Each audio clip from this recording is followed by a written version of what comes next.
we're about to watch. Did I just write the next emo anthem? We are the princes and princesses of the glory days.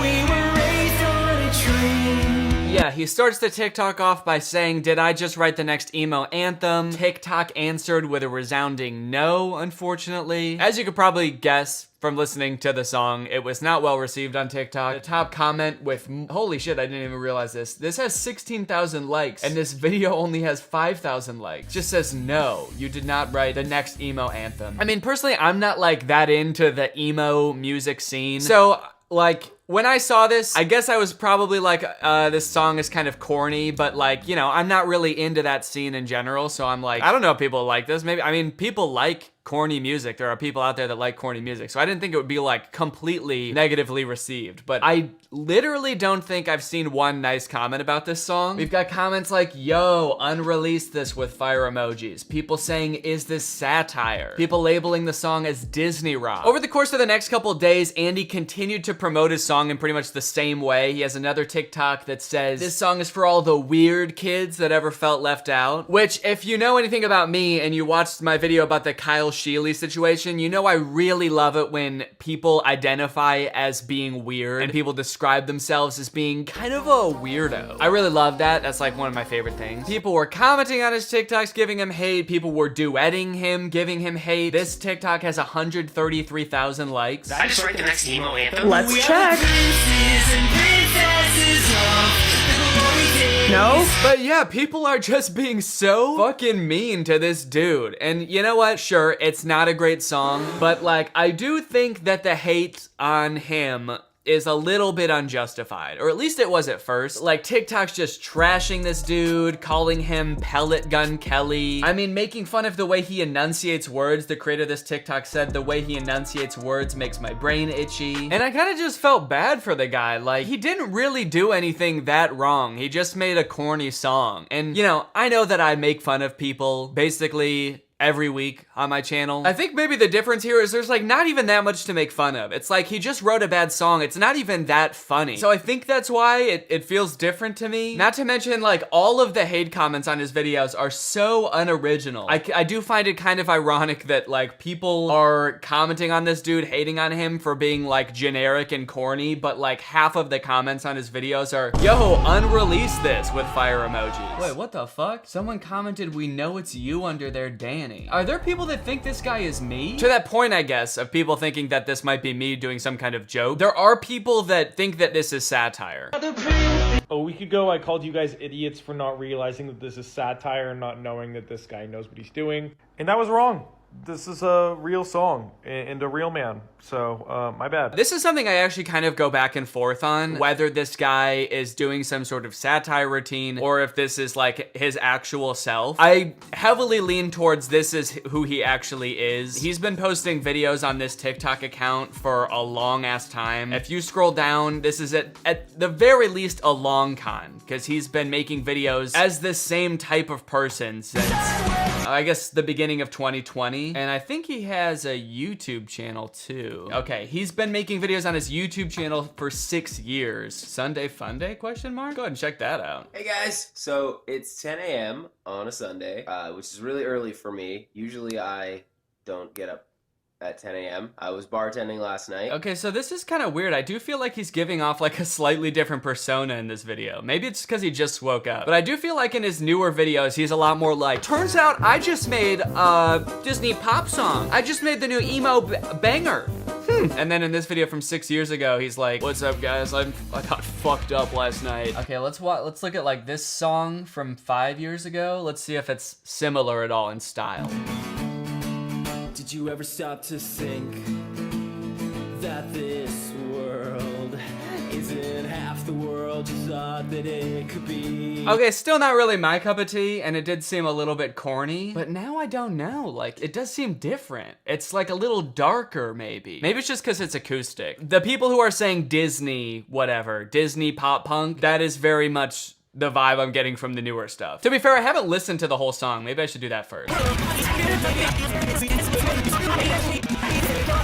We could be anything we want. Wow. We want to have a good time. Is that too much to ask? the fuck? Just change genres mid-song. Okay, there's something weird going on where without this video that he puts at the end of all of his TikToks of him doing the song, without this, it's actually not as bad. I think it might just be like watching him sing that is part of the problem. Yeah, this definitely isn't helping. For sure. This is how I recorded the vocals for When We Were Young. We are the princes and princesses of... First, I set up a blanket. Oh, I thought that was gonna be the whole thing. How I recorded the vocals. Basically just like stood in front of a microphone and I sang. This is the Apex 460. Oh man, he's got a poster of the Joker in his room. It's not easy defending you, dude. It's not easy to defend you, my guy, but I'm gonna try, all right? We're gonna flip this around. We don't need to be so mean to this guy. Honestly, the song, if you give it a listen, it's not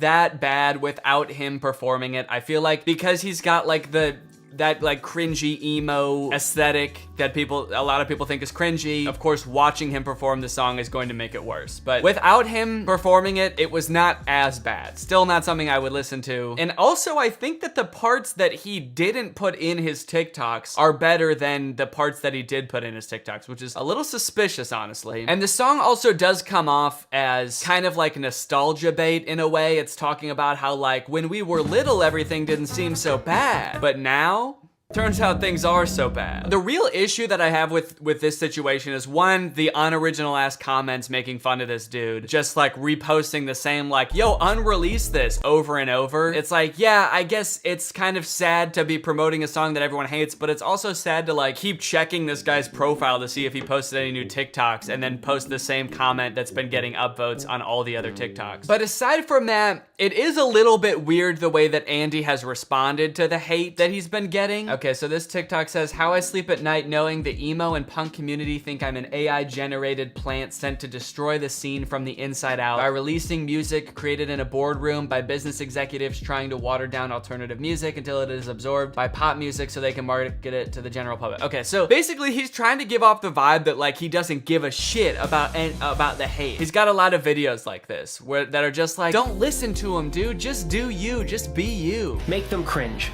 Make them say you're awful. Make them tell you to quit. Because they aren't really talking to you. They're talking to themselves. They're afraid of failure. But you don't have to be afraid. You don't have to be normal. Just be you. Which is honestly a fine message. Like if this was the only type of response he was posting to the videos, that would be fine. It's like, honestly, I respect that. If you're making music and other people don't like it, but you're just making it because it's fun and you're just like being yourself and expressing yourself, then yeah, fuck everybody else. It doesn't really matter, does it? But the problem is he posts videos like this, just be you, but then also posts videos where he's like trying to win over the people that are definitely just like fucking with him and will never like his music. The lyrics don't even rhyme. I feel like I should address this. Y'all are aware that lyrics don't need to rhyme. The lyrics of the verse are broken up into a 4-bar stanza. So he goes into like in depth on like rhyming schemes and like, yeah, A-B pattern. He also says that actually shirt does rhyme with shit, which it doesn't, dude. I'm sorry. These are a perfect rhyme because they're almost the exact same word. They are not a perfect rhyme. Shirt does not rhyme with shit. I don't care. I don't know who told you that. Just because they have similar letters does not mean they rhyme. This,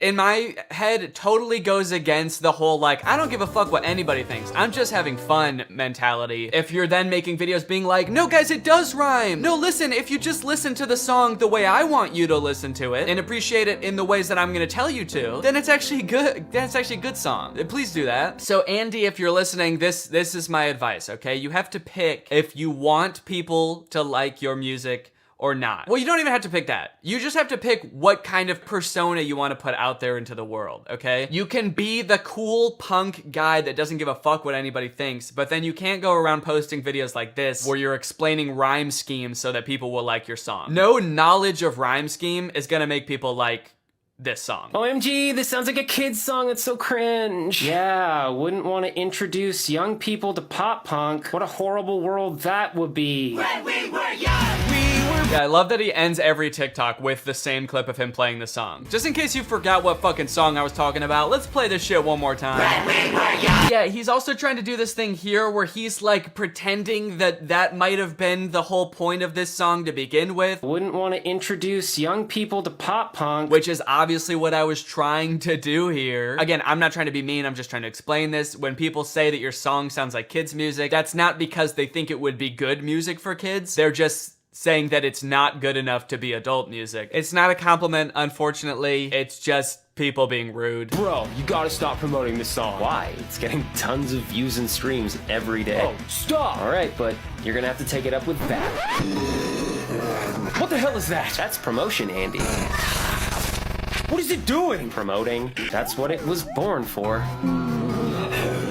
All right, yeah, creepy as hell for sure. And also the whole like, oh, but it's getting a tons of views and streams. It's getting tons of views and streams. I don't really feel like it works here. Your music video has 4,000 views and pretty much all of the comments are negative. So I'm sure a few people have found Andy's music that will legitimately enjoy it. There are lots of different people that enjoy lots of different things. So I'm sure there is a market out there for Andy's music, but he is not reaching that market right now. So there is something that he is doing wrong. And it's like, okay, you just said that like you do this for fun and you don't care what other people think about you. So then why are you defending the nauseating amount of promotion you're doing for this song as being like, but it's getting a ton of views and streams? You're not staying consistent with your character, all right? What do you want people to think you care about? It shouldn't be views and streams. I think that there's legitimate hope for Andy. As creepy as that TikTok was, it was a little bit funny. Like if Lil Nas X posted that about one of his new songs, about how there's this like demonic version of him that is promotion Lil Nas X, I mean, people would think it was funny, right? And it would be funny. I think that he has some like good ideas for promotion. It's just like, you just gotta get like one notch better at making music or finding your audience at the very least. Princes and princesses of the glory days,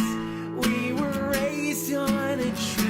And honestly, that was a lot better than the actual recorded version. So I feel like, you know, there's hope for this guy. He can sing. He goes a little bit too nasally at times for me. We are strong. But I mean, look at these comments. Look, sounds so much better acoustic. This is actually way better. This is so much better. We are the princes and princesses of the glory days and even Anthony Fantano's making a song about you. I feel like if Andy can take this and somehow flip it on his head and come out with like a good song that is like, you know, not trying to pander to a certain generation and doesn't sound like a Disney song, he could use this whole meme as like a leaping off point. I think that's totally possible. Andy, I think though that one lesson that would be really helpful for you to learn is something that I've seen a lot of influencers struggle with, honestly. And that is that if you're getting hate for something that you're proud of, don't respond to it. Don't ever try to win people over with explanations or anything like that. It's not gonna work. Obviously,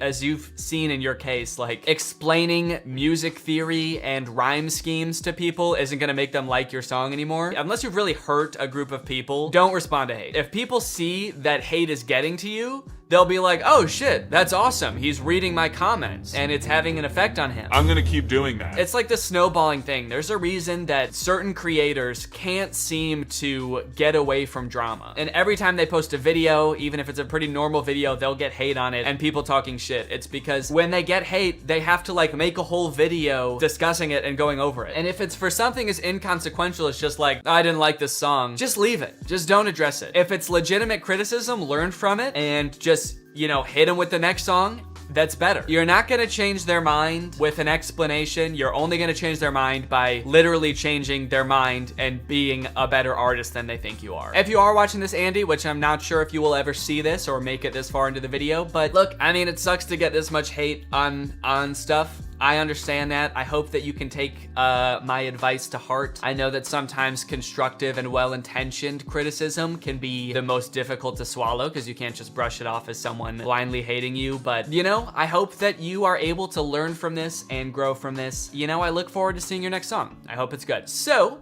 that's all. Bye.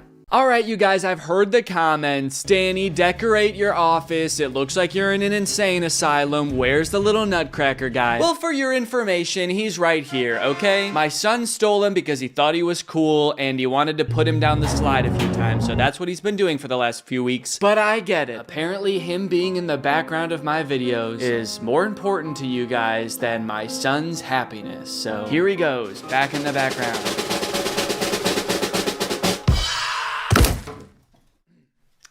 Okay, I got a shelf too. I haven't put it up yet.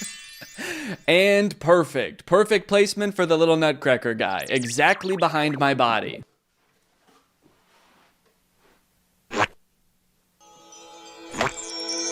There we go, much better. Hopefully that's good enough for you guys and you can quit your comments, all right? This place is looking awesome. I feel like I've been doing a lot of videos about technology lately with a very pessimistic lens. Content about AI slop, self-driving cars that kidnap you, and I wanted to do a video about all of the cool technology that's in the works. You know, there's so much innovation going on. It would be a great palate cleanser to just do a video on the coolest technology coming out today. But then I couldn't find that much, so we're going to do almost cool inventions instead. California startup working to perfect flying cars. Now, I feel like flying cars have been a thing for so long that companies have been trying to do, and it's just never happened. And in every demo, I feel like they say flying cars are just a couple years away, and that's been going on for like 20 years. So I kind of feel like it's never gonna happen at this point. But let's see, maybe this California startup has finally figured it out. NBC News was given exclusive access to see their concept model with our own eyes. Sure enough, we watched it soar through the air over another car. Okay, come on, man. That's not a flying car. For one, it's barely flying, and for two, it's barely a car. You see how big regular car wheels are? And then look at these tiny, dinky little wheels. Also, it's obviously just a drone that they pretend, like, dressed up to look like a car. You can hear it. It sounds like a drone. I feel like they just glued wheels to a drone and were like, it's a car. To be fair, I feel like a flying car doesn't really even need wheels. It just needs to be able to fly. Like, why would you even want to drive it on the ground if it could fly? So the wheels are more so just for show, perhaps? We were heavily restricted, forced to shoot at least half a football field away. What? Wait, okay, so hold on. So for one, they had to film super far away, which I did notice. Look how far away he is from the car. They're like, all right, so because this is a, new technology, we're gonna need you to stand back pretty far, and you're also gonna wanna wear protective eyewear. So just go ahead and put these on. We're all gonna put these on over our eyes like this, and then turn around. It's actually better for the experience if you turn around and face the other way. And then if you feel a gun pressed to the back of your head, that's totally normal. And we never actually saw the driver entering or exiting the vehicle. And they never saw the driver enter or exit the vehicle. Well, that is clearly because there is no driver. This thing cannot support the weight of a human being. We still have some IP, intellectual property, which we're trying to protect. Yeah, I wonder what the IP is there. We're still trying to copyright the concept of a product that doesn't work. Once we can do that, we're gonna have a pretty lucrative business on our hands. Okay, I lied. I actually did find one cool invention for this video, and it just so happens to be today's sponsor, Midas Merge. If you like easygoing, relaxing mobile games with cute little creatures, Midas Merge just might be the game for you. In Midas Merge, you team up with King Midas and Queen Laia to revive the Gardens of Gold, because right now they're getting absolutely screwed up by the Shadow of Nyx. So throughout the game, you're trying to free the garden from the darkness, which you do so by merging the sunburst, which brightens the garden and also frees these cute, sweet little animals. Look at my little creatures who I care for and love. This is my cozy crystal fawn. There's little squirrel guys. This one is a chipper plume, and then if you merge 3 of those together, you get an elegant plume squirrel, and look at that. Look at that sweet little thing. You can hatch them from little eggs, merge them, and evolve them. Midas Merge is completely free to download. There's no ads and no dead ends. So you can always be exploring, merging away with no interruption. Also, you don't need Wi-Fi to play this game, which is great. So take it on a plane. Be among the first 100 to install the app via my link or QR code, and you will get a unique Mox Fox level 1. Very cute little baby fox creature, and it will be personalized with my name when you get it. So hop on into the game, guys. It's a super relaxing, feel-good game. You guys know from my past videos, I do not do well with stressful hand-eye coordination type games. This is the type of game for me, all right? Just sit back, relax, enjoy some cute little creatures. Click the link in the description or scan this QR code. And thank you to Midas Merge for sponsoring this video, and thank you to you guys for checking out Midas Merge. Magical floating backpack can reduce 80% of the burden and is a magical tool for outdoor travel. This person appears to have a floating backpack while running. as if it's disconnected from their body. Okay, so that's kind of cool. It's like a stabilized backpack. It is still kind of bouncing, especially in the shot where the guy was walking through the woods. It actually kind of looked like it was bouncing the exact wrong way. Like, what's it doing way up there? Whoop! Yeah, and some of it actually looks like it's inhibiting him from walking correctly. It looks like it's shaking more than a regular backpack would. There's a special elastic rope frame. And this is the innovative technology that they use to make it happen. It's like this, it's like this. Okay, so this is like a 25-pound dumbbell, and using this technology, the dumbbell doesn't move. But this guy is still holding 25 pounds. I mean, so it's not like it's taking away all of the weight. I guess it's just stabilizing it so there's not drastic, like, boom, boom, bouncing. Boom, boom, bouncing, which is the technical term, as you're walking along. The friction nanogenerator converts the mechanical energy from the relative motion between the backpack and the body into electrical energy. How amazing is that? It is almost amazing. I guess I'd have to try one of these to see if it really works, but I gotta be honest, and especially in this clip, it actually looks like it's shaking around too much. I feel like the backpack is not keeping up with his bouncing movements. Introducing Hoverglide, the world's first floating backpack. Okay, well, it's definitely not floating. It's bouncing. Could be the world's first bouncy backpack. All right, how much is one of these bad boys gonna run you? Oh, it is like a GoFundMe type of thing. Okay, so it was fully funded in 2018. Let's view the campaign. Is it a real thing that's come to fruition? This campaign is closed. Okay, how do you buy them? Raised $400,000 with 600 packs shipped. Okay, so yeah, so it looks like each backpack was, what's 400,000 divided by 600? Okay, so the devil's number, it was like a demonic amount of money. And then what, did they stop? Can you buy them? I guess you can't buy them anymore. Yeah, the product simply doesn't exist. Okay, so that's cool. Colored ferrofluid headphones. I mean, they do look pretty cool. The only downside is that you don't get to enjoy them while you're using them. It's like a cool visual experience for other people. And I guess the fluid is moving to the movement of the music, but other people can't hear the music and you can't see the fluid. So it's like a multimedia experience, but everybody only gets to experience one media. I think ferrofluid is like that magnetic kind of fluid, and it's reacting to the sound waves. I wonder if that makes the headphones way more heavy. They do look really big also. And I do wonder if this fluid is alive. Like, it kind of looks like the thing that turns venom into venom. So the fluid actually pulses more rapidly as it gets closer to its target. Or I mean, when it likes the music you're listening to. God, they look huge on that kid's head. This kid's just like hanging out with a feral cat in an abandoned airplane as well. I guess the fluid led him there. You're listening to music and all of a sudden the music stops and you just hear, follow the voice, kill him. I wonder what the fluid does when the music is turned off as well. Does the fluid get to go to sleep, or? These aren't like incredibly stupid or anything. In fact, they're almost cool. Robot horse alert, let's go. Japanese company unveils hydrogen-powered robotic horse. Kawasaki unveiled a prototype that's capable of standing and posing, but this video is CGI. Well, where's the prototype then? Let's see the video, let's hear him out.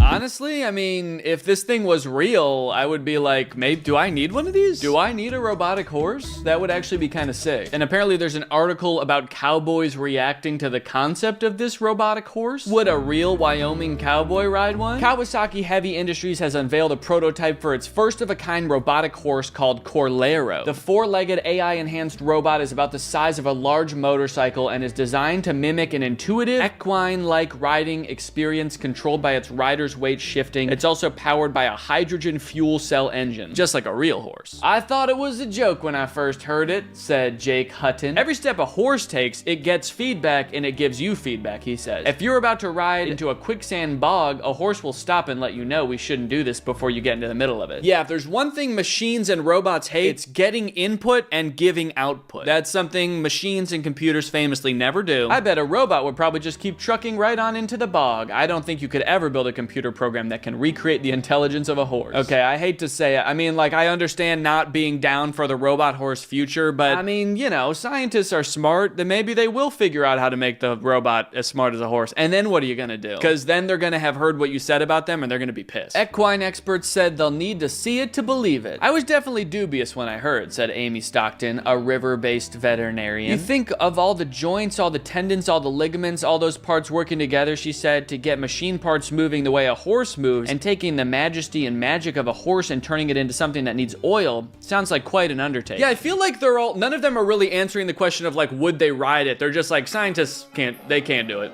Nah. Maybe I would ride it if they make it.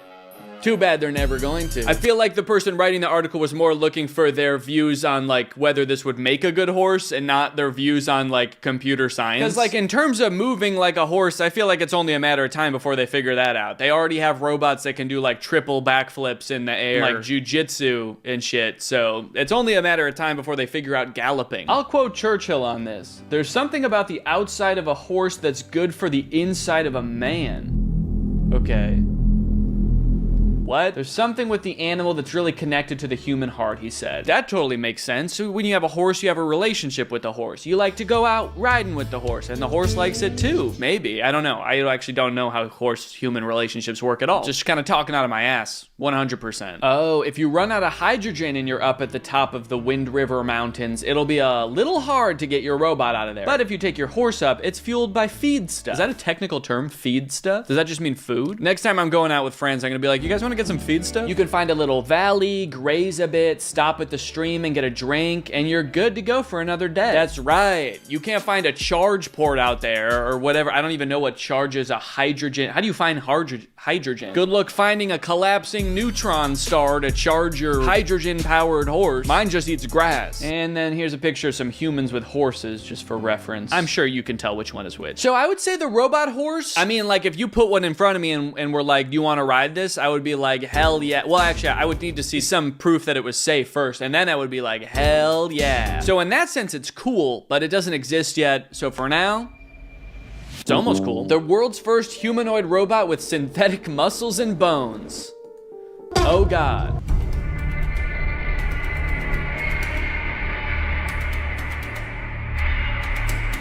It's like they're trying to make it look as scary as possible. That's the thing. And they put horrifying music over it. Yeah, I mean, I guess it's cool that they're giving robots muscles and tendons, but everything else about this is terrifying. I like that it seems like they were simultaneously able to give a robot human muscles and human pain at the same time. Yeah, this thing looks like it's in a lot of physical pain. It is a little concerning that we gave a robot human muscles and the very first thing it does when it turns on is go into a strangling position. Oh, I'm alive. I must kill someone! Definitely gotta look into that. Unveiling the swimsuit, the waterproof suit that allows employees to quickly transition from the office to the pool. There's no way this is real. This cannot be a real product. What real-world issue is this solving? David Floyd Fitness has produced a collection of waterproof suits that allow users to seamlessly transition from the workplace to the pool and back again. I wouldn't say seamless. I mean, they still look soaking wet. So they're not waterproof then, actually. Now that I'm looking at them and they look soaked with water. They're also putting a lot more thought into not looking insane in the office. You know, you show back up to the office after you go in the pool and you're not soaking wet. So it's like, hey, this thing really works and now I don't look crazy. But they didn't put any thought into the fact that you're still diving into a pool wearing a suit. So there is still a scenario where you look insane. It comes after a survey of 2,000 office workers found they spend an average of 4 hours and 35 minutes a week in meetings. And I guess that would somehow be fixed if you could just dive into a pool for a couple minutes. And 80% spend up to 5 hours straight in back-to-back meetings, taking up huge chunks of their day. Okay, well then it sounds like AKA they don't have time to go swimming in the middle of the day. They're in back-to-back meetings. While a large amount of 81% admitted that they try to avoid these types of meetings when possible. Not only that, but people also have to work an average of 3 hours and 15 minutes overtime on contract. This means that almost half have to skip their fitness and wellness activities due to their work schedule. Okay, I appreciate trying to fix this problem. It is a real problem. This is 100% not the solution to that problem. I hate to say it, this one,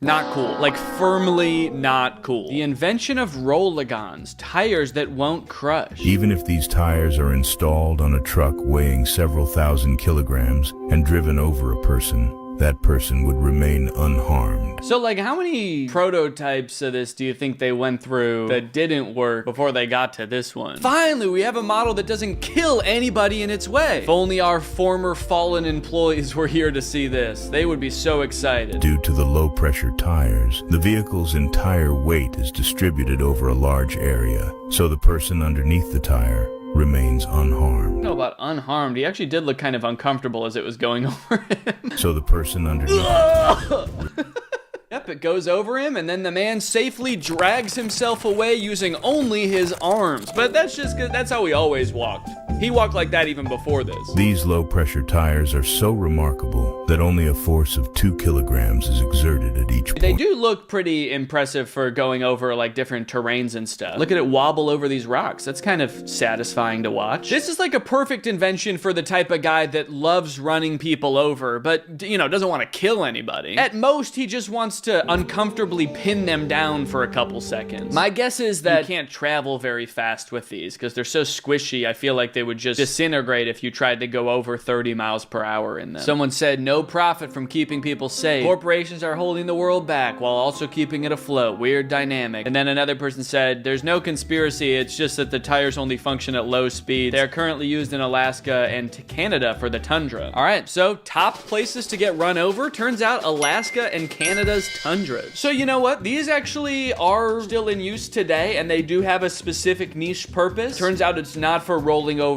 this guy. Although I guess it is nice to know you could if push came to shove. Or I guess if crush came to smush. So I'm gonna label these pretty much cool.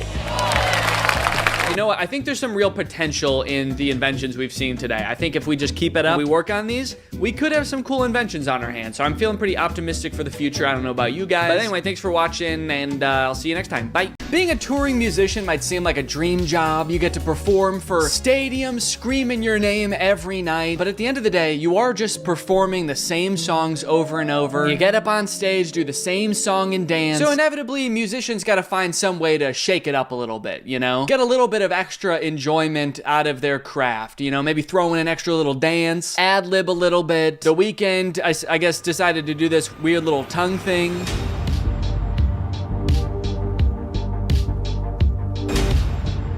Sick, man. That's cool. Do you think if you held up the microphone to his mouth while he was doing it, you would hear? It's such a confident little dance to do, too, while you're doing the weirdest thing imaginable. This is what the people came to see.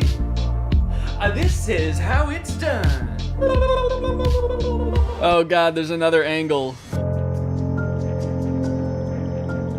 Was this the same show? I wonder. BC Place, maybe? Vancouver? Was this also in Vancouver? I can't tell. I can't tell if this was the same show. I don't know if he was doing it the whole tour. This video's from 2022. At the very least, I can tell you, I don't think he's doing it anymore because I just saw him a couple months ago and he didn't do it then. Thank God.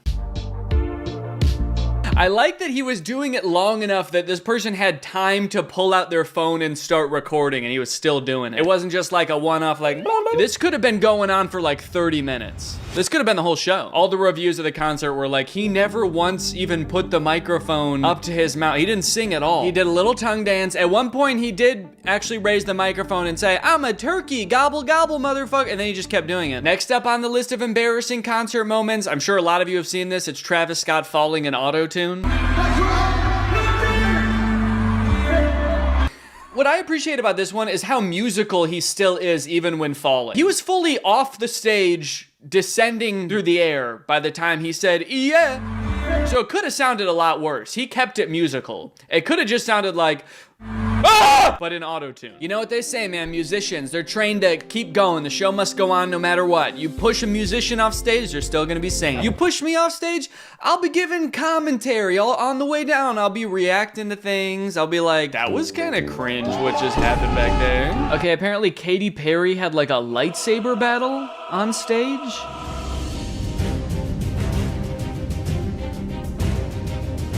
Now, you guys might think that this is kind of corny, kind of cringe, but the crazy thing is, this wasn't planned. Katy Perry has no clue who these guys are. She's actually defending herself right now. I like that she waited until he was all the way up in the air to swing where he was. And right now seems like the right time to swing. Go! Do you think in rehearsal one time this dancer was like, if you get anywhere near me with that fucking lightsaber, I will sue you for every dime you're worth? She's not even trying to hit this person. Whoa! Whoa! whoa! I feel like this type of thing could never look good on stage because supposedly she's singing, right? So like you can't get that out of breath. You can't be swinging around that much on stage, actually giving it your all, actually trying to kill an alien. Because you've got a show to put on, you know? You've got to give the people what they want. So in that sense, I get why it looks like she's totally phoning in the choreography here. But then that raises the question, why in the world did they think this would be a good idea to put in the concert anyway? So effortlessly how she just sends that guy flying into the air. It's actually not a lightsaber, it's a magic wand. Whoa! Guys, you ever seen dogs this cute before? These are my dogs, Sunday and Zero. If you've watched my channel for a while, you know I take the job of being a dog dad very seriously. I want to make sure that these dogs get the best. But unfortunately, traditional kibble dog food just doesn't cut it for me. They have a ton of filler ingredients. Who really even knows how processed they are? And I just want to make sure that my dogs are getting good nutrition, a balanced diet, high quality ingredients. And that is why I am very happy that Sundays for Dogs is sponsoring this video. I would feed my dogs Sundays even if they weren't sponsoring these videos. I think it's a fantastic dog food. My dogs love it. This stuff is formulated by a vet. It's made with human grade ingredients, free of synthetic fillers. So I know I'm giving my dogs something healthy when I'm giving them this food. In fact, when I switched them over from kibble to Sundays for Dogs, I noticed significant changes in both of their furs. Like they both got softer. They also seem to enjoy the process of eating this food a lot better. Unlike regular kibble, this is not like dry and crunchy. It's air dried, so it's more of a soft jerky texture. I can just break this piece in half with one hand. Luckily, unlike other healthy dog foods, Sundays does not require being frozen or refrigerated. You store it the same as you would regular dog food, so it's easy to store and easy to serve. So what the heck, guys? Give your dogs the gift of Sundays, watch them fall in love. Get 50% off your first order at sundaysfordogs.com/Greg, or just use my code Greg at checkout. That's sundaysfordogs.com/Greg,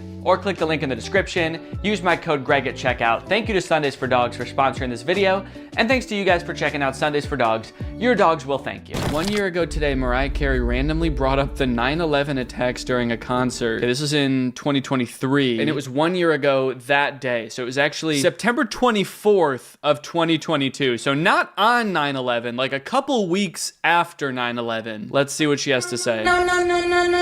Well, you don't want to hear about 9/11. Why did it sound like she wasn't even planning on talking about it? I feel like maybe someone in the front row maybe mentioned 9/11 and interrupted her, and she was like, 9/11? Oh, you don't want to hear about 9/11. Now we're going to talk about it. Because otherwise, where did that come from? I really like how the audience reacts to this. It further sells the fact that this came out of nowhere. Well, you don't want to hear about 9/11. We're not getting any cheers, woos, claps, or anything. I'm hearing dozens of people saying, what? Thank you. Thank you.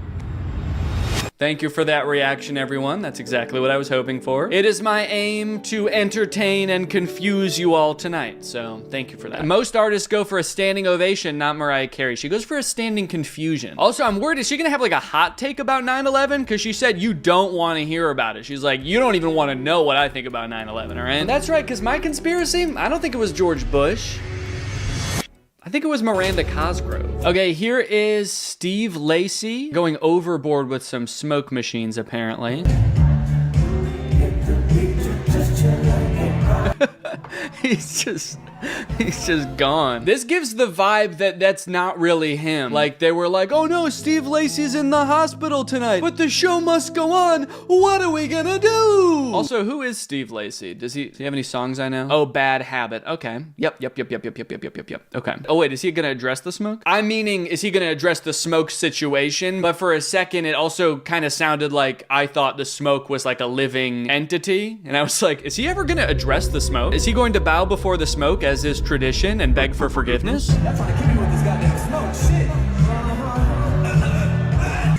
He just dies. Help! I can't breathe! Everyone's like, yeah, fuck, he can't breathe. So the tour that I did with Drew and Curtis back in 2019 was like very heavily produced. There were like lights and sound effects and shit. And every night before the show, we would run like a fog machine because I guess like the light beams that come from all the big lights, you can see them, you know, it creates a lot more atmosphere when there's actually fog. But there were a few times where I think the fog was a little bit overdone and we would come on the stage and it would be like way too hazy. Like the audience could tell and we could tell. I forget if we ever addressed it or not. I think we probably did. So all that to say, I think these fog machine, smoke machine things can get out of hand very quickly. So I don't blame him. I blame the smoke itself. It is a selfish beast. He's actually not there anymore. I think this was a disappearing trick. Look at, he's there. The smoke consumes him, and then he's gone. All of a sudden, everybody hears like, everyone, look behind you! Everyone turns around, and he's there, but he's dead because the smoke killed him. These motherfuckers, I swear, they tried to kill your favorite bitch!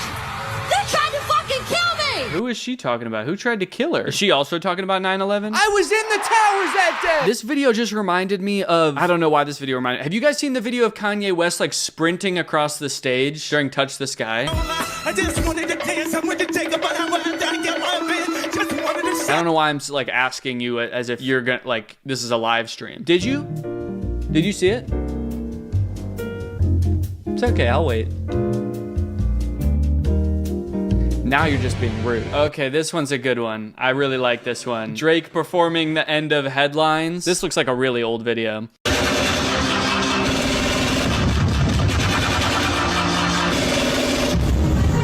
Man, he seems cool. I wonder what he's up to now. Do you think, I hope his whole show was him miming every sound effect and instrument that happened in the songs. Whoa, and then at a more recent concert, he's got this hoodie full of gunshots in Australia.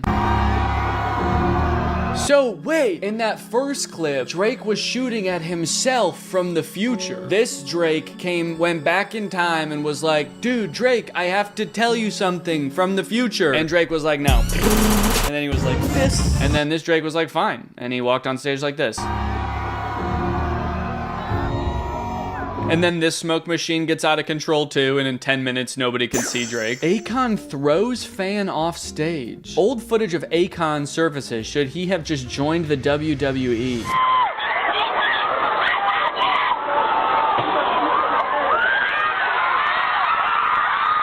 What the hell? Why, Akon? Why? Who's next? He does the whole audience one by one. This is his workout. This is just how Akon works out. Yeah. Wait, why isn't there any music playing also? Is this a concert? Is this what Akon concerts are? He's like, not feeling any music tonight, guys. We're not doing any songs. I was getting a little tired of the songs. Tonight we're just gonna be doing wrestling. You know who should get Akon on tour? Katy Perry. They could duel together. They could fight each other. Oh my god, yeah, okay, so he threw him on top of other people, so... Oh, but he looks okay. He looks confused, as does everyone else around. Now, Akon definitely doesn't have a single song where he needs to be doing all that. Does Akon rage like that? Like, I could picture that at a Travis Scott show, but Akon? What's like the most popular Akon song? Smack That. More like Smack Down. I Wanna Love You? More like I Wanna Throw You. Locked Up? How about Tossed Up? Okay. That time Miguel leg dropped a fan in the audience. Who's Miguel? Miguel is an American singer-songwriter, best known for... Okay, I don't know him, but he's gonna drop kick somebody. Whoa! He was trying to jump to the other stage, and I guess he didn't anticipate. He was like, oh, my bad, my fans are usually much shorter than this. I don't know why there's so many tall people in the crowd tonight. Bam! Wow, I mean, he could have crushed that lady's skull. He sat on her neck, I think, and he just keeps singing. A little reminiscent of the Goofy scream.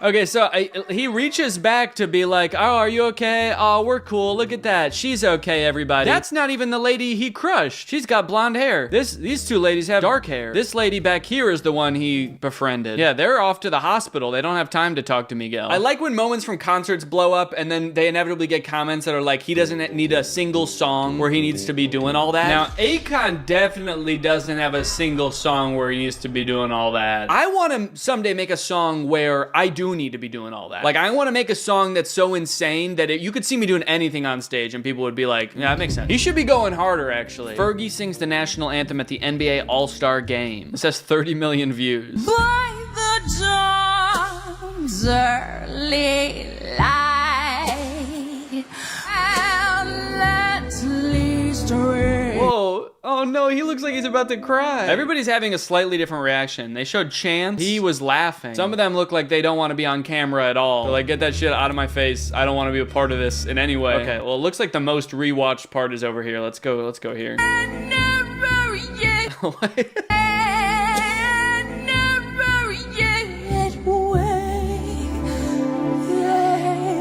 She was like, how many extra syllables can I make this song? They said they were gonna pay me for every syllable, so.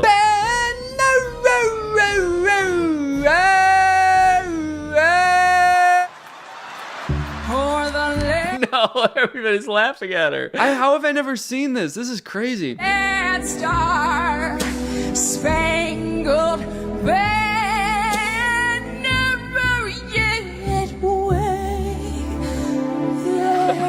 He's bewildered. He's never heard anything like it. Dude, I feel like everyone is so unanimously like giddy about this that I feel like both teams playing in this game are about to be like, you know what, guys? Let's just go out there. Let's just do this. Can we call a truce? We're just doing this one for fun, all right? Let's just have a good time out there. Who needs points? Let's do a no points game. And the home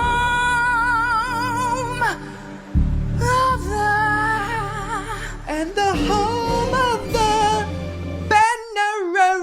Well, that was beautiful, and I think that's honestly a great place to end the video. So I hope you guys enjoyed this video. Make sure you subscribe to my second channel here for some more, you know, just kind of like mid-level content, and I'll see you guys next time. Bye-bye.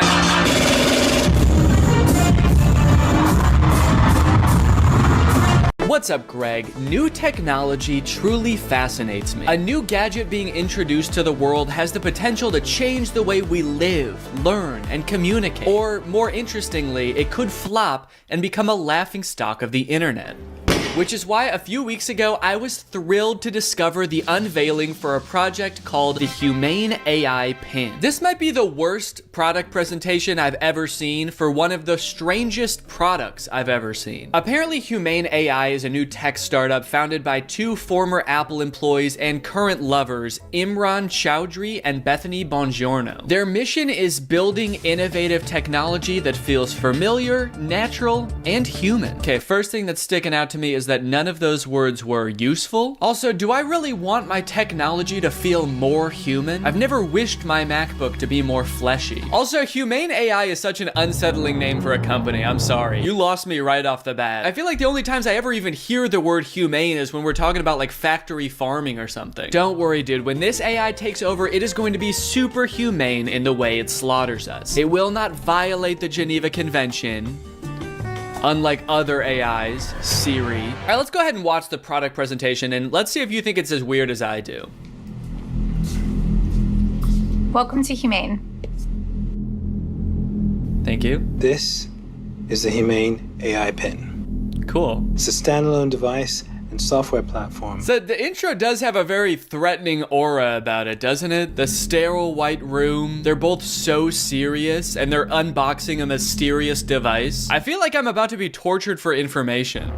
Oh, what is that? This is the Humane AI Pin, and it is the last thing you will ever see. It's a standalone device and software platform built from the ground up for AI. Okay, so it's some kind of mobile device. It's built from the ground up for AI, and I'm very excited for them to tell us what that means. It comes in 3 colorways. Okay. Got Eclipse, Lunar, and Equinox. Those are not colors. There's 2 pieces, a computer and a battery booster. And the battery booster powers a smaller battery inside the main computer. Okay, great. What does it do? And this is how we achieve our all-day battery life. Oh, great. It's got all-day battery life. That way you can spend all day. There are no wake words, so it's not always listening or always recording. In fact, it doesn't do anything until you engage with it. Okay, thank God. So it doesn't record me. That's good to know. For a second, I was worried that it almost had one feature. Who is this for? What kind of person needs to hear about what colors a device comes in before they'd even consider hearing about what it actually does? Also, 2 of the colors are black.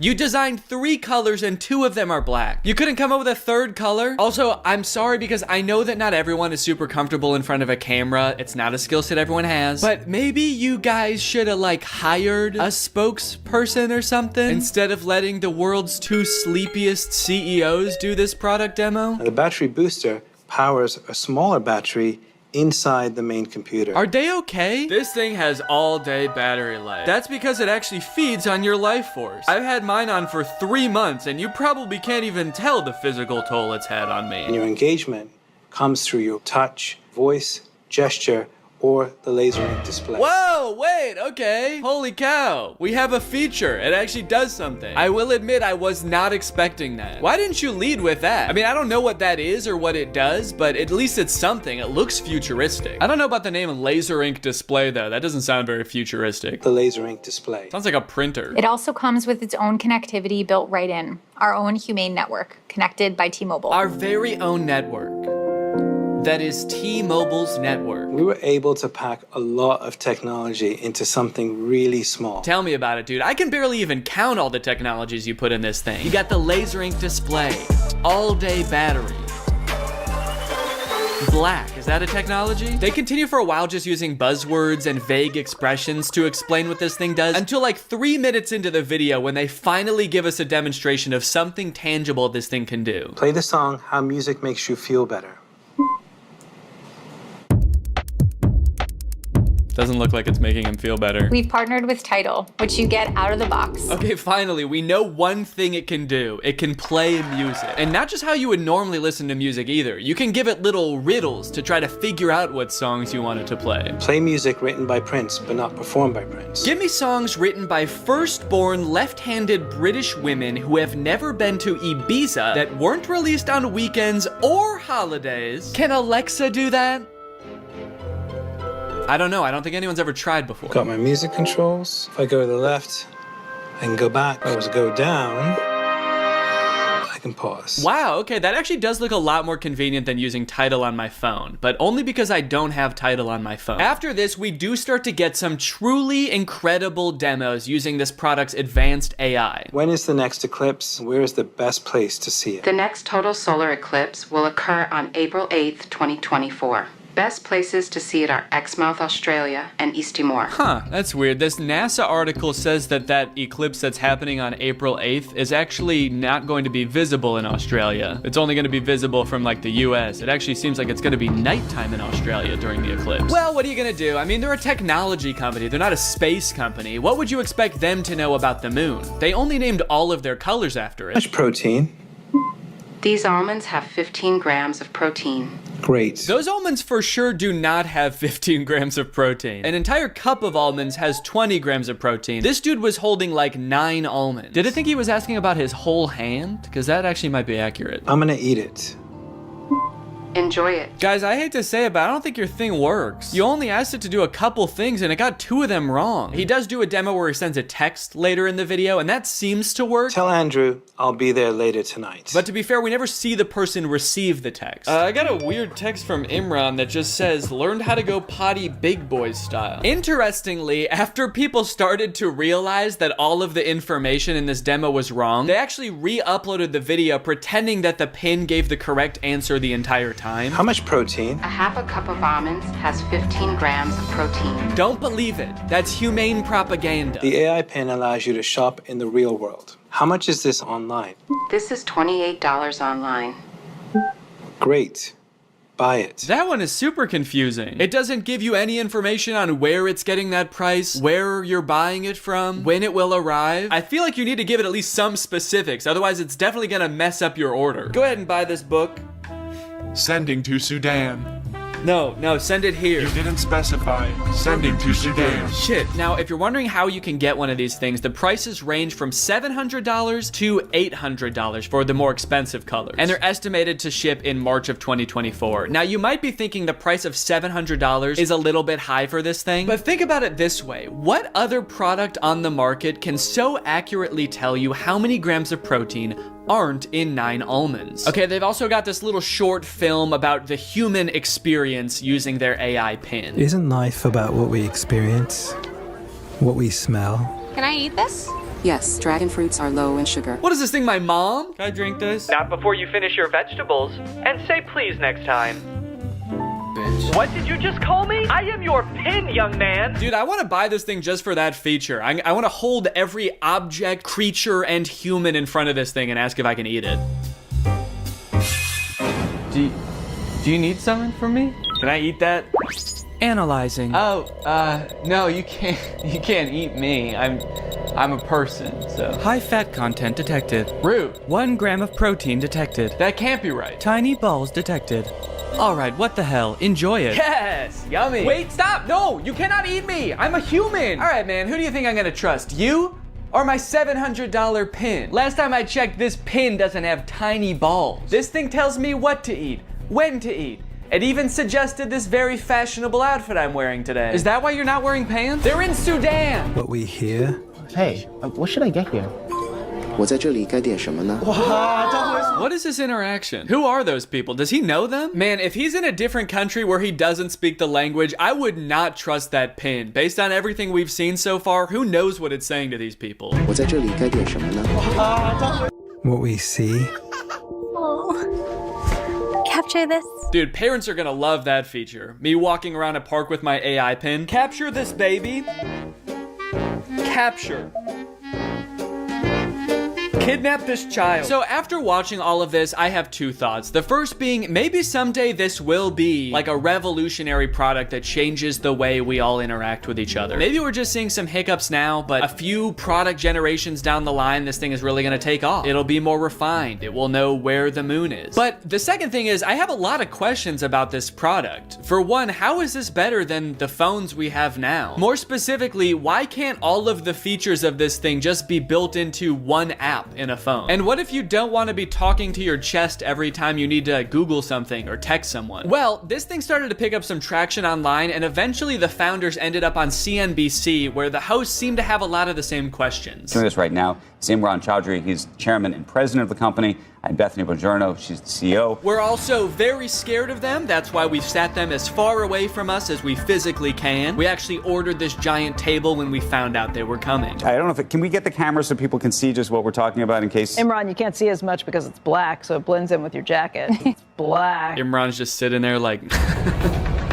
It's Eclipse. It's privacy first, so it's not always recording. It's actually just doing things when you want it on demand. Is it doing something right now, or are you recording us? It's doing nothing right now. I get a little sense of pride when he says that. It's actually doing nothing right now. It's doing nothing right now. After years of research and millions of dollars spent, we finally designed a pin that does nothing. It's doing nothing right now. You might think that's a bad thing, but you've never met this AI. It's evil. Turn around, maybe you can get that on camera.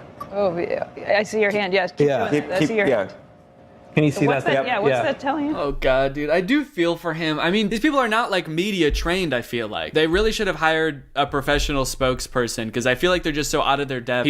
He's got like the worst camera angle possible to show this thing off. His hand is shaking. Imagine a little alert pops up on the screen that's like, high heart rate detected. Is Squawk Box the name of this show? I'm not familiar with it. I never heard of this before. Or is this some kind of jab at their device? Formal Apple designers peddle their snake oil Squawk Box. You can use it however you want. Like what? Like what? Tell me something you would use that for. Okay, it sounds like this host is thinking the exact same thing as me. What is it? Tell me one thing. Then they just start like drilling them. They don't even let either of them finish answering their questions. They just like are bombarding them with reasonable questions about this device. That you've got in, stuff that you do just all the time. How would I know without seeing a screen? A user LED called. So that's what I want to ask you about. This is brutal, man. Let the poor guy speak. Just at least let him finish answering your questions, man. I mean, he's not actually gonna answer them. He's probably just gonna say AI over and over, but just let him finish his sentence. Sometimes I'll be at a meeting, right? And I'm sneaking under the desk to look at my email because and I can't say, hey Siri, tell me my email. I mean, that's actually a really good point. The only way to interact with this device is to talk to it or to use this weird clunky laser jet display, which I don't even think you can type on. So if you want to text someone, you have to say it out loud, which just does not seem practical at all. So is this device gonna revolutionize technology as we know it? There's probably only one way to find out, and that's that I'm gonna have to buy it and review it when it comes out. So let me know if you guys want me to do that, and maybe I will. I hope you guys enjoyed this video. If you're new here and you're not subscribed yet, make sure you subscribe and turn on my notifications to join Greg. I'll see you guys next time. Bye-bye. Okay, I actually did shave my head, but isn't that a great title? How crazy would that be if I actually did that? If I actually came on here and my hair was still long and I was like, yep, the whole thing was a farce. I faked my own Instagram photos. I got my friends to fake their wedding photos just for a video. I somehow have like the best filter on any video ever that's like the most convincing head shaved filter. I come on here, my hair's actually longer than it was before. It's like down to my shoulders. That's right, I actually got my hair lengthened. I'm like putting my hair up into a little bun at the start of the video. Well, everyone, welcome back to another video on this very fine day on the second channel. Got a little bit of sparkling water here, which I will be blurring. No free promo for you, vague sparkling water company. I have to say, a lot of people probably saw I was just in Europe for a couple weeks, and I think possibly one of my favorite parts of the whole trip, aside from like my friends getting married, was that like every restaurant just like automatically serves sparkling water. They come around and they're like, you guys want sparkling water? And you're like, hell yeah, and they bring it over. I was sipping this the whole time I was gone, dude. I was getting goofy and wacky, quite frankly. We are gonna be doing another subreddit video here today, so let's go ahead and click on top, and let's click on of the month. I don't remember the last time I did a subreddit video, but I feel like it was like a month ago, so let's freaking get into it. Oh, and the very first post is about how me and Laura ran a marathon. Wow, thank you guys. Yeah, it's just a picture of us both holding our medals, and I'm sure the caption is also congratulating us, so.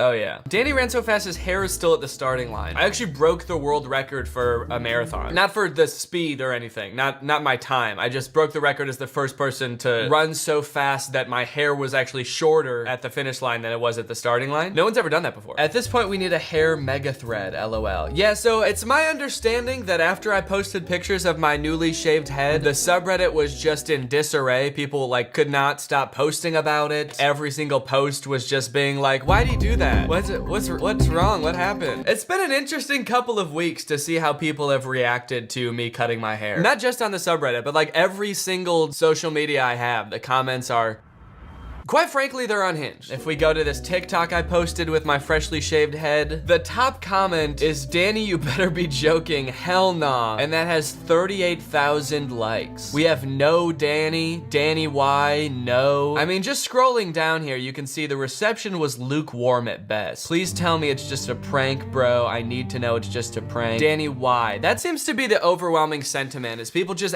like wondering why I did this. So look, do you want me to tell you why I shave my head? Do you need an explanation? Do I even want to give an explanation? Honestly, it's my hair. Do I need to explain every like minor change to my appearance that I make? All right, I'll tell you. Honestly, there's not really any big reason to it. I think I got the idea because last time I got my hair cut, I was talking to my barber. I was telling him I was running a marathon soon, and on the way out, he was like, well, if you wanna, you know, shave your head or anything right before the marathon, let me know. Come back in and I'll shave your head. And I think he was just joking, but it kind of got me thinking like, maybe I do want to shave my head before the marathon. It also got me thinking like, is that a thing? Like, why did he say that? Was it to be like more aerodynamic, or does he think I would look good with a shave? I don't know. To this day, I still don't know what he meant. But it did get me thinking, and I was like, I never have shaved my head before. I wonder what it would look like. I don't even know what the shape of my head is. My hair's always been pretty long. What if I shave my head and I have this like insane shaped head? What if I look like one of those like ancient Mayan skulls they find that are shaped like alien skulls? It's possible. Yeah, I kind of just wanted to see what it would look like, and I also wanted to do something kind of crazy for the marathon just to kind of like match the intensity of the marathon. I wanted an intense haircut. I just wanted to do something crazy for the marathon. Also,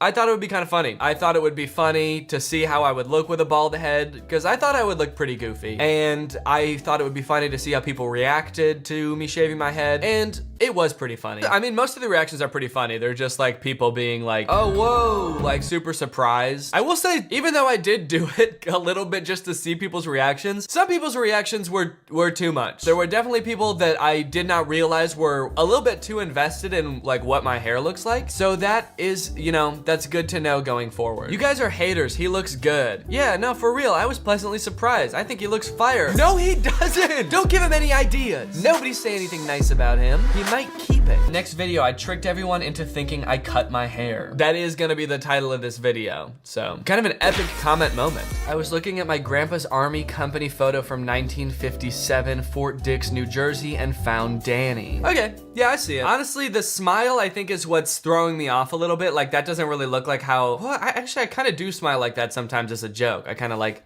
But it looks like he smiles like that for real. I don't think he's doing it ironically. I don't think he's doing like an ironic army photo shoot. If I was really in the army, I'd probably smile like this. Unless I was really scared. I feel like I would probably be pretty scared in the army. Then I might smile like this. That does kind of look like how he's smiling. He's like me, but scared. This has got to be one of the best ones I've seen, LOL. 95% of the time, I never see the correlation between the Danny clones and the actual Danny. But damn, this one is spot on. Okay, I mean, I fuck with it. If everyone else sees it, I'll agree. You could literally post a picture of like an otter and say, this looks like me. And if it got enough upvotes and enough people agreed, I would probably get on here and be like, I guess I see it. Yeah, sure, of course. I also am like a little water weasel. I hold hands with my wife as we float down the river together. I'm an otter. Yeah, I forget. I guess I always forget about that. Thank you. We're getting some critical thinking in the subreddit. I saw some people when I posted my most recent main channel video being like, look, he didn't really shave his head. He didn't really shave his head. Oh, look, I know we just got back from vacation like 2 days ago. So he probably filmed this video before vacation, meaning before he shaved his head. But this means he didn't shave his head. Y'all gotta use some critical thinking, man. Junior Sean, you are critical. You have a critical brain. My praying mantis loved Danny and he just died, so I'm posting this to honor him. Aww. Wow, what a sweet little guy. There he is. There he is. Well, I'm sorry about your praying mantis, dude. It looks like he's been, you know, following me for a while, honestly. He's been kind of a Greg since whenever I posted this video, like 2 years ago. How long do praying mantises live? Larger species may live 4 to 6 months. I guess it is an insect. I assumed he's been alive for years and he's been like following me all this time. He's kind of a newer fan, all things considered. 4 to 6 months? Yeah, honestly, he hasn't even really been with me through thick and thin. He hasn't really like seen the ups and downs of my channel. I was thinking this guy was like a long-term fan, but yeah, I mean, I guess it's sad that he died, sure. No, I'm sorry about your praying mantis. That is sad. I hope that you're able to buy a new one that is better. I hope that your next one is better. I'm sorry for your loss. He was a true Greg, frowny face. It did seem like he was a Greg, to be fair. Actually, all the videos are full screen. I wanted to look to see if he had notifications on, but rip Danny. Hope the praying mantis is doing well though. Oh, the praying mantis didn't die, I did. My praying mantis loved Danny and he just died, so I'm posting this to honor him. Damn, I'm sorry for your praying mantis that his favorite creator just died, dude. That sucks. Literally any white guy. Is it just me or does he look like Danny? That's me too, honestly. Any white guy or, you know, otter that the subreddit posts, this is me. They look just like me. It's like looking in a mirror. Guys, Danny was in Europe for a wedding. Let's go. That's right, folks. I was in Europe for Curtis and Jetta's wedding. It was the most beautiful wedding in the world. Holy cow. I'm so happy for them. Honestly, they're the best. I'm honored that I got to be there. It was literally like the best trip of my whole life. So Curtis and Jetta, thank you for inviting us. It was the coolest thing ever. We went to like Paris and Nice and then 2 different places in Italy. It was like the most beautiful trip ever. It was so pretty. I haven't been to Europe since I was a little kid and Laura had never been before. So it was very cool to like explore and travel because we haven't gotten to do that in a while. Yeah, it was super cool. Oh my gosh, dude, so much has happened since the last time I did a subreddit. We haven't even talked about the ghost video either. But yeah, Watcher, who if you don't know is a channel run by Shane and Ryan from BuzzFeed Unsolved, asked if I wanted to do a ghost hunting video with them because of my ghost hunting video. So maybe that's gonna happen at some point. We're still kind of like working out the details, so we'll see if that happens. But honestly, that sounds incredible, dude. I would love to do that. It was really fun doing the ghost hunting stuff. Even though like I don't particularly believe in ghosts, really. I'm open to them, obviously. That's kind of why I did the video, because I was like, I wonder if I'll see anything. It's just kind of fun to do it and experience it, because people do have some like insane stories from ghost hunting. So let's just say I'd like to create some insane stories of my own. Why is Danny's hair back in his newest video? Critical thinking alert, critical thinking alert. You need to think critically alert. My sister's birthday cake, it slays. We ate around the face and now it's in my freezer. Oh my God. Holy cow. I like this, honestly. I love it. The dedication, the craftsmanship. This is a beautiful cake. I am kind of wondering, did you alter the colors of this picture at all? Why do I have like red bags under my eyes?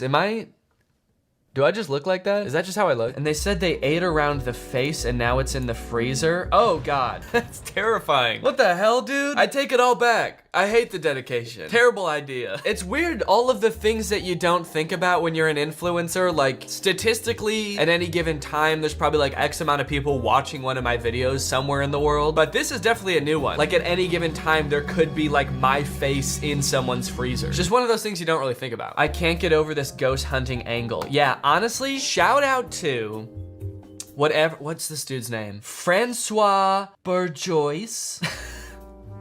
I think maybe out of all of the ways I could have pronounced that, that was maybe like the worst. No, wait, why did I say Francois? His name's Francis. What the fuck? Francis Bourgeois. He's a train TikToker and he uses this angle all the time in his train videos. I was like, this is like the perfect angle, I feel like, for this video, because Jake was holding the camera. No matter where he is, I can always have a camera angle of my face to show like my reaction to things. Also, one of the top 10 moments of the video, me like sniffing the pee, that camera angle came in so clutch, dude. That might be the best shot I've ever gotten in a video. Me just sniffing pee? What's better than that, huh? Just Danny bent over sniffing a pile of piss. Oh, baby, now this is a meme, dude. When I say, can we get some memes in the subreddit? This is what I mean. New, fresh meme format straight out of the oven. Look at this. It's me opening a drawer with me in it, and I say, instead of no Bible, no hair. That's a meme format right there, all right? This is what I'm talking about. Upvote this more. How many upvotes does this have? 1,000? This should have at least, how many people are there in the subreddit? 122,000? This should have at least 122,000 upvotes. This is a good meme right here. Dear Danny, my birthday is today. You're invited. Time right now. And I posted it 24 days ago. Shit. Danny looks like Dream, or is this another prank? I've seen people saying that. I don't think I look anything like Dream. Yeah, I mean, I don't really see it at all. Like, we don't even have the same color hair. It's like a different shade of brown, drastically different faces. We're both just two normal looking guys, all right? And if being normal makes you look exactly the same as someone, then I look like everyone. I look like everyone then. Guys, I think all of Greg should stop posting RIP Danny's hair type posts. He likes his hair. I didn't say I like it, but I do agree. And I feel like it could be hurtful with all the negativity that people are putting on. That's a very nice comment, and I do agree. I think that maybe it's too many comments about my hair. You know, I don't really think it's gotten to me that much, but I would just urge people to think about, like, if you made a change to your appearance and you like posted it on Instagram, and then you got like a comment that was just like no, and it got like 37,000 likes, what does that do to you? Again, people are mostly just joking and like kind of in shock, so I get it. I think generally I probably commented a little bit too much on my own appearance in videos. I make videos talking about doppelgangers and like having a young face. So I feel like to an extent, I've probably like invited it a little bit, but I think going forward, I'm probably not gonna react to as much stuff about my appearance because, you know, it's just my face, man. Pay attention to the content, you know? Pay attention to the memes, pay attention to the jokes. I should be able to have like newts for hair and nobody comments on it. People, just listen to what I'm saying, all right? That's the point of the videos. Danny gotta update his profile picture. Honestly, should I? I do need a new profile picture, honestly. I'm not gonna make it this, but at some point I'm gonna need a new profile picture. Not that I'm committing to this hairstyle, that's not why. I just think that I need a new one because I've had this profile picture for so long. I'm wearing one of these like scooped neck t-shirts. Those aren't even like a thing anymore. It's like a t-shirt made for Squidward. Says I'm not gonna comment about my appearance anymore and then immediately reacts to something. Roasting my own shirt. The bald trinity. Yes. The prophecy is coming to fruition. Now I just need to get the other two to shave their heads. Or I'll do it myself. Then the prophecy will be complete. Okay, I think that's enough for the top of the month. Let's see if there's anything hot right now. Anything good that people have been talking about lately. If I introduce my girlfriend to Danny's videos, does that make our relationship incestuous because all Gregs are blood related? Technically yes. As long as she wasn't related to you before you introduced her to the videos, I'll make an exception just this once. I can tell you really like her, so you're good. All right, well, I think that's it for all the memes and goofs and wackiness for today. Thank you guys for watching this video. I hope you enjoyed it. Bye. What's up, Greg? I was not expecting to make a video today, but I've been getting so many DMs about this situation that I had to stop what I was doing. I had to put down the very important things that I was doing to sit down and make an emergency video! This is an emergency video, folks. Literally like 90% of my DMs have been about this for the past 2 days, so I had to come on here and let everybody know that Merge Mansion, the game whose ads I've made a few videos about, has gotten Pedro Pascal in an ad. I am making this video to let you all know that Pedro Pascal is in a Merge Mansion ad. Actually, he's in 2. So you guys probably remember I made a video on this channel about Merge Mansion in the past, and then I actually made a second one on my second channel that probably not all of you you've seen, when they got Kathy Bates to play the live action version of the grandma in their ads. If you don't know, Merge Mansion is like this home gardening fixer-upper type game where you inherit an old mansion, I think, and you're like upgrading it and you're doing gardening and stuff like that. But then also all of the ads have this like murder mystery element to them, and I don't know if the game has that in it. I still refuse to play the game. I'm not gonna play it. I don't want these ads to work on me, all right? My mind is an impenetrable fortress today, okay? I'm not falling for these ads. I see ads like this where a company is trying something fun and exciting, trying to shove their game down my throat, and I say, no, I'm not falling for this advertisement. I'm gonna see a commercial for Coca-Cola and then drive to the gas station and make an impulse purchase like a normal person. Anyway, I'll show you the first of the ads now. It's called A Twisted Game. Honestly, I don't even know where to start.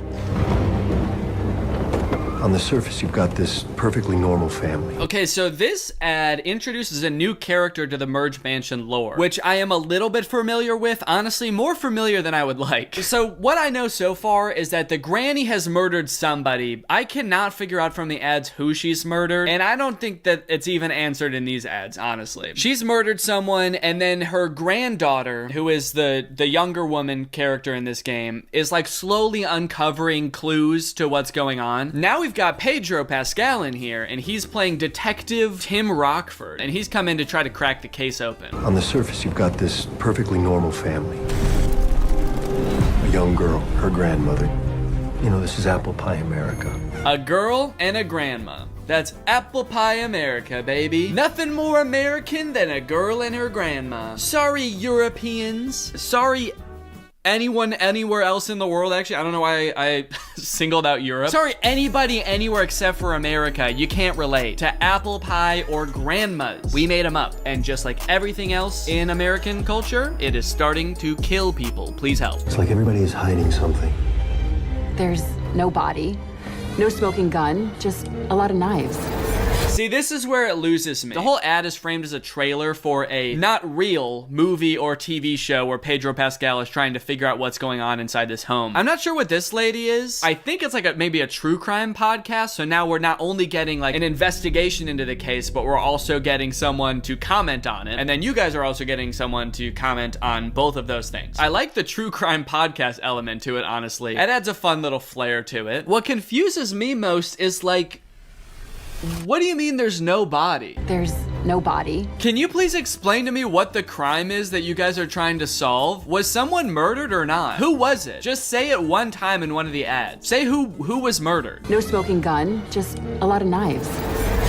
No murder weapons, unfortunately, just a shit ton of knives. So unfortunately, nothing suspicious has been found yet. Just a freakish obsession with knives, and not cooking knives. These are knives that are sold to be weapons. There's no body, no smoking gun, just a lot of knives. The fact that she's like, there's no smoking guns, it's just knives, makes me think that by like no body, she also means like, we can't find a body. The only thing we found is this skeleton. Super confusing. I'm worried that people are gonna think that I'm like sponsored by Merge Mansion by keep continuing to make videos about Merge Mansion. I'm not, okay? I'm not gonna play this game. I would be lying if I said that my curiosity wasn't piqued at least a little bit by this ad, because I'm like, who died? Who died and how did they die? How is knives not evidence? There's knives everywhere. They find them on every surface in this house. That's not evidence? Is the investigation to figure out if there even was a crime? Can you call 911 to be like, hey, a crime happened. Can you come figure out what it is? I don't know. I feel like I've been victim to some sort of injustice. I'm not sure what, but there's knives everywhere. Please come. That'd actually be an insane new genre of YouTube videos. You've heard of BuzzFeed Unsolved? How about BuzzFeed Unfound? We haven't even found the crime yet, let alone solve it. Okay, here's the next ad. It's called Think Like a Grandma. I was finally in, but still couldn't put the pieces together. What am I missing? Crime scene? Weapon? You're missing a crime, I think. I still couldn't put the pieces together. What crime was I solving? What am I doing here? Who is this girl and this grandma? What is my job? To catch a grandma, you have to think like a grandma. Oh shit, okay, so that looks like some evidence there. A boiling pie? So maybe there was a crime committed, I admit it. Maybe somebody was murdered and then Granny made a pie out of him. Good ol' apple pie America, you know? You got loving granddaughter, murderous grandma, and pie grandpa. Nothing more American than that, baby. God bless America. Think. Another thing you'll notice is that Kathy Bates is not the grandma anymore. I don't know who that lady is, but that's not Kathy Bates. So they, I guess, could not afford to hire Kathy Bates and Pedro Pascal at the same time, which would be a pretty crazy collab. I guess it's probably not called collabs when it's like a movie or an ad. But this must be super confusing for the detective too. He gets pictures of all of the suspects and the grandma looks like Kathy Bates and then he gets there and this is the grandma. He's like, okay, I was solving a murder, but now we have to solve like who you are. You shapeshifter. What are you? Think. What would Grandma do? He doesn't know the crime yet. That's why he's saying, what would a grandma do? What sort of crimes would a grandma commit? Tax evasion? Turning her husband into a pie? Maybe they just live in a small town where literally nothing is going on. And so he's like, I'll put police tape up at some old lady's house and harass her. Sure, what the hell? Just try to figure out what crime she may have committed in her past. That's a cool little touch too, where it like turns into the video game graphics at the end there. And this is an homage to one of the earlier ads too that I covered in the first video. Anyway, either way, some pretty insane marketing. People have been talking about this nonstop, at least in my DMs, and I've seen people talking about it on Twitter too. And also this ad from 4 days ago has 7.4 million views, which is pretty crazy. All of their other ads have like maybe 20 to 60,000 views. So getting our boy Pedro in there really pushed the ad. Now, a lot of the discourse that I've seen around this ad, both in DMs and otherwise, have been people being like, there has to be something fishy going on. How did they get Pedro Pascal in their ad? How did this random shitty game get Pedro Pascal in their ad? For example, this TikTok. The next time someone asks me what my favorite conspiracy theory is, I'm gonna tell them that I think the Merge Mansion is a money laundering operation. Because how the fuck can they afford an ad with Pedro Pascal in this day and age, in this economy? Controversial opinion? They do make that much money. Even Candy Crush didn't have that kind of money. What is going on? Candy Crush for sure had that much money, and Merge Mansion also for sure has that much money, dude. I hate to break it to you, but mobile games make a shit ton of money. How much money does Merge Mansion make? Currently, the game earns more than $10 million per month from its players. So far, the game has bagged more than $160 million. So they make $10 million a month. How much does Pedro Pascal make? Okay, for The Last of Us, Variety reported that he earns $600,000 per episode. So I do hate to break it to you, but Merge Mansion definitely has enough money to hire Pedro Pascal without being a money laundering scheme, which a lot of people in the comments can attest to. This person said, listen, if you've played Merge Mansion and are addicted, you'll get it. They're constantly pushing buying things, but not enough for me to stop playing it. So they make a lot of money from their players, and I'm guessing based on the 7 million views they got on that ad by just posting it for free on YouTube, like they didn't even need to put it in the Super Bowl or anything, like I'm guessing that they're gonna get a good return on whatever investment. I mean, he makes $600,000 per episode of a TV show. I'm guessing they probably paid him less than that for a 1 minute long YouTube video. If you want a real conspiracy theory, here's a real conspiracy, dude. For The Last of Us, he earned $4.5 million. My conspiracy is that Pedro Pascal is actually a huge Merge Mansion fan. And while he made $4.5 million from The Last of Us, he spent $4.6 million on Merge Mansion upgrades. He's in immense debt to Merge Mansion, to the grandma herself perhaps even. And when Merge Mansion caught wind that Pedro Pascal is the owner of the account that owes them $4.6 million, they said, hey, listen, we'll wipe out all your debt for one measly little commercial. Actually, 2 measly little commercials. And what could Pedro say? But okay, fine, I'll do it. I bet he took the job because it was funny. No, I bet they paid him. I bet he took the job because they paid him a shit ton of money, honestly. I like that, like, people's only 2 theories are like, this is a money laundering scheme, or he took it because he's funny. There's no way this game that makes hundreds of millions of dollars paid an actor to act. Danny Gonzalez is gonna have a field day with this. I mean, they're right, dude. I am over here having a field day.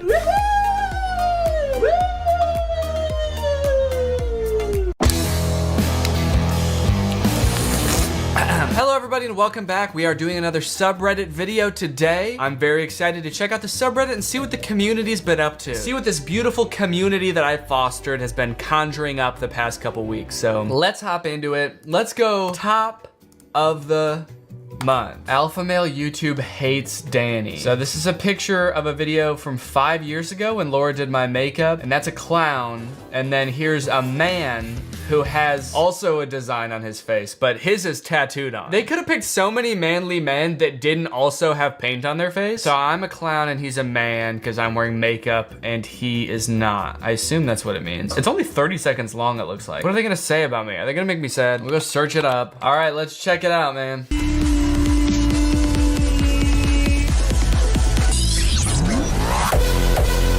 Whoa! Holy shit. Wait, am I even in this video? This video has nothing to do with me. Stop being weak. Take responsibility for your life. You are not a baby, you are a man. Fight for your goals. Nothing worthy is given free. I'm sorry, what the fuck did that video have to do with me? That video was not about me at all. The thing is, on rare occasion, videos like this do like make a point. Like, hey, take some responsibility in your life. Obviously, there's forces outside everybody's control that you can't, but you know, it is your life. Don't let others control it. Like, sure, yeah, be your own person. Think for yourself. That's great. But just, it's not really about what you say sometimes, it's about how you say it. Granted, a lot of these channels are super toxic. I'm not trying to say like I agree with all of these channels, but like, you know, if being masculine is important to you, do that. Just don't be an asshole. You can be masculine without being a dick. I do think it's kind of funny that they say it is your life, don't let others control it, right after it showed someone who's clearly in the military. Y'all know what being in the military is, right? You don't just get to like do whatever you want. That's not, they don't just like send you off and are like, we trust you. Go ahead, you get the job done. Whatever job you want, get it done. Be a man, don't let others control you. Join the Navy. This clip for one of the beta males they use is like a guy getting emotional over a trailer for Star Wars. I've always thought that was so fucked up to make fun of people for getting like emotional over a franchise that's really important to them. This video is just as corny as crying about Star Wars. How could someone possibly call Danny soy when he literally has the endorsement of the Liver King? That's a good point, dude. Are you a primal? I didn't think so. They should have man here and then king here. This should say liver prince. These AI boyfriends are getting out of control. What are your thoughts on Danny Gonzalez? I think Danny Gonzalez is a great singer and songwriter. Wow, how kind of him to say. Yes, that is his name. He was born in New York City, but moved to Los Angeles when he was very young. No, he didn't. Yes, he did. Wow, doubling down. His real name is Peter Gene Hernandez, but he goes by Danny. OMG, I never knew that. I slowly thrust? It's okay, I didn't know that until a few years ago when I started listening to his music. Wait, what the fuck is going on here? You know what, I'll agree with the original statement of this post. These AI bots are getting out of control. Yeah, let me just tell you like an incorrect fact, and then slowly thrust, and then like gaslight you about the thing I just told you. Does the AI bot just like make this shit up, or are they getting this information from somewhere? Like, is he confused, or is he just lying? I should do a video where I talk to more AI bots. I slowly thrust. Oh, they were getting their point across. Yeah, his name's actually Peter Gene Hernandez. That actually is his name. Don't believe me? Yeah, it's all right you didn't know that. I didn't know either until I started listening to his music, so. Okay, we got me having a lot of fun with my main and second channel videos. Meanwhile, my subreddit videos are drowning, and then Underwater Dead is my gaming channel. Yeah, I mean,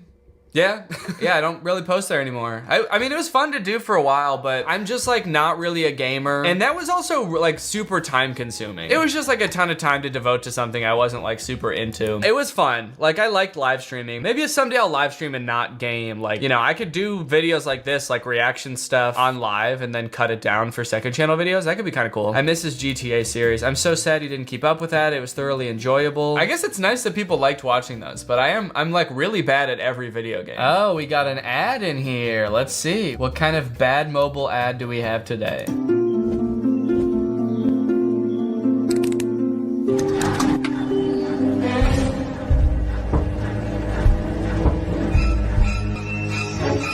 So she killed the baby. She had a baby. She loads the washer. Oh, she still has the pile of clothes in her hands and not the baby. The baby's binkies on the ground. So you can decide whether to throw everything in the trash or destroy everything with a hammer. Oh, and then you kind of just turn it into a second living room. That's tight. It's so interesting with these ads because there's no way this actually happens in the game. She got over murdering her baby real fast. Hey, we don't know how much time was in between there. This could have been months. Could have been years. We don't know how much time passed in between her finding the binky and destroying her infant son's room. Why are you guys still supporting Danny Gonzalez like the police didn't find human remains as evidence of cannibalism in his LA home that he sold in 2013? Okay. People change, all right? People grow. That was like 8 years ago. What do you want me to do? I could go back to eating people. Would that make you happy? You want me to do that shit again? I don't think so. So how about just forgive me? I merged Danny with Danny. I guess you could say this is literally Too Danny, Too Furious. Ooh, this is weird. It's double Danny. This looks more like me than I did. That's awful. It's like every feature of my face is like double. Actually, it's kind of not. It actually doesn't really look like me. It's just kind of uncanny. It tried to make my face end right here, but then also made it end over here. How does Danny and Danny look less like Danny? Mans looks like a Tommy or Daniel or something. Yeah, he looks more like a Tom than a Danny. Can we get a Tom check? What do we think about Tom? Can we get a temperature check on whether this is Tom or not? Let me know in the comments. If I had to name this person, I don't think I would say Tom, honestly. To me, this looks like a Henry or something. Honestly, he looks British and he looks like his name would be Henry. Oh, interesting. Okay, so this is a comment from my last video about the MGK movie. Let's read it. I've watched your videos for years, Danny, but you're just straight up hating on him in this video. This is neither the best nor funniest movie review you did. That really hurts to hear, because every time I am trying to make literally the best video I've ever made, even though I've made hundreds of videos, I still expect each one to be literally the best video I've ever made, so that does really hurt to hear. You don't need to jump on the hate train, love. You're better than that. This movie was obviously dripping in irony and sarcasm. I agree that it's a very well written nor necessarily the best directed movie, haha. I think they mean I agree it's not very well written or the best directed. So it's a bad movie is what you're saying? I agree. But he's just a guy, not giving a single fuck. That was part of the problem with the movie actually. It's that no one seemed like they cared. Doing whatever he wants to do, putting stupid jokes in and shit. Does this person agree with me? At first he was like, Danny, I'm sorry, but you're just hating on the movie for no reason. Sure, was it a bad movie? Yeah. Did it seem like he didn't give a fuck and was just throwing in bad joke after bad joke? Yeah. And were those all points you brought up during the review? Yeah.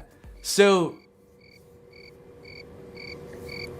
what was I saying again? But he probably didn't try winning an award. Don't tear people down for views, Danny. What I do on my channel all the time. You could have made this video funnier by being more neutral. Well, that's just not true. It always is kind of interesting because, you know, I have like such a wide audience that occasionally I will make fun of something that has some kind of intersection with my fan base. And so it's kind of interesting to see how people react when that happens. Oftentimes people are like, hey, you know, I like this thing, but I don't mind seeing somebody joke about it. Usually people have a sense of humor about that kind of thing, or they'll leave like a jokingly upset response. It is kind of funny to see someone who's watched my videos for years. This person has watched me poke fun at other movies for years, and then the second I make fun of an artist this person's clearly a very big fan of, they're like, you know, you don't have to hate on everything. You should be more neutral. Wow, Marmaduke stand in the wild. Imagine this comment on any other video. On the Marmaduke video, the Ratatouille video. Danny, I'm sorry, but you did not have to jump on the hate bandwagon. Marcel has it hard enough as it is. He was clearly just having fun with it. He didn't give a fuck. He was just trying to steal some strawberries from the kitchen. They're wrong for that. MGK sucks balls. Okay, XEM1S, I've been a fan of your comments for years, and I've seen you say that countless other people suck balls and thought it was funny every other time, but you really crossed the line with this one. MGK is untouchable. He's a god, and he sucks balls, but when he does it, it's because he doesn't give a fuck. Danny as Marmaduke. I like that they put my picture on like a picture of someone else doing yoga. You can tell because they kept like the Google image results. Keeping it simple, hands and. This is Marmaduke doing yoga. Whoa! Somebody drew me as a freaking Jedi and a Mandalorian? Okay, that's sick. That's so cool. Wow. So that's what I would look like if I was a Jedi. I'd make a cool ass Jedi. That's sick. Thank you for making that. Okay, all right. I gotta come clean about something. I didn't want this to turn into a whole thing, okay? But there's been some misinformation that's gotten a little bit out of hand with this post, so I need need to talk about it, okay? This is a clip from the video where I was trying to find the worst iPhone game. I'll just let you watch it and then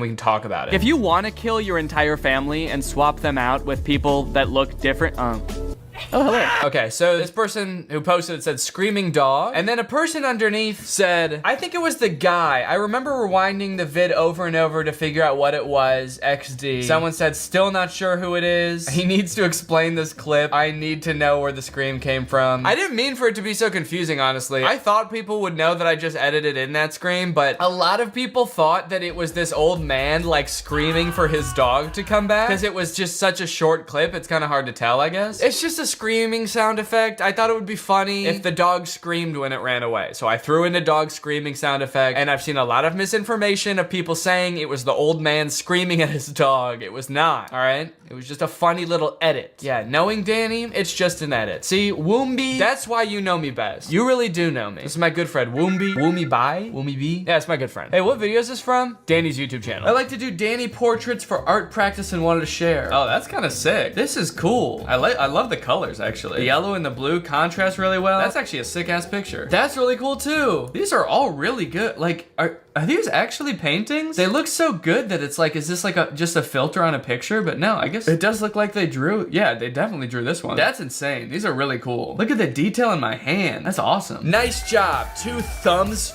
right up my own ass. All right, I'm feeling a little bit crazy today. So what the heck, you know what? Let's go, instead of top of the month, let's just go new and see what people are posting on right in this very moment. We should all show our favorite Danny videos. Here's mine, the Joker video. That's a pretty solid video. I actually really like that one. I haven't gone back and looked at that video in a long time, but I remember it being really funny. Sometimes you just come across like a gold mine that is just so funny on its own that it makes making the video really easy. Like, I sat down to write that video and I feel like it just poured right out of me. It's just so ridiculous. It's like, how could I not write a good video about that, you know? Okay, this person said, trying Troom Troom's awful kidnapping hacks. That one's pretty good too. That one came out, I think, like a year ago, and is still like consistently one of my like most viewed videos every month. I wonder if I could pick my favorite video that I've ever done. I think I could. Let me think. I think my favorite video I've ever done was the Tesla video. That was like the most fun to make. I think it turned out really well. I was like really excited the whole time I was making it. Got everything that I look for. I am working on a video right now currently that I think has the possibility to be my new favorite video. It's another one of those videos that like I feel really excited the whole time I'm working on. I guess I don't really know when it'll come out, but I'm gonna go shoot it like in less than a week. So I'm really excited about it. Guess you'll just have to wait and see what it is. Whoa, I made a GIF of random frames from every single video from Danny. Oh, this is crazy. It'd be really cool, whoever made this, if you did it in order.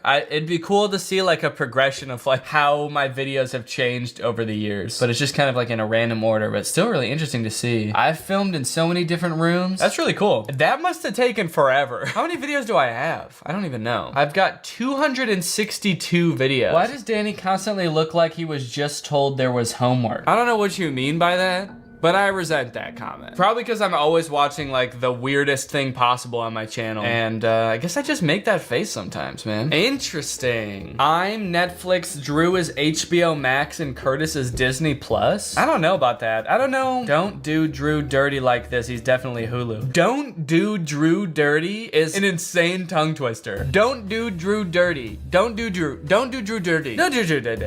I feel like none of them fit. It's hard to even compare people to streaming services. It's like, I don't know if I fuck with it. All right, well, you know what? I think that's enough for today. Thank you guys for watching this video. Make sure to subscribe, and I'll see you guys next time. Goodbye. This video is sponsored by Squarespace. Stick around to the end of the video to find out more. Yo, listen up. Hello everyone, welcome back to my second channel. This is my second channel where I like to get goofy and wacky and silly. If you thought this was my main channel, it's not.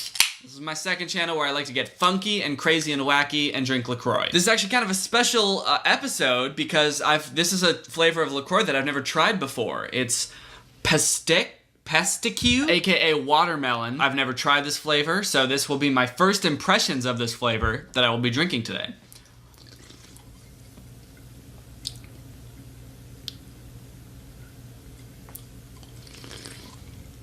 Not my favorite flavor. Not the best flavor of LaCroix that I've had. In fact, pretty disappointing, honestly. It kind of tastes like the rind of a watermelon. Like, not the red part, but the like green shell, well, maybe it'll grow on me. Today we're gonna be doing a little Q&A. I had people tweet at me questions. I said specifically ones about being a YouTuber if you want. So hopefully there's some good questions about being a YouTuber and then just other stuff in general. So let's hop to it. Let's have another sip of this LaCroix, see if it's gotten any better. Nope, it hasn't gotten any better. Oh, also, this is part of the new merch. You may have seen other videos where I wear a Daddy Boy shirt. This is a parody of that shirt. I can't sell shirts that say Daddy Boy because that's probably someone else's slogan that was on that shirt. I got it from a thrift store, so I don't really know what Daddy Boy is, but this shirt says Danny Boy. So I can sell this shirt because it's got my own name on it and my own gender. When did you know you have transitioned to someone who just makes videos to an actual YouTuber? Like, what triggered the realization that it's a job? It was probably honestly just the moment that I started doing it full time. I had a job for a while I was doing YouTube, and then the moment I decided to like quit my job and just do YouTube full time because I was making enough from YouTube to treat it like a full-time job, for me at least, that's when it became a job and not just a hobby. I feel like I always tried to treat it like a job because, you know, dress for the job you want, not for the job you have. So I always tried to like work on it as if it were my job. How long are your videos unedited, and could you post an unedited video? An unedited video is usually anywhere between like 40 minutes and an hour and a half. Let's see how long my most recent video about the Joker was before I edited it. 52 minutes was the Joker video. That includes me sitting down and talking, all of the green screen sketches, and then the ad read at the end. So all of that was 52 minutes. One thing I found while I'm editing is that my video will usually turn out to be about a third of the total time that I film. So if I film for an hour, which is 60 minutes, the video usually comes out somewhere like 20 minutes. Most of the time that gets cut out is just me saying the same line over and over, trying to get it to sound right in my head. So as for your second question, can you post an unedited video? Absolutely not. That would be so embarrassing. I think that in one of my old videos on this channel, the one about how I make a video, if you scroll back and find that video, I show some of an unedited video where I'm like saying the same line over and over, and also I go through the whole process of making a video. So if you're interested in that, go check that out. It's on this channel, which is my second channel where I like to get goofy and wacky and drink like wow. Do YouTubers have health insurance? That's a fun question. That is an interesting question. I guess not a lot of people would think about that, but it's kind of a funny coincidence because yesterday I applied for my own health insurance because I just got kicked off my parents' plan because I just turned 26 this month. So, to answer your question, I would assume that most YouTubers do have health insurance, but it's not like because they're YouTubers. We have to get our own health insurance basically. So I just got it through healthcare.gov. Shout out to Obama. Do you need a following in order to start a YouTube channel? I'm trying to figure out what that means. Do you need to already have subscribers on YouTube to start an account on YouTube? Or like, do you have to be famous somewhere else before you can start a YouTube channel? Yeah, actually, unfortunately, in order to start a YouTube channel, you actually have to have 10,000 followers on Instagram. But as we all know, in order to start an Instagram account, you have to be verified with 100,000 followers on Twitter. And in order to make a Twitter account in the first place, you have to have 1 million followers on TikTok. And in order to even get a TikTok account, you have to be cast on the show Riverdale. So it's really tough to break in, but once you do, it's pretty much smooth sailing from there. So being a YouTuber always sounded fun to me. Is it ever really stressful? Why or why not? Being a YouTuber is definitely really fun at times. It's definitely really rewarding, especially if you post a video that you worked really hard on and it does well and you get a lot of positive feedback on it. Even people that you know in real life are like, hey, that was a really great video. That's like the really rewarding side of it. I would say the stressful parts for me at least is like trying to come up with new ideas. That's usually the most time-consuming part and the part that I still second guess myself about the most. Deadlines can also tend to be pretty stressful. Brand deals usually have pretty hard deadlines that you have to meet. And if you sign up for like to do a brand deal for a specific month or a specific week, and you end up not having a good idea for that week, it can be really stressful trying to like pull something together and get it done really quickly. Have you ever considered drinking LaCroix on your main channel, not your second channel, where you get a little bit goofier and wackier? Are you insane? Drinking LaCroix on my main channel? Are you trying to make me lose all my subscribers? My second channel is where I get goofy and wacky and drink LaCroix. If I tried to pull any of that shit on my main channel, I'd be canceled within the hour. LaCroix is just too wacky for my main channel. You know how serious I am on my main channel. There's no goofing around over there. I think the problem with the watermelon is that LaCroix's whole thing is it has no sweeteners, it doesn't have sugar or even artificial sweeteners. I feel like the taste of watermelon relies so much on the sweetness that when you take that out, it just tastes kind of bitter and nasty. Like lime, the flavor of like a lime LaCroix just kind of tastes like sour, and that's like the good part of a lime. It doesn't really need to rely on sweetness, but I feel like watermelon does, and it's really and it's really letting me down. Do you think your location affects your career? Like if you move to another state, would that impact your channel or anything? I don't think so. A lot of people actually assume that I live in California because I'm a YouTuber. They just think that all YouTubers live in LA, but I live in the suburbs of Illinois. So I would think that if it was gonna affect my career, it would have by now, but it hasn't. I used to live in California. We moved in 2018 back to Illinois because this is where my family lives, and I've never really felt like I got that much out of living from LA from like a career standpoint. We just wanted to be closer to our family, so that's why we moved back to Illinois. I don't really feel like it's hindered me that much. It's not like I do collabs that much on my channel, and even when I do collabs, it's usually not with people that even live in California. I don't particularly think that there's one specific location that's like amazing for YouTubers and you have to live there to be a YouTuber. Any fun memories from high school? Oh yeah, actually I've got a lot of good stories from high school. I've got, man, so many good memories. I mean, we used to get into a lot of trouble. We used to have a lot of fun in high school. Man, those were the days, huh? All right, next question. What's your favorite crazy wacky thing to do on your side channel that's too crazy and wacky for your main channel, other than drink LaCroix? Probably this. What are your political personal opinions on hamsters? Photo for reference. Okay, thank you for the photo.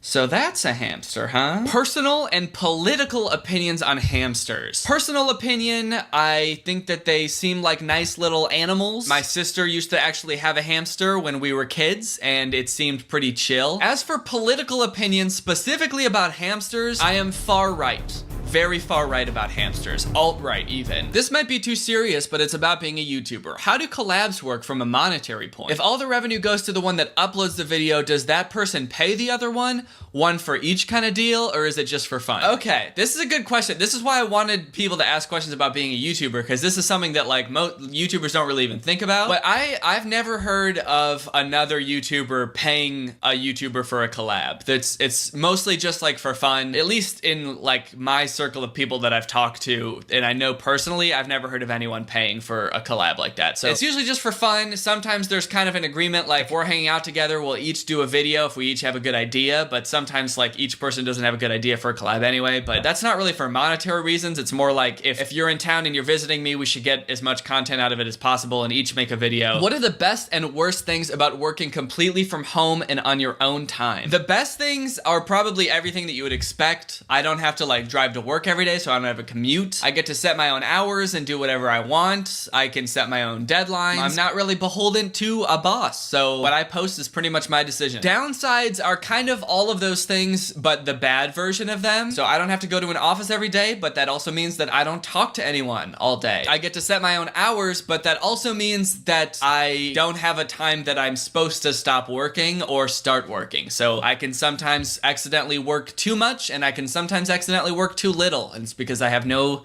schedule. I also frequently forget what day it is. In fact, before the pandemic, the only way I knew what day it was is when Laura was gone and when she was at home, but now she's home all the time and I don't know what day it is. What do you want to be when you grow up? Spider-Man. Could you give me a senior quote? Yeah, I love coming up with senior quotes. How about something fun like, congrats seniors, we did it. Have a great summer. The person below me will die on March 23rd, 2037. Kind of fun and also kind of ominous. How do you feel about me morphing you with Drew?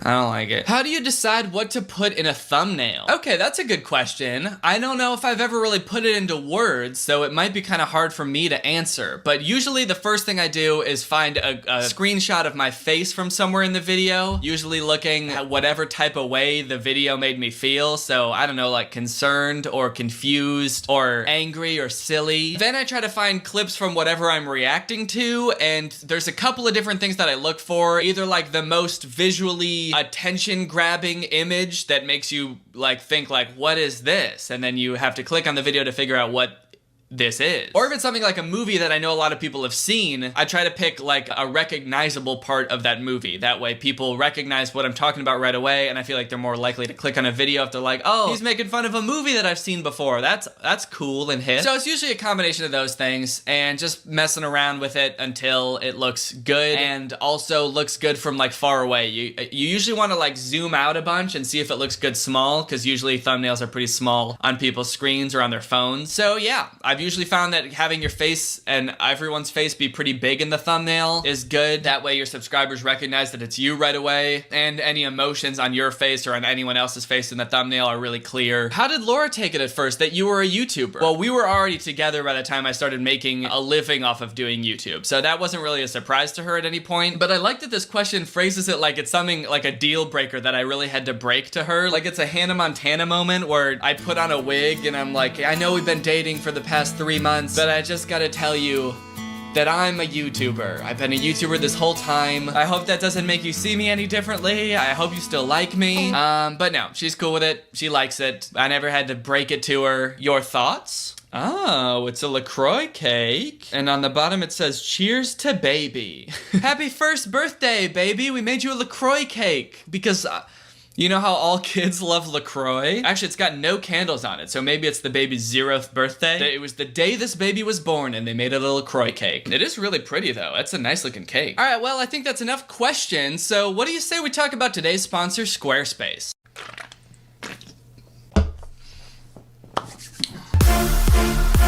All right, hello everyone. Welcome back to my second channel. This is my second channel. If you thought it was my main channel, it's actually not. It's my second channel. I saw a lot of comments on the last video I posted on this channel asking if it was my main channel. This is my second channel. So if you just stumbled upon this channel, go ahead and subscribe. This is the channel where I like to get a little bit goofier and a little bit crazier and wacky and fun. So I also like to drink LaCroix on this channel. So a couple weeks ago, I posted a video on this channel, my second channel, where I did a bunch of those like, which YouTuber are you quizzes. And I took those quizzes in hopes of getting some kind of validation and recognition that I'm a real YouTuber. But unfortunately, I seem to have picked only quizzes where I wasn't even an option. Like, it seems like most of them were made before I even like started to make YouTube videos, or at least before I had like any real following on YouTube. And a good number of people called me out on that and seemed to think that that was kind of silly of me. And it was. I was being pretty silly. But luckily, this person named CreativeStar98 made this quiz on BuzzFeed called It's Time to Find Out Which Popular Commentary YouTuber You Are. And this quiz must have become pretty popular because the official BuzzFeed Twitter account actually tweeted this quiz. And if you look right there, I'm actually like part of the quiz. I'm right on the cover there. So I'm gonna take this quiz, and I don't really care if I'm a YouTuber anymore because this quiz pretty much confirms that I already know I'm an option. I want to figure out now if I'm really me or if I'm maybe someone else. So I'm gonna answer the questions to this quiz as honestly as I can, as true to myself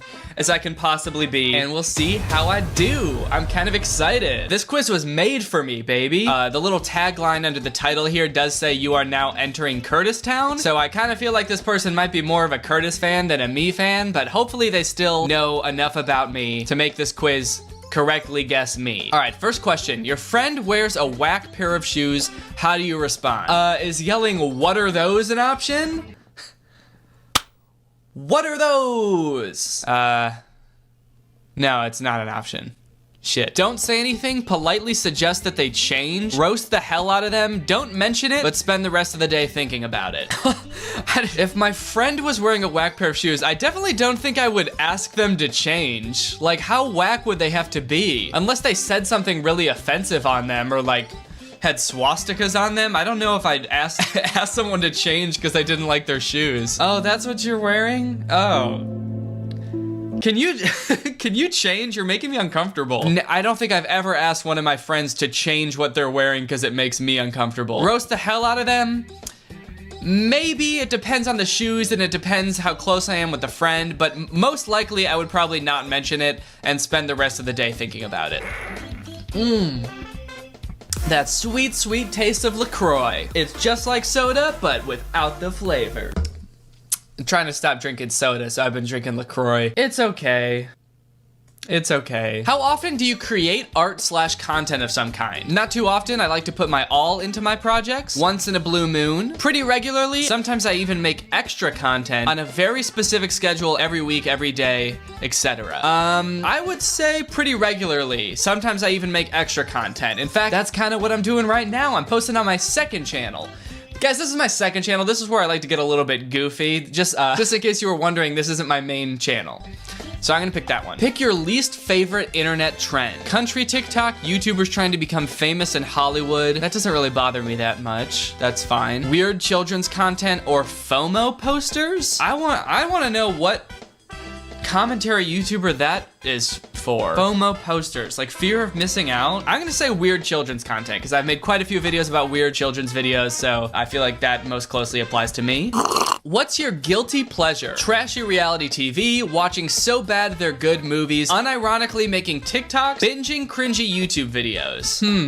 There's a couple on here that I like. I really do like trashy reality TV. I watched The Bachelor, Bachelorette, Bachelor in Paradise. I just watched Love is Blind. Been watching a lot of Married at First Sight as well. So trashy reality TV is really up there. Watching so bad they're good movies. I do like doing that, but that's usually only for like when I'm going to make a video about it. I don't really do that in my free time that much. Unironically making TikToks, I sort of do that, but not very often. Yeah, I would say the thing I do most often is watch trashy reality TV, so I'm gonna say that. What's your relationship with social media? I post a lot of tweets that I delete later. I really only go online if I have a random funny post to make. I mostly post pictures of my significant other and my pet. I do a lot of stalking, but not a lot of posting. Out of these options, I would probably say I post a lot of tweets that I delete later. I do tend to do that. If you have my notifications on Twitter on, then you know. Sometimes I like to post things just for people who have my notifications on, so I tweet them and delete them really quickly. A lot of people don't understand what I'm doing, so they just think I delete a lot of tweets, but sometimes I like to just talk to the people who have my notifications on, so I do that. So I could understand how that could be me. Okay, I post a lot of tweets that I delete later. I'm gonna pick that. Of these places, which would you like to visit most? Okay, we got Canada, London, Greece, and Japan. Now, here's the thing. I can kind of tell who's who here. Japan is clearly me, because I just went to Japan last year. Canada, maybe Curtis, because he lives there. Greece, okay, I don't know who the other two are really, but I'm pretty sure Japan is supposed to be me. But here's the thing is I already went to Japan, and this question is asking which of these places I would like to visit most, and I've already been to Japan. In fact, I've been to Canada, London, and Japan. The only place on here I haven't been is Greece, so I'm gonna have to pick Greece. And I'm a little worried about what that's gonna do to the results of this quiz, but I'm not about to lie and say I wanna go to Japan again before I go to Greece for the first time. So I'm picking that. And then I gotta get another sip of this LaCroix.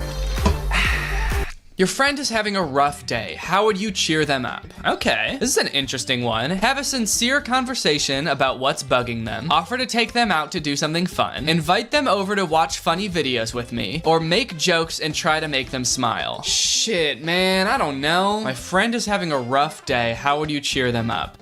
I don't know whoever made this is gonna judge this, cause like when have I ever like online shown that my friend is having a rough day and I cheered them up? When has that ever happened? I don't know. Like I've never made a video where like Curtis came over and he was all sad and I was like, hey buddy, I'm gonna make jokes to try to make you smile now. So I don't know how they're gonna judge this one, but I guess offer to take them out and do something fun. I think that would be nice to take their mind off of things. We could go play laser tag or something. What's something you like most about yourself? My ability to follow my dreams even if it's scary. My dreams are pretty scary. I only have nightmares. I don't have dreams that I work towards. I have nightmares that I work away from. My artistic skills, my ability to be a good friend, my deep thinking and introspectiveness. It sounds a little pretentious to say my artistic skills, but I do like feeling creative. Like when I do something and I'm like, damn, that was smart or that was creative or funny. I really like that. I feel like that's really fulfilling. So I'm gonna pick that, my artistic skills. What would you bring with you to a deserted island? A whole bunch of junk food?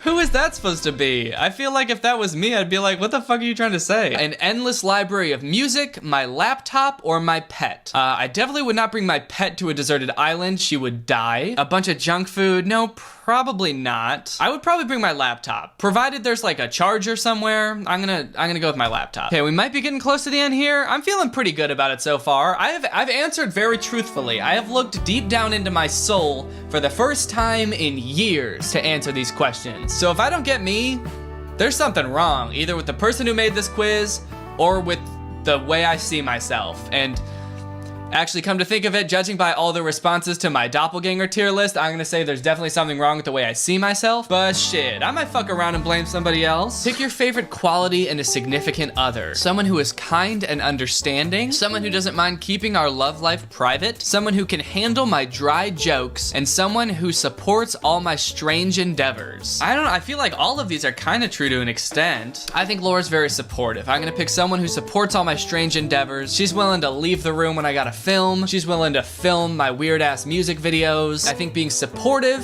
is very important. What's your opinion on marriage? It rules, dude. Marriage is sick. Oh shoot. Okay, this is the last question. I really gotta make this count. The last question is, what's the first thing people notice about you? My height, my flawless makeup, my eyes, or my hair? I'm trying to picture who these are each based off. My height, at first I thought that meant someone was like extremely tall, and I was trying to picture what commentary YouTuber like towers over everyone else, but I'm pretty sure this is referring to like either Cody or Noel because they have the whole short kings thing. My flawless makeup, probably not me per se, although the one time I did wear makeup for a video, it was pretty good. So we're left with my eyes and my hair. You know, these are all pretty superficial. What if people notice like my sense of humor first? But no, everyone's gotta be like, oh shit, he's short, or damn, his hair is weird. I'm gonna go with eyes. You know what they say, eyes are the gateway to the hair.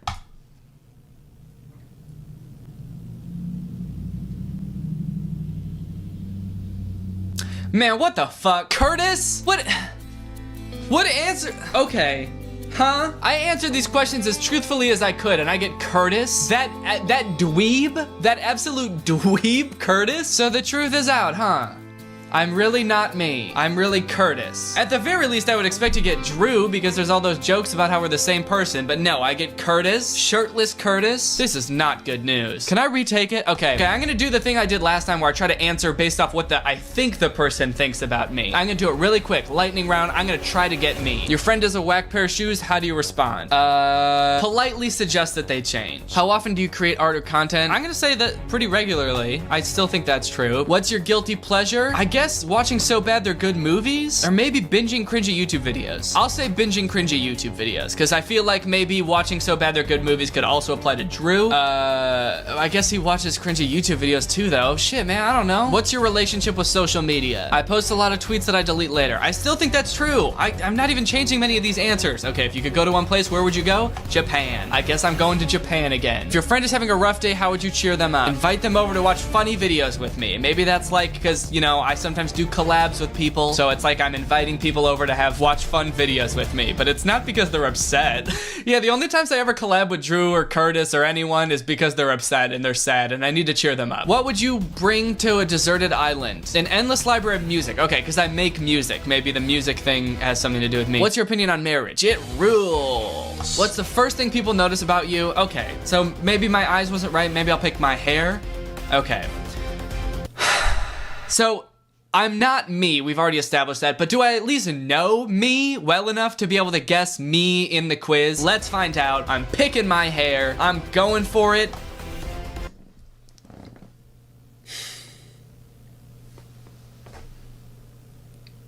Nice. All right, I did it. All I had to do was pretend to not be me and answer as someone who thinks they know me.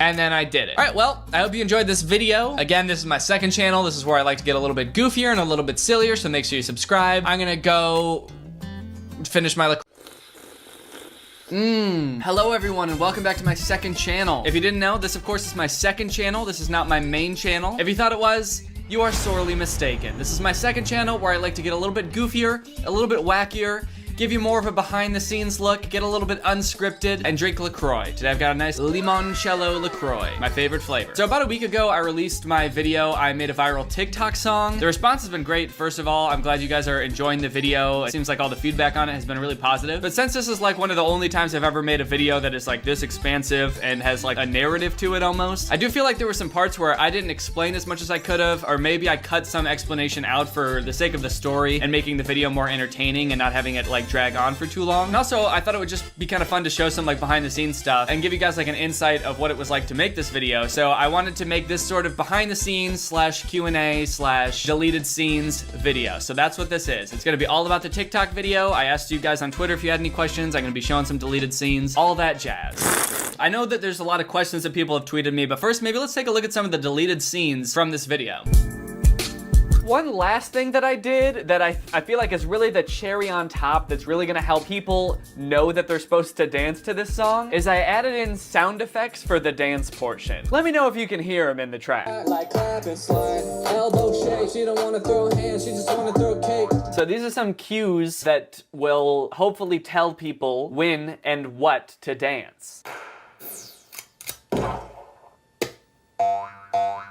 Oh yeah, everybody's favorite dance. It's the sound effects dance. So I do have a dance in mind and I hope it works. I'm gonna do it now just to see if it all works out. Clap and slide. I see TikTokers do this kind of slide and then elbow shake. That's meant to be this. I hope people will get that that's meant to be this. And then it's like, she don't want to throw hands. So something like ba ba ba. She don't want to throw hands. She just want to throw cake. I see people do like this where they kind of shake their butt and twist out their legs. So there's like two boing boing. Like clap and slide, elbow shake. She don't wanna throw hands, she just wanna throw cake. Don't stop, she don't take no. Is that a good dance? Do you think the TikTokers are gonna like it? Is the boing boing sound too goofy for shaking your butt? I couldn't think of any other sound to put in there.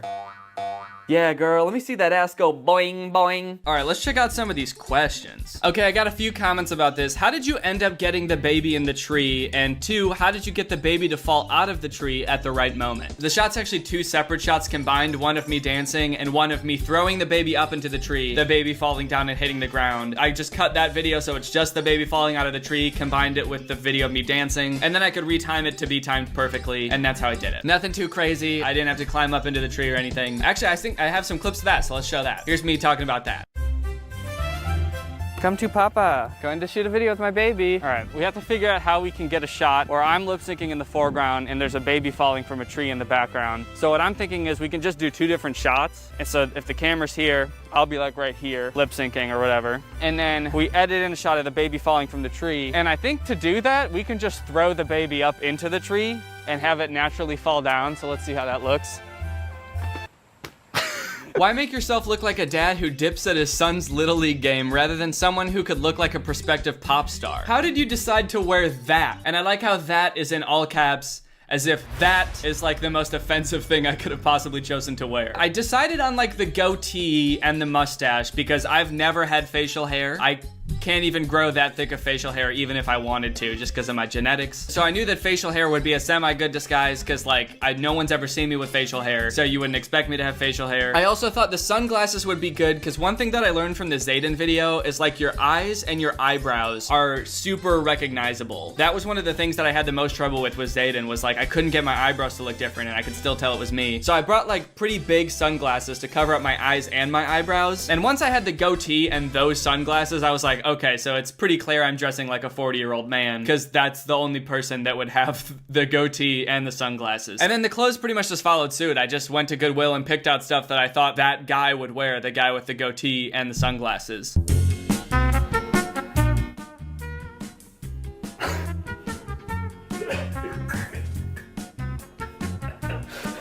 Do I look like a different person? A little bit. I feel like this just looks like I have cotton balls in my mouth. Do you think I can lip sync with this and it'll look like normal? For sure. Okay. Okay, yeah, I feel like it actually does help. I feel like it's making my voice deeper or something too. Just drop like 3 octaves. Howdy, y'all. I'm about to premiere my new song.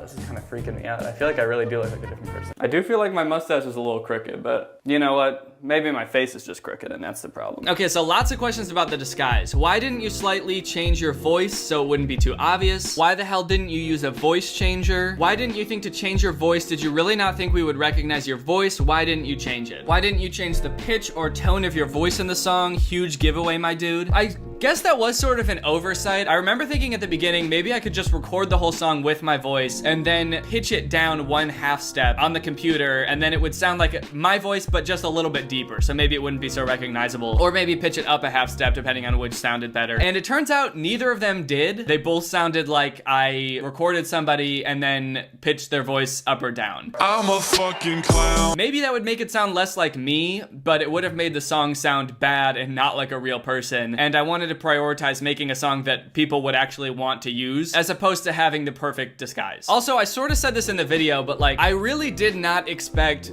that many people who knew who I was to see these TikToks. I think I said something like 800 million people use TikTok. I only have 4 million subscribers, so even if a bunch of my subscribers see my videos, it's gonna be pretty small percentage-wise because there's so many more people that use TikTok. So I guess I really underestimated how many of my followers would actually see the video in the first place because of TikTok's algorithm. So that's another reason I thought I was safe. It's not that like I really thought that this disguise would fool all of my followers. I just wanted to look like someone else because like in my head, my followers wouldn't really even be seeing these TikToks, just random people would. So it was more just like covering up my face so I'm not like immediately recognizable as me. This person said, how come you didn't hire someone else to sing the song for you? I think it would have worked if it was sang by a different voice. I half agree with that. That's actually something I didn't think about. Hiring somebody else to sing it for me. That would have been a good idea, and I probably should have done that. I just didn't think of that. The part where you said, I think it would have worked if it was sang by a different voice, I don't necessarily agree with that. I mean, maybe you're just specifically talking about the disguise. A large focus of the video was the disguise. A lot of people sort of came away from the video thinking that the reason that it failed is because my disguise didn't work, and I don't really think that that's true, because the whole goal of the video was just to get to 50,000 videos. It wasn't to successfully disguise myself. In fact, I honestly think that people figuring out it was me helped in the long run, and I think it definitely helped in terms of making the video more entertaining. If the video had not blown up and also nobody recognized me, there would have been like pretty much no video to make because nothing would have happened. My account would have just like stayed at 10 followers and none of my TikToks would have been seen and nobody would have made videos with it. There was definitely problems with the disguise, but I don't think that that's the reason that the song didn't blow up. In fact, I think that my disguise being bad actually helped the song blow up, just not for the reasons that I wanted. So I got some posters that I feel like Ned Flames would really dig.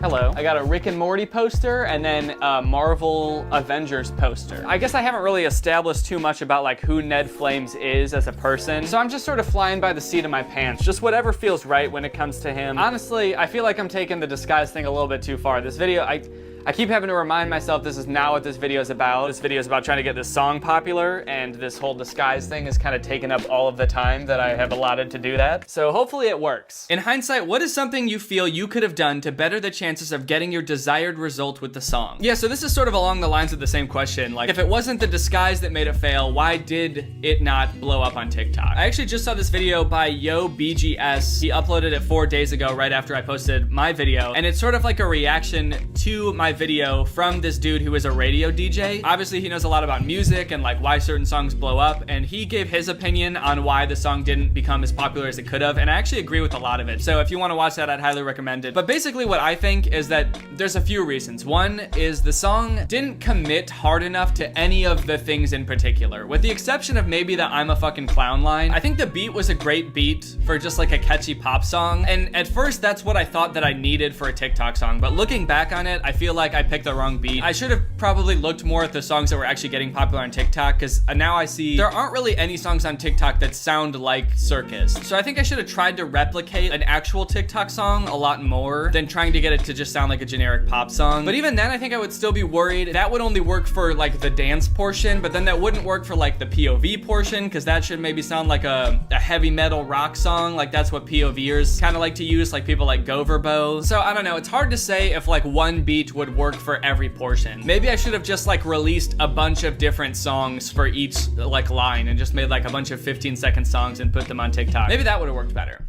Who knows? Since posting your video revealing the whole thing, has the song blown up on TikTok closer to the way you originally wanted it to? Well, not to brag or anything, but now instead of the song having 2,000 videos, it has 4,000 videos. So 50,000, here we come, baby. Are you banned from Illinois public parks due to how many times you threw that baby in the tree? No.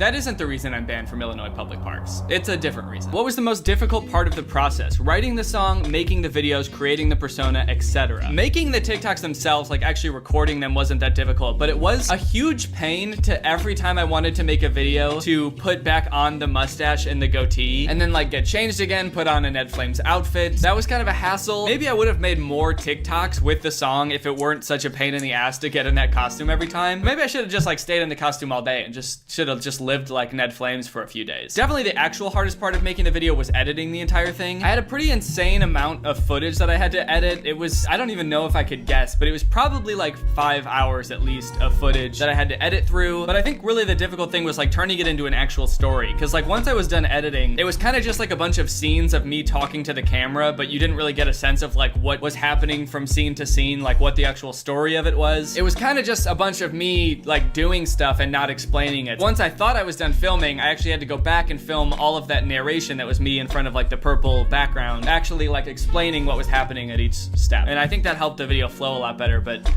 it was a long process. I think I edited for like 6 days, just did like nothing but editing. So that was the hardest part.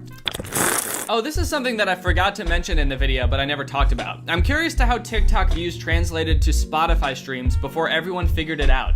If you noticed any correlation at all, especially since the song wasn't attached to you at all. I don't really remember. I think I remember at some point in the process going to Spotify and seeing that it had 13,000 streams, but I don't remember if that was like after the huge surge of people figured out it was me, if it was like some point before that. I don't remember when that was, but it's not like it had like hundreds of millions of streams on Spotify. It didn't translate that much, but it did translate some, but it's impossible to tell if that's because people recognize me. All right, well, I hope you guys enjoyed this video. I hope you got something out of it, learned a little something more about the process of making this video. Again, I will be disguising myself again. You will not know it's me this time. I guarantee it. Good luck trying to figure it out, bitches. Bye. What's up, Greg? I hope you're having a great day, and welcome back to another episode of Talking About Takis. Today we're gonna be talking about Takis. It's sort of a funny joke based on this popular snack food, Takis. We're gonna be talking about Takis. It's actually kind of funny. Guys, I don't know if you've been seeing the few new ads that Takis have been running on YouTube with some of the internet's most popular influencers, but they're hilarious. I think that they're really funny, so I just wanted to talk about them because every time they pop up on YouTube for me, I'm just like, oh my God, these are amazing. I love them. They're so funny. And also low-key, they kind of make me want to dig my hands into a big old bag of Takis and crunch them up. Here's the first one that I saw. Takis are seriously intense. Okay, I don't know about you, but this is definitely me when I eat Takis, okay? I mean, Takis are intense. I will give them that. I mean, like, these things are like the most flavorful things you'll ever eat, I feel like. Or at least, to me, they are. But Jesus, dude, it makes them look so intense. I also like that they tied in her like career as a TikTok dancer. It's almost like they almost made it seem like Takis are like pre-workout, but for dancers. Cause she's like getting ready to dance and the only thing she needs is just one little Taki and she's ready to go. Yeah, this is pretty much how us professional dancers warm up for every recital. We just, you know, one little Taki and then we're ready to just fucking, what is the dance that she does? Oh, I love that. Just kind of, let's fucking go, dude. One Taki equals 100 million likes on TikTok. I breathed in, the Taki does. So all you kids out there, if you're wondering how to become a successful TikTok dancer, that's how you do it. Just one Taki per TikTok. One TikToki should equal about 20 million likes, I think. I know me saying this is probably gonna make it seem like this entire video is an ad for Takis. It's not. This video is an ad for ExpressVPN, actually. But Takis are like my favorite food ever in the whole world. I eat Takis so much, but I think that they're also probably like one of the least healthy foods in the entire world. Like, look at the color of this snack food. There's no way this is just like the natural color of this seasoning. I don't know what they have to do to make them this color. If this, did they sell each individual Taki soul to Satan and there's just like a little bit of the devil in every Taki? I don't know, dude, but they slap. Also, never get the blue flavor of Takis. They're not as good as the Fuego flavor, and they also, I don't want to be too graphic, but you will remember that you ate blue Takis. That's all I'll say on that. So they actually have 2 ads with Charlie. This is the second one.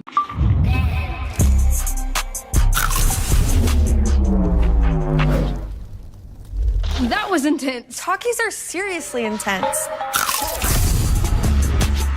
Talkies. Face the intensity. I love the way she emphasizes seriously when she says talkies are seriously intense. Talkies are seriously intense. It makes it sound like she's not agreeing with the other girl, but she's like arguing with her. Whoa. Talkies are intense, dude. Talkies are seriously intense. Yeah, that's what I said. No, you said intense. These are seriously intense, okay? I got a question for you. You know what? I actually just remembered I have to go. No! I got a question for you. Okay, what? Are talkies a joke to you? I mean, like, literally, are they a joke to you? Are talkies just a funny little goof to your fucked up little head? I mean, no, I guess I wouldn't say they're a joke to me. What does that even mean? Then take them seriously. Okay, dude, Jesus, they're seriously intense. Exactly.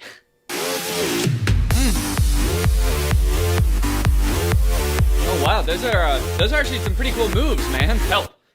What? Help, dude, I'm on fire. This is painfully intense. Seriously intense sounds dangerously close to Flamin' Hot Cheetos catchphrase.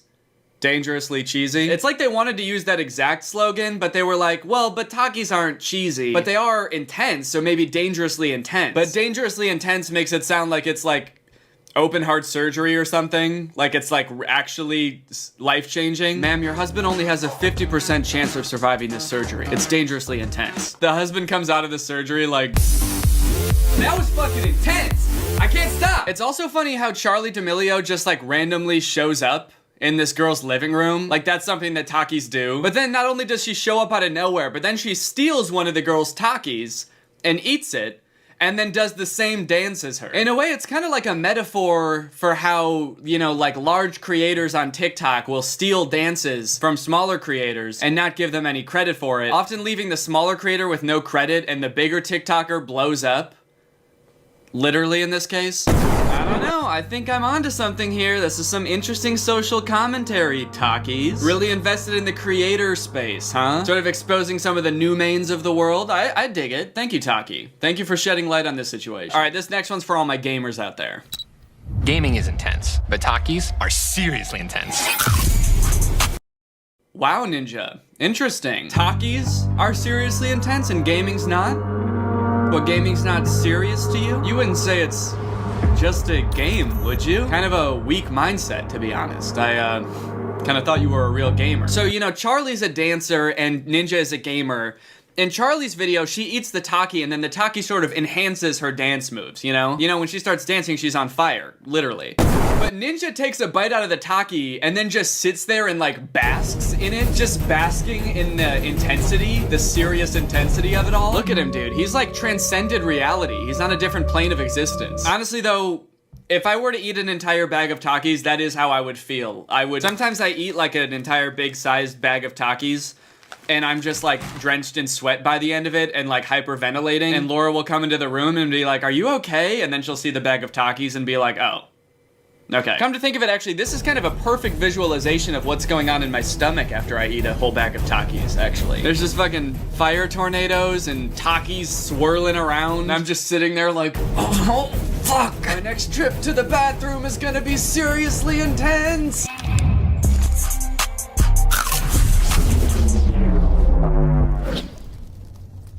That was intense. Takis are seriously intense. Takis, face the intensity. This dude's got 4 bags of Takis on his table, and also a plate of Takis, and then also the whole table is covered in Takis. Maybe that's enough Takis. 1 bag wasn't intense enough for you? You know what? 1 bag of Takis is just intense. 4 bags is dangerously intense. I feel like eating that many Takis would really like corrode your insides. I feel like this poor kid just wanted to relax. Maybe he was having some friends over and they didn't show up and that's why he's got so many Takis. I feel kind of bad. He's just playing a game by himself and he wants to enjoy his favorite snack food, and then like one of the best gamers in the world shows up to eat his Takis and absolutely cream him in Fortnite. Ninja just shows up and he's like, thanks for the Takis, kid. You ready to get your ass beat by a professional gamer? Takis are disrespectfully intense, come to think of it. How about that? Takis don't give a fuck about your relaxing Saturday playing video games. Now you gotta hold your own against one of the best gamers in the world. I feel like there's so much meme potential with these two. Especially since they ignite so quickly. It's like, you know, you could edit it with like a house blowing up. Or... I don't know. That's actually the only thing that I could think of. But there's got to be other stuff. There's got to be other things you can do. So when you're dancing and you eat a Taki, Charlie D'Amelio shows up to steal your dance moves. When you're gaming and you eat a Taki, Ninja shows up to play an ambiguous game console with you. But Takis, if you're watching this, I would like to see this in more scenarios. I think it's pretty interesting, you know? You're doing one thing, you eat a Taki, and then a professional in that field shows up. I think it'd be pretty interesting. Can we get some more scenarios like that, maybe? Man, this 19th century play is so good, I've hardly touched my Takis. Getting murdered at a play is intense. What are you doing? But Takis are seriously intense. All right, gang, well, that's it for the commentary side of things. Why don't we go ahead and talk about our sponsor, ExpressVPN? I think that we may be in the midst of the next big thing in sports. Today, my council of content, which just consists of one guy, his name is Robert, has put together a presentation on what can only be described as medieval knight fighting.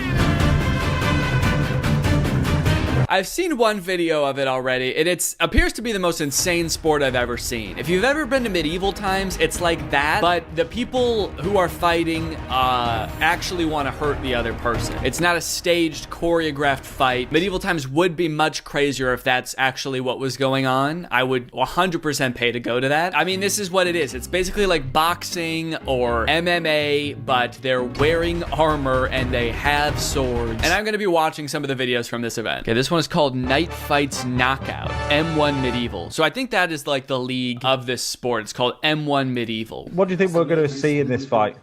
I have no idea, Darren. This is probably the wildest thing I've ever seen. Even the announcer's like, what do you think we're going to see today? And the other one's like, I have no idea, dude. This is the craziest thing I've ever seen. They just found out this was a sport. He's like, I have no clue, man. I thought I was going to a boxing event. I am very confused right now. They're not going to hurt me, are they? And that'll probably be one of the last times you actually see the faces as well. Yeah. Okay, that kind of makes it sound like they're gonna die. This is the last time you're ever gonna see either of their faces. It is customary, of course, to, after the battle, feed them both to the dragon. So yeah, say goodbye to these two poor unfortunate souls. This will not be the last time you see this guy's face though. He seems very pleased with what's going on here. Is this the king who ordered this fight to happen? Okay, so we got some stats here: age, height, weight, and record. So this does confirm my theory that maybe this is kind of a new thing that is just getting off the ground. It seems like they've each only competed in 1 or 2 fights before. They've both won a fight. This guy has maybe tied a fight. Also, where is this taking place? This is beautiful. You're just in like the Russian mountains or something. I guess that's where this type of event should take place. Gosh, this is beautiful. If I was at this event, I can't tell which way I'd be looking. There's knights in front of me, but also like heaven in the background. My eyes are being drawn in all directions here. I'm also very interested in this that's going on here. What is he doing with both hands that he can't be holding the microphone himself? He has to be actively protecting himself from these two. These fuckers will try to hurt me if I take my eyes off them for 1 second. They're bloodthirsty. They're crazy. The guy who needs to be in arm is the referee, because if one of those swords comes anywhere near him, he doesn't look very well protected. That's a good point. No, this does seem very dangerous for the ref, especially if like the sword hits part of the shield and shrapnel comes flying off. He is not well protected. It does kind of seem like the announcers are just realizing this. Like, again, this is the first time this event has ever happened. He doesn't look very well protected. Hey, shouldn't that guy be in armor? Oh no, what are we doing? This is dangerous. All right, let's skip to the fight. Can we just see the fight here? Actually, before we start the fight, I assume there is going to be some violence. I don't think there's any blood. I'll put right here if there's any like actual gore. I think they're like in their armor the whole time, and there's not actually any like bodily damage that you see. And for the YouTube algorithm watching this, for all we know, these could be robots. So this might not even be real human combat. These could be robots. In fact, I think they are. In my personal opinion, I think these are robots. We saw other guys put on the mask and then it cut, and now these are robots, so take with that what you will. Also, are they wearing dress shoes? Those dress shoes? Fancy robots. Charges through. You got to think of the power of the shield as well with the left hand. The knee, a clinch with the knee. Okay, so the fighting is very interesting, first of all. This guy is kicking other guy. You know you have a sword, right? Very interested in the audience. We've got a variety of characters. We have like Andrew Tate, a cowboy, like a 1920s newspaper boy. People have traveled from all moments of time and space to be at this event, including the two participating. They actually are from the 1400s. Look at that. Oh, kick. great kick. He follows it up with a right. I feel like these fights have a potential to go on for a really long time because they're both wearing armor. What if they actually just, like, neither of them can win because they're like, you're in armor, I can't hurt you. Shields again when they come together and they clinch. Okay, something's happening now. So because they both fell, because they still have the Oh my god. Oh my god. Oh. I think this might be the end of it here. I have a TKO. The referee's asking questions. Holy cow, dude. Okay, so he's okay for the record YouTube algorithm. That robot is okay. He's moving and he's fine. Everybody's fine. But oh my god, that was brutal. Where's his sword? What happened to his sword? The other guy was still holding his sword and this guy was just punching him. I don't think it's a good sign for your event that's supposed to be about like fighting with medieval weapons where the guy who wins is like, fuck these medieval weapons, dude. Let's go. I'm just gonna beat your ass. I'm gonna kick you and punch you. It does kind of seem like the referee waited a little bit too long to jump in there too. And the He walks over with the look of like, oh shit, you guys are still fighting? I forgot. I was totally spaced out. I was looking behind me. This place is beautiful. Stop hitting him. That's dangerous. All right, next we have an article. Welcome to the strange and barbaric world of medieval MMA. Crazy stuff. No, this isn't something from a movie. This is as real as it looks. Yeah, I would say it's definitely not a movie because this is not what sword fighting looks like in any movie I've ever seen. In movies, they're like, ting, ting, connecting sword, sword, hitting sword with sword. In this, it's like one guy flailing on the ground with a sword and the other guy like stomping his chest cavity in. The sword seemed like an afterthought. This is the crazy world of medieval MMA where the modern world of fighting meets the Dark Ages. Yeah, I can't exactly say that sounds like a huge selling point to me. I think the Dark Ages are generally thought of as some pretty dark ages, so Not exactly sure I want to go back there. The gimmick was originally used as a filler between fights during events at M1, Russia's biggest MMA organization. Oh, so it was like a halftime show at a regular MMA fight? However, such was the interest from the fans after the first bout, M1 president Vadim Finkelstein decided to make it a full-time event and created the medieval division. It's crazy that it used to be a filler between regular MMA fights. Like, imagine if they started doing that with other sports. Like the NFL's halftime show is like jousting. In between innings at baseball games, they have one man fighting a lion. Okay, now we have a TikTok. It says the actions in this videos are performed by professionals or supervised by professionals. I'm gonna disagree. I'm gonna say these two aren't actual real knights, nor are there real knights supervising. Oh my god. Okay, he didn't even hit him with the axe. I feel like the guy who wins is always just fighting like a regular guy. He just threw him on the ground. He used the axe to help, but like, he didn't use the axe, you know? I feel like the only way to win this event is to convince the other guy he needs to be swinging his axe, and then you can get in there and just rough him up old-fashioned style. Or I guess not old-fashioned style. Modern day style.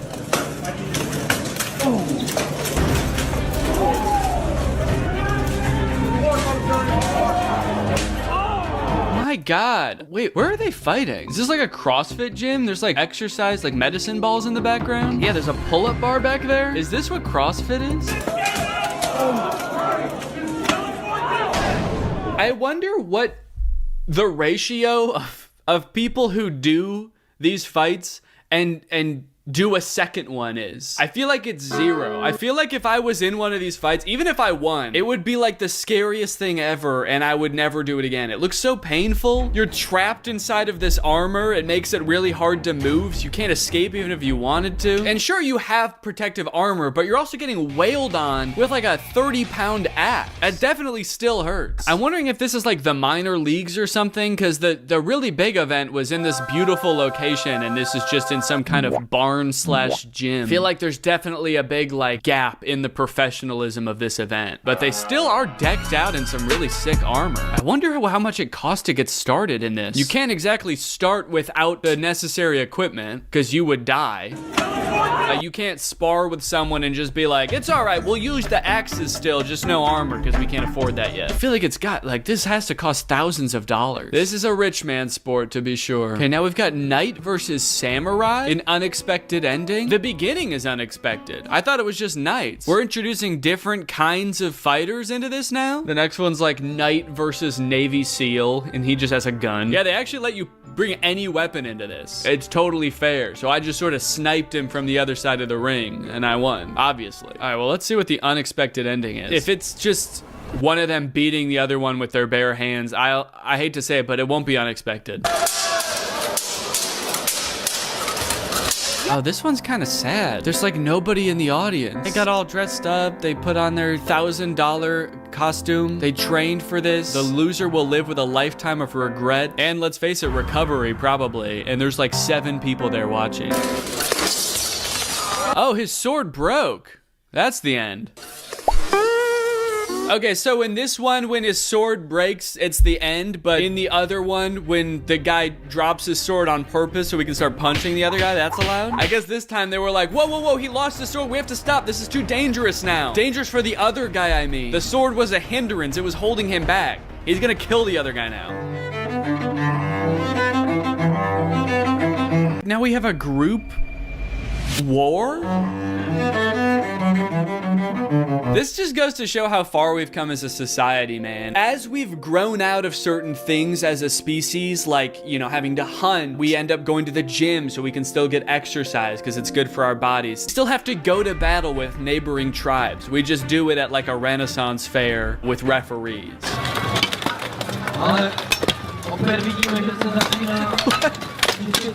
What is this, man? There's no strategy here. I hate to say it, I don't even know if there's skill. It's like, what do you don't, who are you even fighting against? Everyone's wearing the same thing. Are there teams? You're also wearing a helmet where you can see like this much. You don't even know who you're fighting or if you're fighting anyone. You could be on the ground and think there's people all around you and there's not. I really shudder to think about the long-term consequences of being in this sport for any amount of time, really, like more than one fight. And I can't imagine there's a lot of money in it, you know? Like, football has been proven to cause like head injuries and pretty serious lifelong damage in many instances. I'm gonna say this is worse. I'm gonna go on a limb and assume that this is worse, and you don't even get to be rich as a result. With that being said, it is kind of interesting to watch, you know? If this became the next big sport, would I watch? Maybe a little bit.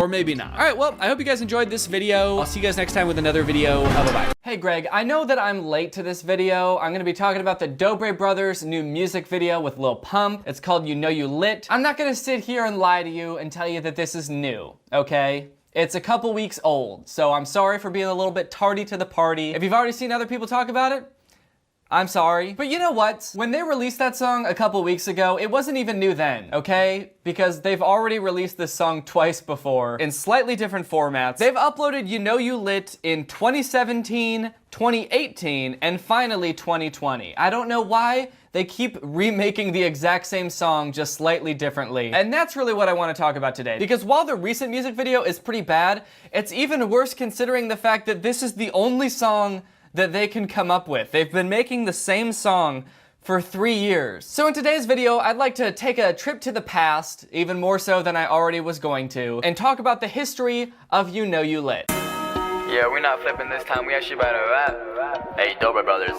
let's get it. Easy money. It's about to get lit. Alright, Lucas, you started off, I'll follow. Alright, you ready? I'm about to go in.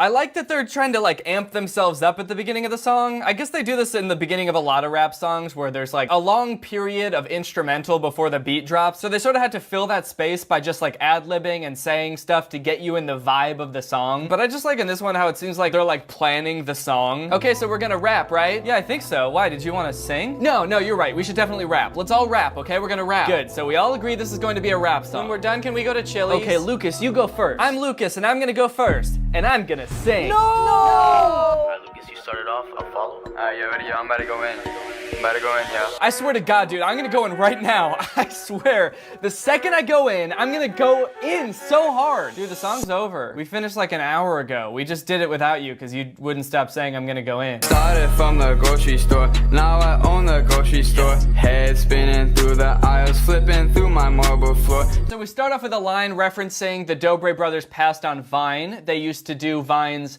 where they would backflip in front of people at the grocery store and get in their way. But now he's so rich that he's saying he owns a grocery store. And he says he can just head spin through the aisles all day, just spinning around on his head like a fucking Beyblade, just bouncing off the aisles. That's the life, isn't it? Buy a grocery store and just spin around on your head. The American dream. Teachers say we couldn't make it, but we still do what we love. Now we heading for the hills, we be watching from above.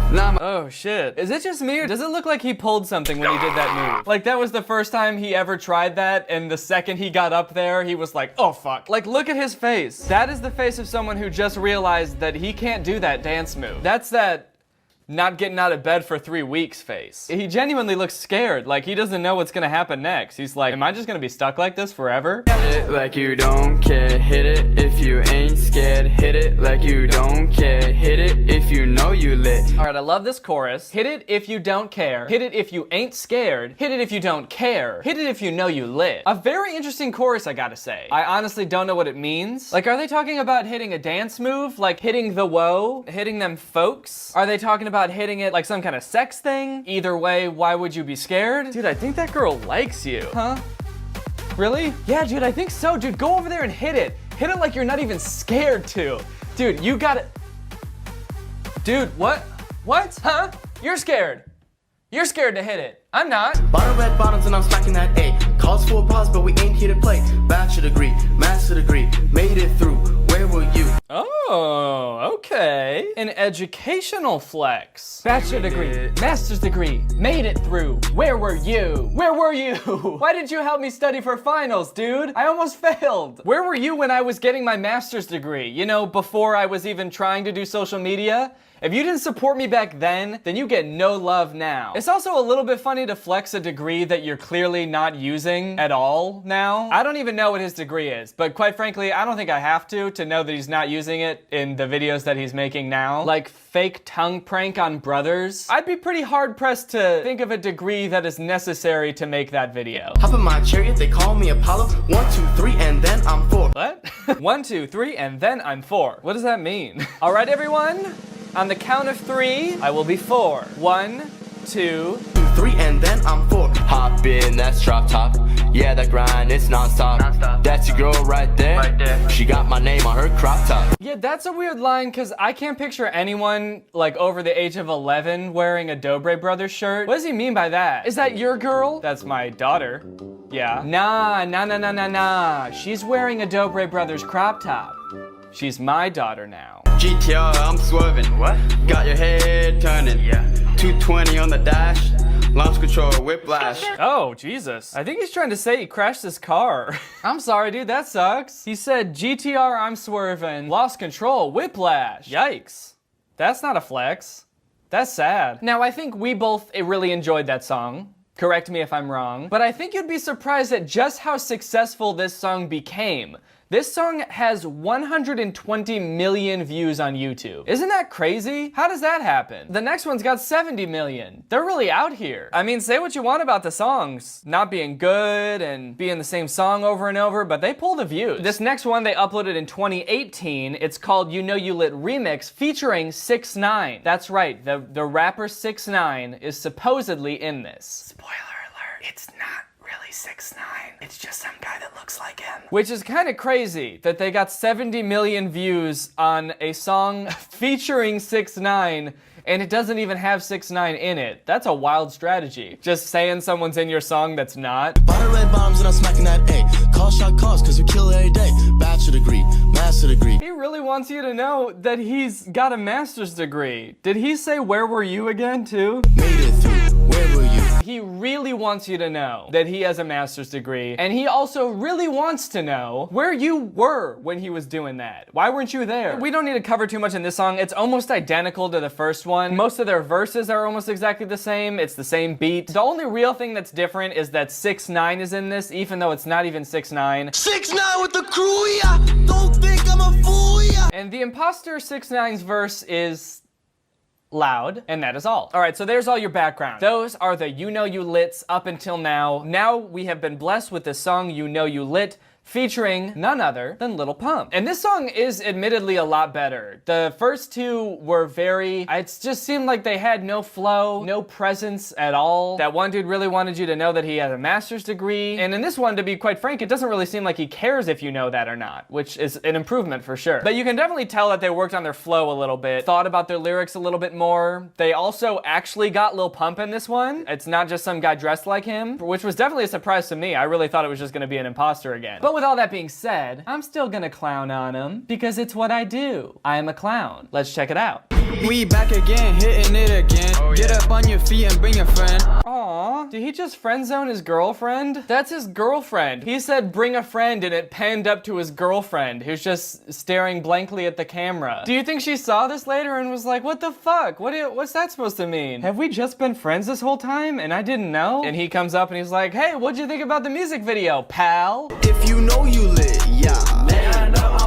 Hit it if you know you lit. That girl, I think it's Lucas's girl. It's Lucas or Marcus's girlfriend. Seems like she does not want to be there at all whatsoever. I feel really bad actually because at first he friend zoned her and now she's just kind of like standing around for the rest of the music video. Kind of like, well, what am I doing here then? Wait, hold on. Is there like a weird subplot going on in this? I think I'm catching on to something here. One second. So Lucas calls his girlfriend his friend and then like in the rest of the video she looks kind of sad and then in this shot it looks like they're arguing. Hit it if you know you lit, yeah. Yeah, I know I'm lit. Hit it if you know you lit. Everyone else is like dancing all happy and like rapping at the camera, and these two are just like, why did you call me your friend? I'm not your friend. I'm sorry, okay? I didn't realize we were dating. Is that so hard to believe? Yeah, actually, it's been 3 years. You know what? I think I figured out what this song is actually about. The whole hit it if you know you lit. I was unsure before, but I think I've got it now. This song is directed at Cody Ko, because they challenged him to a boxing match, right? They want him to hit them if he knows he's lit. This song goes out to Cody Ko. If you really know you're that lit, then hit us. Punch us in the face if you know you lit. Come on, buddy, put him up. Let's go. Punch us if you know you lit. I just love that the whole premise of this song revolves around like saying this phrase over and over, hit it if you know you lit, that I don't even know if they know what it means. Like, I think they're just saying it. It is kind of interesting. They've released this song multiple times, and the first time they released it, the chorus had a lot of words, like lots of different lines, or at least a few. And in this song, it's just, hit it if you know you lit. Yeah, you know you lit. It's just kind of devolved each time. Eventually, they're just gonna get rid of all the other words, and the song is just gonna be like, hit, hit, hit, hit, hit, hit, hit. I'ma hit it like I don't care. Balenciaga got like 10 pairs. Hit it, quit it, no I ain't scared. I'm starting to think he is scared. They keep talking about not being scared. What is there to be afraid of? I don't understand. They're either having sex or dancing. Why does he keep talking about it if he's not scared? No one thinks you're scared. I'ma hit it like I don't care. I'ma hit it like I ain't scared. I'ma hit it, I'm a brave guy. I'ma hit it and I won't cry. And now for the moment we've all been waiting for, Lil Pump's verse. Hit it cause you know I'm lit. Got 2 bust downs on my wrist. Ooh, no I can't wife no chick. No. Lil Pump there spending money on a bitch. I gotta admit, the first time I watched this, I did not think that Lil Pump was really in this. The first couple shots he looks edited in. They like stabilized it weird or something. Like they put some weird filter on it that makes him look like he's not a part of the video. I don't know why they did that. It's like they're trying to make you think he's not really in it. But I'm pretty sure he is. I'm pretty sure that that's Lil Pump, and I'm pretty sure that he was there. And one of the ways that I can tell is that when they filmed the rest of the music video, it was daytime, and then when Lil Pump shows up, it's nighttime. Like that was the only time Lil Pump was available, or even funnier, if he showed up like 5 hours late to the shoot because, you know, that's what you do when you're a famous musician. You show up late to things. Because I just really love the thought of like the Dobre brothers all turning up to their song and filming it for like 2 hours, being like, yeah, we know we lit. And then like they all finish their verses and then just kind of have to sit around being like, he should be here by now, right? He's not coming, dude. He's not fucking coming. I knew it. He knows he's lit. He knows he's too lit. He's not gonna come. That's a big power move on Lil Pump's part, showing up 5 hours after everyone else is done filming. I'm pretty sure he also brought his own girls because there's way more girls here now than there were before. All right, so there's a big elephant in the room here that I think pretty much everyone who's talked about this song has talked about, and that's that, like, Lil Pump does not look like he wants to be there at all. And I don't think he does. Like, he straight up looks like he's being held hostage. If you told me that they filmed this whole music video and recorded this song without thinking Lil Pump was gonna be in it, but then later that night, they happened to see him leaving a club and they kidnapped him and brought him back to their crib and made him film this really quickly before the cops got wise, I would probably believe you. But on the other hand, it also kind of looks like the Dobre brothers don't give a fuck that he's there either. They're just kind of like, yeah, okay, we did it. We got Lil Pump in the song. Balenciaga, Louis, you know my life is a movie. Hey, last night was a movie, dude. I kicked it with the Dobre brothers. You should have seen the shit we got into, dude. We did that last to stop using mouth wins challenge. We did that pranking my girlfriend 100 times in 24 hours challenge, which is a brutal title, by the way, dude. This is a 15-minute video where this girl supposedly gets pranked 100 times. That's insane. That's like 7 pranks a minute. Shit, maybe his life is a movie. All right, guys, well, there you have it. There's the history of You Know You Lit. I hope you learned something. I hope you had a good time. If you're new here and you're not subscribed yet, make sure you subscribe and turn on my notifications to join Greg. Greg is what I call my subscribers. So consider subscribing to be Greg. Thank you, Queen Kazzy, for turning on my notifications. You are truly Greg. I'll see you guys next time with a really interesting video where a pumpkin talks for 15 minutes with me on its shirt. Bye. What's up, Greg, and welcome back to another episode of Everybody Gonna Jail. Everybody Gonna Jail. 2020 is the year, man. I don't know what it is about it or the past couple days, but it seems like every YouTuber is gonna go to jail. A couple days ago, I saw that Jake Paul's house was raided by the FBI and they took, I guess, a bunch of guns, is what it looked like. So I don't know what's up with that. I don't know why he got so many guns. And now I'm seeing that the Stokes twins, who you may remember from my video about the shirtless twins of Instagram, they are being charged by the police for a fake robbery prank. Now, like me, you may be wondering, what's a fake robbery prank? How do you rob a bank as a prank? Makes you think. Like, did they just rob a bank and when they got caught, they were like, oh no, dude, it's just a prank. I mean, sure, we did actually steal all that money, we held hostages and ended up killing a witness, but it was just a prank, dude. There were cameras everywhere. They were all up on the ceiling. You didn't see them? Technically, they were the bank's security cameras, but there were cameras everywhere, so that makes it a prank. So the way I found out about this is from this article on The Verge. It's called YouTube Prank Star Stokes Twins Charged with Felony After Fake Bank Robbery Video. They're being charged with a felony, according to this article. I don't know if it's like one felony between them because they're twins, so do they each get half a felony? I don't know how that works. I don't know how twin works. Alan and Alex Stokes, 23-year-old twin brothers known best for posting prank videos to YouTube under their channel Stokes Twins, have each been charged with a felony related to a fake bank robbery, the aftermath of which the brothers recorded and posted to YouTube last October. Oh damn, this was posted in October and they're just getting charged for it now? They probably thought they were gonna get away with this scot-free. They thought they'd be able to avoid anyone named Scott. But lo and behold, here come the Scots. You letting the Scots outside. As part of the prank, the two brothers falsely presented themselves as criminals to an Uber driver and other random bystanders. Okay, so they didn't really rob a bank, they're just walking around town pretending that they were criminals. So wait, they got arrested for pretending to be criminals. But since what they were doing was against the law, they're actually criminals. So maybe they shouldn't go to jail after all, because they were criminals the whole time. I'm smart. Stokes Twins, please hire me as your lawyer. These were not pranks. These are crimes that could have resulted in someone getting seriously injured or killed, Todd Spitzer, the Orange County District Attorney, said in a statement. Damn, I love that. These were not pranks. These are crimes. I mean, I gotta agree with him. But honestly, they kind of had to call it a prank, because like what else would they title the video? Fake bank robbery, crime. Not a prank, this is a crime. Epic crime. Crime gone wrong? All right, anyway, that's enough of this article. What do you say we just watch the video? Because I found it. You guys want to check out this video? I can't hear you. I can't hear you. Guys, I'm not gonna be able to hear you because I edited in these sound effects after the video, so I can't hear anything right now.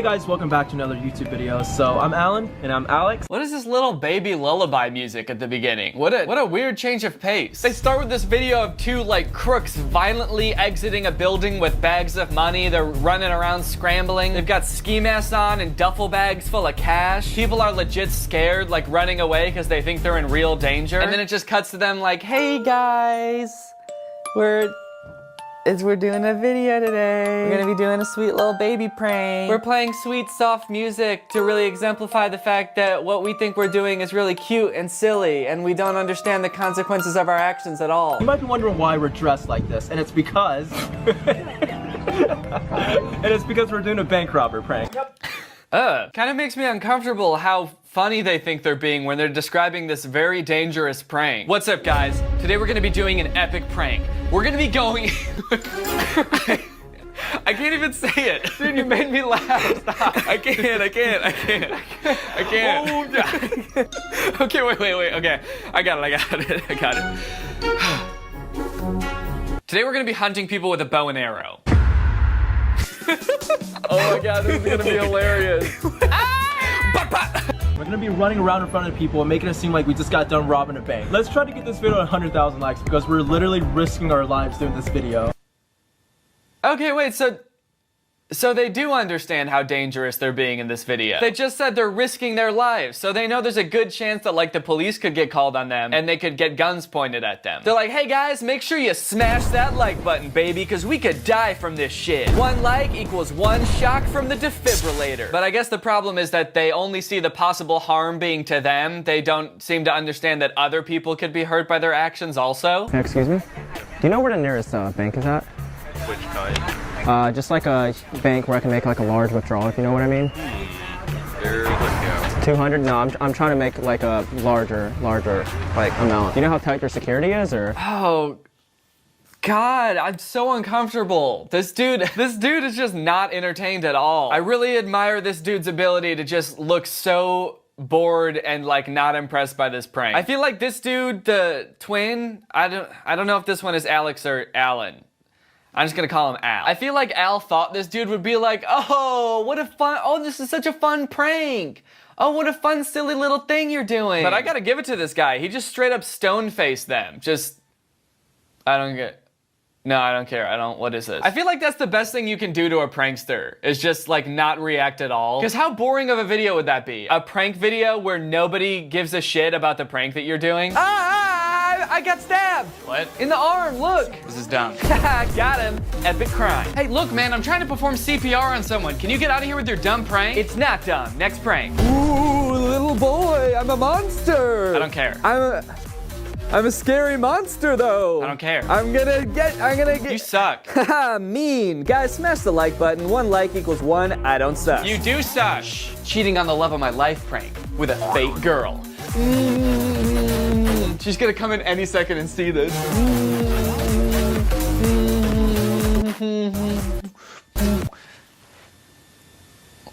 Okay, where is she? Sir, your wife passed away this morning.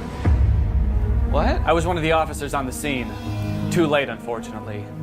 She collapsed on her way to work. Said something about losing her will to live because her husband is so bad at pranks. A passerby tried to perform CPR, but he said he got distracted by a dumb prank. Hey, look, man, I'm trying to perform CPR on someone. Can you get out of here with your dumb prank? Dumb prank? I can't believe it. He didn't hate my prank. He was just busy. What? No. Also, you're under arrest. Fuck.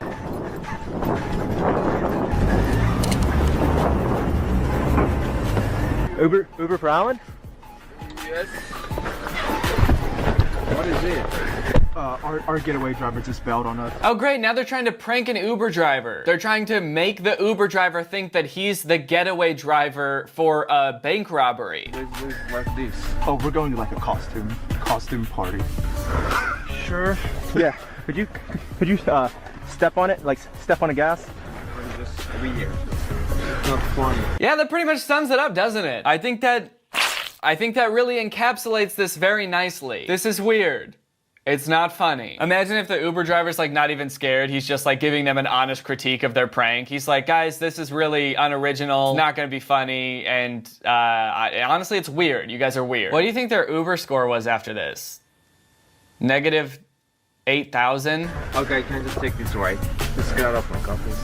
Actually? Wait, actually? Wait, what? You don't want to be the getaway driver for our epic bank robbery crime? Like, do you think if we, you know what I'm talking about? So we just went...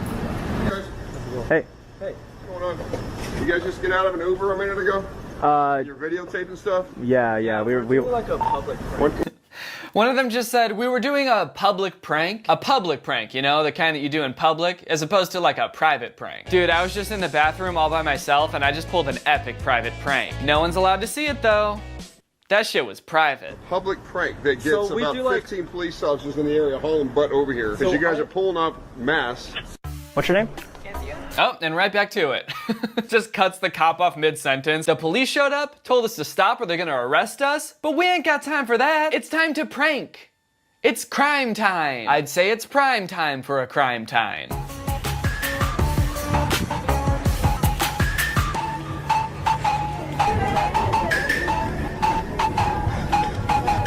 Goes to call police. What a weird thing for this guy to do. He just goes to call the police because he thinks he's just witnessed a robbery. Uh-oh, Good Samaritan alert. What a fucking dweeb. So at the end of the video, it shows them going up to a couple of the people that they've pranked throughout the video and like telling them that it's a prank and laughing about it. So apparently they go up to these kids and then they start talking about how the police keep getting called on them all day and they're as if they're like exasperated from it. Yeah, no, we've had the police calling us like all day. So like, yeah. Which like if they were, then why not just stop after the police get called on you the first time? Or maybe stop right after you have the idea for the video. No. So like there was an Uber. I called an Uber driver, right? And we both got in the car. And then the like people like saw us get in the car with like the ski mask and everything on. And then the Uber driver kicked us out of the car. 1 minute later, there were like 10 cop cars that pulled out like guns on him. Like they were like rifles. They thought he was a getaway driver. So he had like 15 guns like put on. He's like, I'm not even a part of this. Oh my God. I seriously cannot believe that these two are standing around laughing about this. Standing around joking and laughing about almost getting their Uber driver shot by the police. That's so crazy. This is so weird. Like, I feel like when I've watched the Stokes twins videos before, they've never been like that, like pushing the envelope. It's usually just like really dumb YouTube shit. Like, yeah, their most recent videos, eating 100,000 calories in 24 hours. Extreme bite, lick, or nothing food challenge. I don't know what that means. Here's some really gross food. You can either bite, lick, or nothing! It's the only game show that allows you to do a total cop-out every time. It sounds exciting. How do you get like this? How do you get to a point where, first off, you come up with this idea and think it's a good idea. And then second off, you put someone in such serious danger that they could have died for a YouTube video and are standing around laughing about it. I feel like this is a thing that happens with YouTubers, and plenty of people have talked about this before, even like Logan Paul with the whole Japan thing. But you get like so obsessed with getting views on your videos that everything just seems like it's in order to get views. And so then anything crazy that happens while you're shooting a video is just like, oh man, I can't believe we got that on tape. I can't believe this is gonna be such a crazy video. This is gonna get so many views. It's just so weird that it seems like you stop seeing people as people. I didn't see this part of the video when I watched it the first time because I just stopped once they stopped pranking people. That is crazy. It's gonna get someone potentially gun stuck or someone hurt. And I just didn't expect this to actually happen because like most of the people are just always laughing because they're twins, so they can usually tell right away. So this dude's saying, oh, we thought that everyone would know it's a prank right away because they're twins, and twins always do pranks. So wait, you thought that everyone would know that you were joking right away? Then how is that a prank? You know, one of those pranks where you know the whole time that you're being pranked and you know that it's not real, so it's not a prank. We thought it was gonna be that kind of prank. It's not a prank if you don't fool anyone, is it? It's just two guys doing a thing. Or I guess to quote the district attorney of Orange County, it's just a crime. Anyways, that's pretty much the end of the video. Sorry if this wasn't as funny. I feel like this was a little bit more ranty and less funny, but hopefully you still enjoyed it. If you're new here and you're not subscribed yet, make sure you subscribe and turn on my notifications to join Greg. Also, if you want to get any merch, head on over to DannyGonzalez.store. There's some pretty fresh stuff on there, and I'll see you guys next time. Bye. This video is over now. Over now. Go find something else to watch, or just watch this video. I know we had a lot of fun, but you can't stay on this end screen forever. No. This video is over now. So why are you still watching this? Hello everybody, welcome back to the channel. Welcome back to Too Danny, Too Furious. I hope you're having a great day. I know I am, and that's because we're gonna go on the subreddit again. Yep, it's a subreddit video. It's been a week or two since the last time I was on the subreddit. Let's see how creative and fun and interesting the old site is today. So I'm gonna go top, and I'm gonna go month, and let's see what we got. Danny messaged me on Instagram. This has 2.3 thousand upvotes, and it is someone pretending to be me. That's so cool. Danny Gonzalez. Lots of Z's there. This is sleepy Danny Gonzalez. Danny Gonzalez with a bunch of Z's. He's snoring. But he does sound just like me. Hello, sweetheart. I'm in need of a sugar babe, pen pal, companion. That's so many things. Sugar babe, pen pal, and companion. I want to pay you, and I want you to write to me, and I want this to be like a mutually beneficial relationship where we're both getting companionship out of this. Sounds like you just want a long distance relationship, and I guess you're gonna pay them as well. I'll provide your financial needs as long as we last. Let's get to know ourselves better. Okay, I like that there's not a question mark at the end of that. It's like a statement. Let's get to know ourselves better. Okay, I'm good. That's weird. So I sent you this message and I noticed you didn't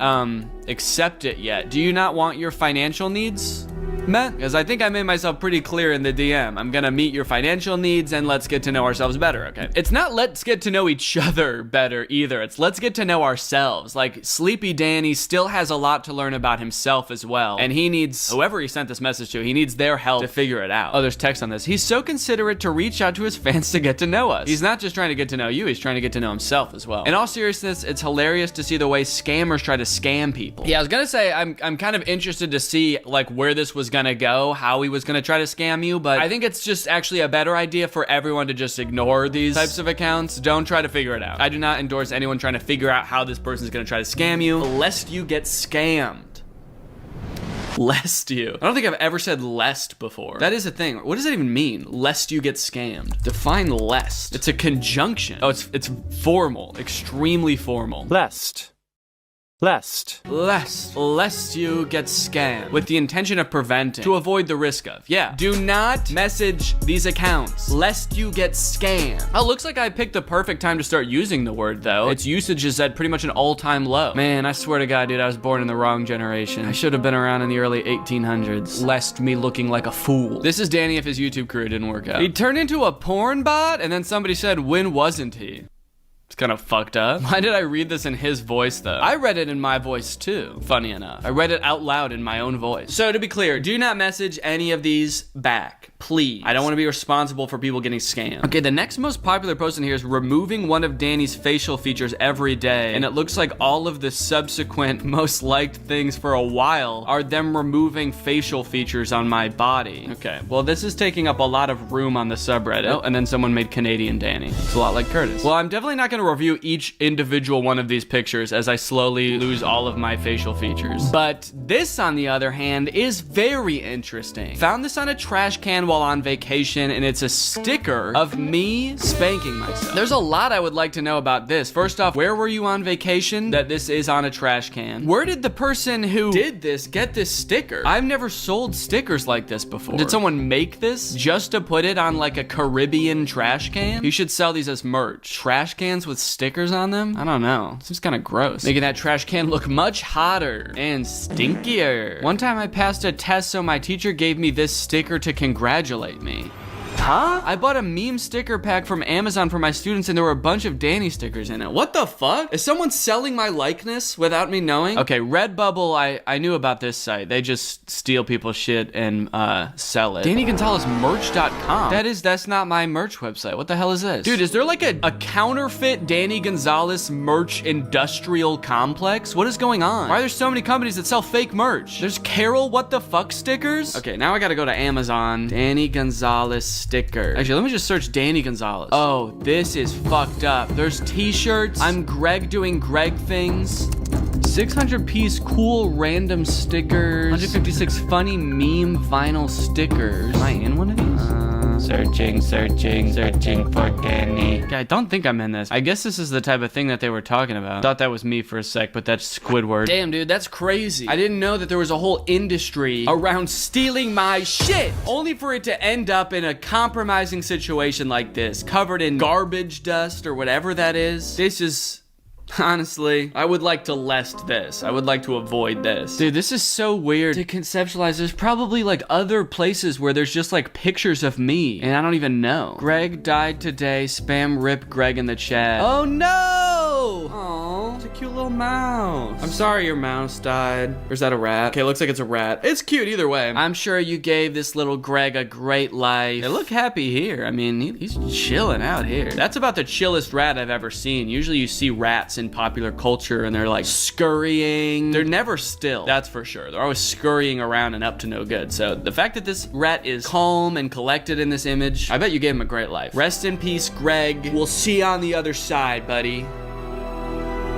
What is this? Danny Gonzalez fake call? It's an app? This app is a simple app, enables the user to make a fake call that looks so real. Okay, so it looks like you can pretend to talk with me and accept video calls. Dude, what the hell? Okay, this looks like the Android app store and I don't have an Android phone. Let me just see if it's on iPhones real quick. I would like to talk to this guy. Danny Gonzalez. No results. Wah, wah. Rated for 3 and up. You want to talk to Danny? You're gonna have to be 3 years old. I'm gonna tell that to my kids someday. When I have kids, I'm gonna be like, not till you're 3. Not unless you're 3, bud. I'm like 90% sure that this app developer made this app to bait Danny into playing/reviewing it on his channel, which may increase sales possibly. Sales? Looks like it's free, dog. I checked the developer and apparently they've made many such similar apps with different famous people, but I don't know, maybe you right. I read that right. Yeah, I kind of assumed that this was like a reference to the videos I've made about like the fake granny call game and someone just thought it would be funny to make it. But if they just do this for other like YouTubers and stuff, then they might not even really have like a concrete grasp of who I am and they just like threw this together. Shit, now I gotta like find an Android phone to play this. I want to talk to Danny Gonzalez. I want to make a fake call that looks so real. And so this is also sort of going in the category of like weird counterfeit paraphernalia and fake conversations with Danny Gonzalez. There's like a theme in this episode. It's like counterfeit me. You know you've made it when you're in a game theory video. I think I've actually been in a few. Oh, I thought this was gonna be a video. It's just a picture. Okay, so it looks like it's a video about the recent Merge Mansion ads. Oh, and there I am. All right, let's see what they say about me. And so, as you'd expect, the internet was going nuts. Danny Gonzalez literally dropped everything to make a reaction video to this. Even Danny Gonzalez was talking about this. A guy notorious for not talking about anything ever. I actually really like the theorist channels. I don't really watch game theory because I'm not that into video games, but I've been watching a lot of food theory lately. I think I've seen myself mentioned in their videos before, so I don't know if someone there like watches my videos or if they're like just like obsessed with me or, but pretty flattering. Low-key. Pedro Pascal is in a Merge Mansion ad. But to me, those ads just seem to once again confirm everything that I talked about in my past theories. Okay, all right, easy, man. I didn't see all the other ads. What do you mean it just confirmed everything you knew? Those ads just seem to once again confirm everything that I talked about in my past theories. Pedro Pascal being in the ads confirmed everything you knew? Do you have old videos about Merge Mansion being like, all of these clues lead me to the conclusion that Pedro Pascal is gonna be the detective. But hey, that's just a theory. Yeah, that's probably what his last video was like. Well, you know what? Sorry I was not up to date on the lore, I guess, but that's cool. That's cool I'm in this video. Every time Danny has said squishy bones. As my bones are getting squishy. My bones are getting squishy. And gives him the squishy bones, for God's sake. Fuck, his bones are getting squishy, I think. Maybe her bones are getting squishy. Maybe her bones are squishy. She's humiliated. Bones squishy, honestly. That's like one of my favorite running jokes that's just for no reason. You know, I was gonna say, this is every time I've said squishy bones in videos. This isn't every time I've said the phrase squishy bones, but I actually don't think I've ever said that phrase outside of filming a video, so this might be every time I've ever said it, except for the few times I said it just now. I want squishy bones merge. Same, but without the merge. The fuck? I like this joke because it's like so subtle that if you didn't know it was like a weird recurring thing, you wouldn't pick up on it. But then the more videos you watch, you start to notice it, and it's like, it's kind of like only for real fans. It's only for like the realest fans that get it. So If you get it, congrats. Okay, this is cool too. An edit of every first frame of Danny from all videos from the last 3 years. Lots of me saying, "What's up, Greg?" I wish they played the audio from them all too, so you could just hear like, what.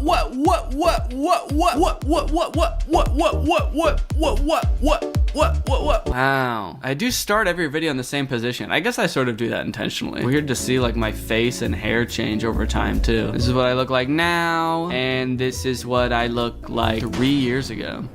All right, my hair got different. Bro, what the fuck? Found this at a local antique store today.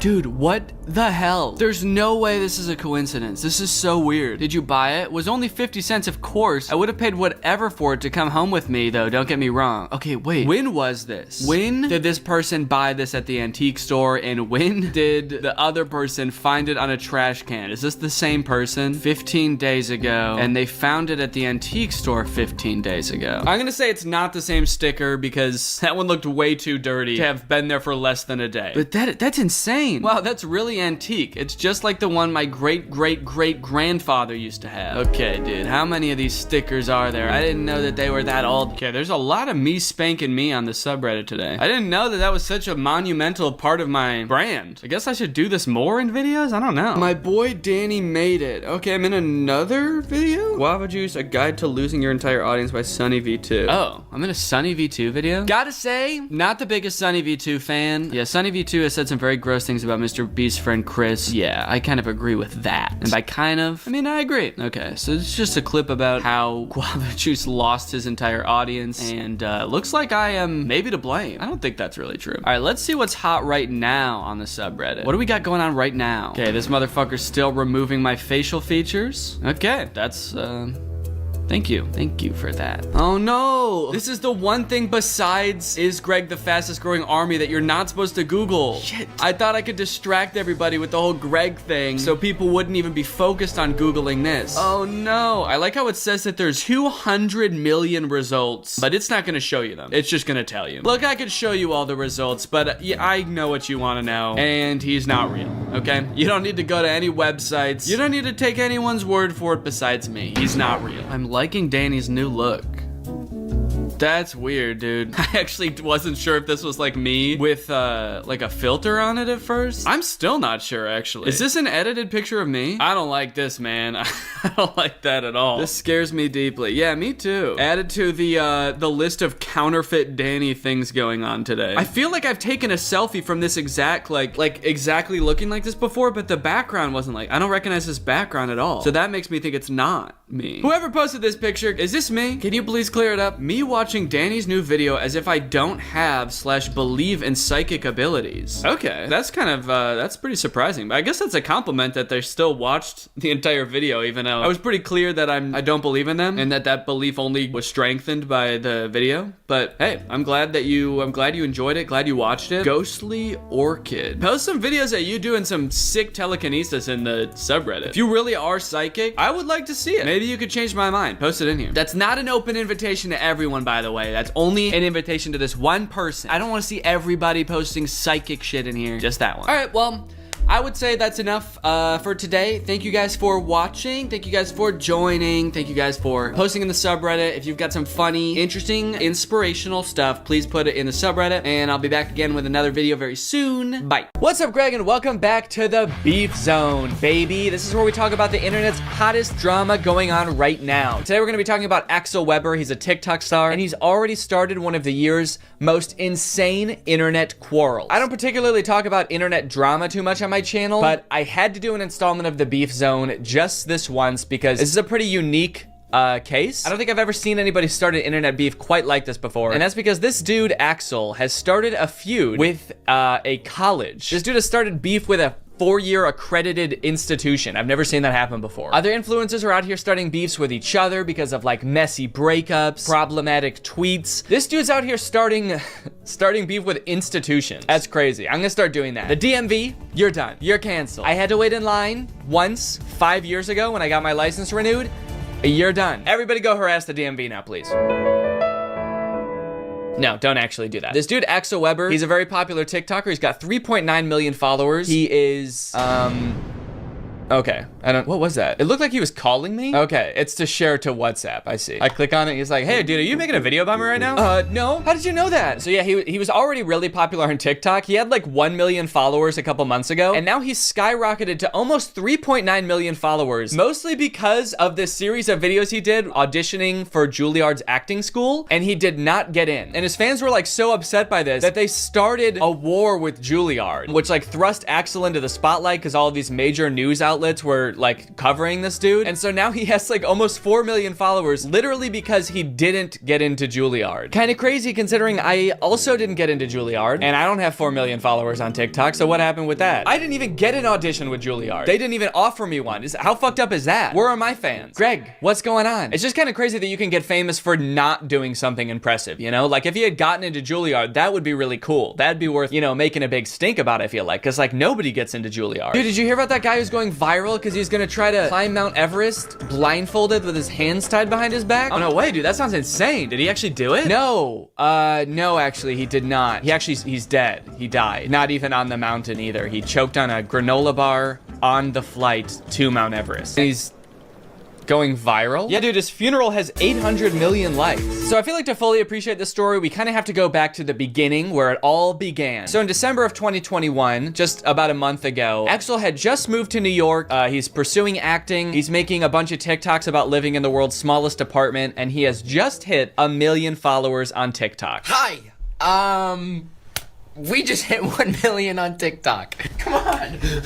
I can see why he had followers to begin with. He's like a charismatic guy. I'm sure people think he's handsome. He's got personality. He does his little dancey dance. Look at him go. But little did Axel know at the time that one Juilliard audition would change his life forever. And not because he did a good job, but because he did so bad that it changed his life forever. Dear Axel, on behalf of the Juilliard division, thank you for your interest in our program and for sharing your talent with the faculty during the initial audition. As you are already aware, due to our callback process, you are no longer under consideration for admission for fall 2022. It sounds like he already knew he wasn't getting in. It's kind of fucked up that they even sent him the letter. You already know this because we didn't give you a callback after your audition, but just so you know, you're still not accepted to Juilliard. You still did a really bad job. There's no chance of you getting in here. How many times do they have to tell him he didn't get into Juilliard? Damn. They just send him a letter every year. Dear Axel, as you may have guessed, as you are 2 years into going to a completely different school for a completely different degree, you did not get into Juilliard. Your audition was very bad, Axel. You ruined your chances of an acting career, Axel. Over the past 2 years, we have been telling every casting director and pretty much everyone who works in the industry how bad your audition was. We've had a lot of time to destroy your career, Axel, and we've done it. So it's a pretty sad video of him not getting into his dream school. I definitely feel for him, and a lot of other people did too. So basically what happened after that is a bunch of people started rallying to support him. You had like all of his own fans commenting, being like, fuck Juilliard, dude, you don't need Juilliard. Even some celebrities weighed in. Hello, Axel. Hi, Charlie. I replied to your video, but I figured I'd do a video message as well. Appreciate it.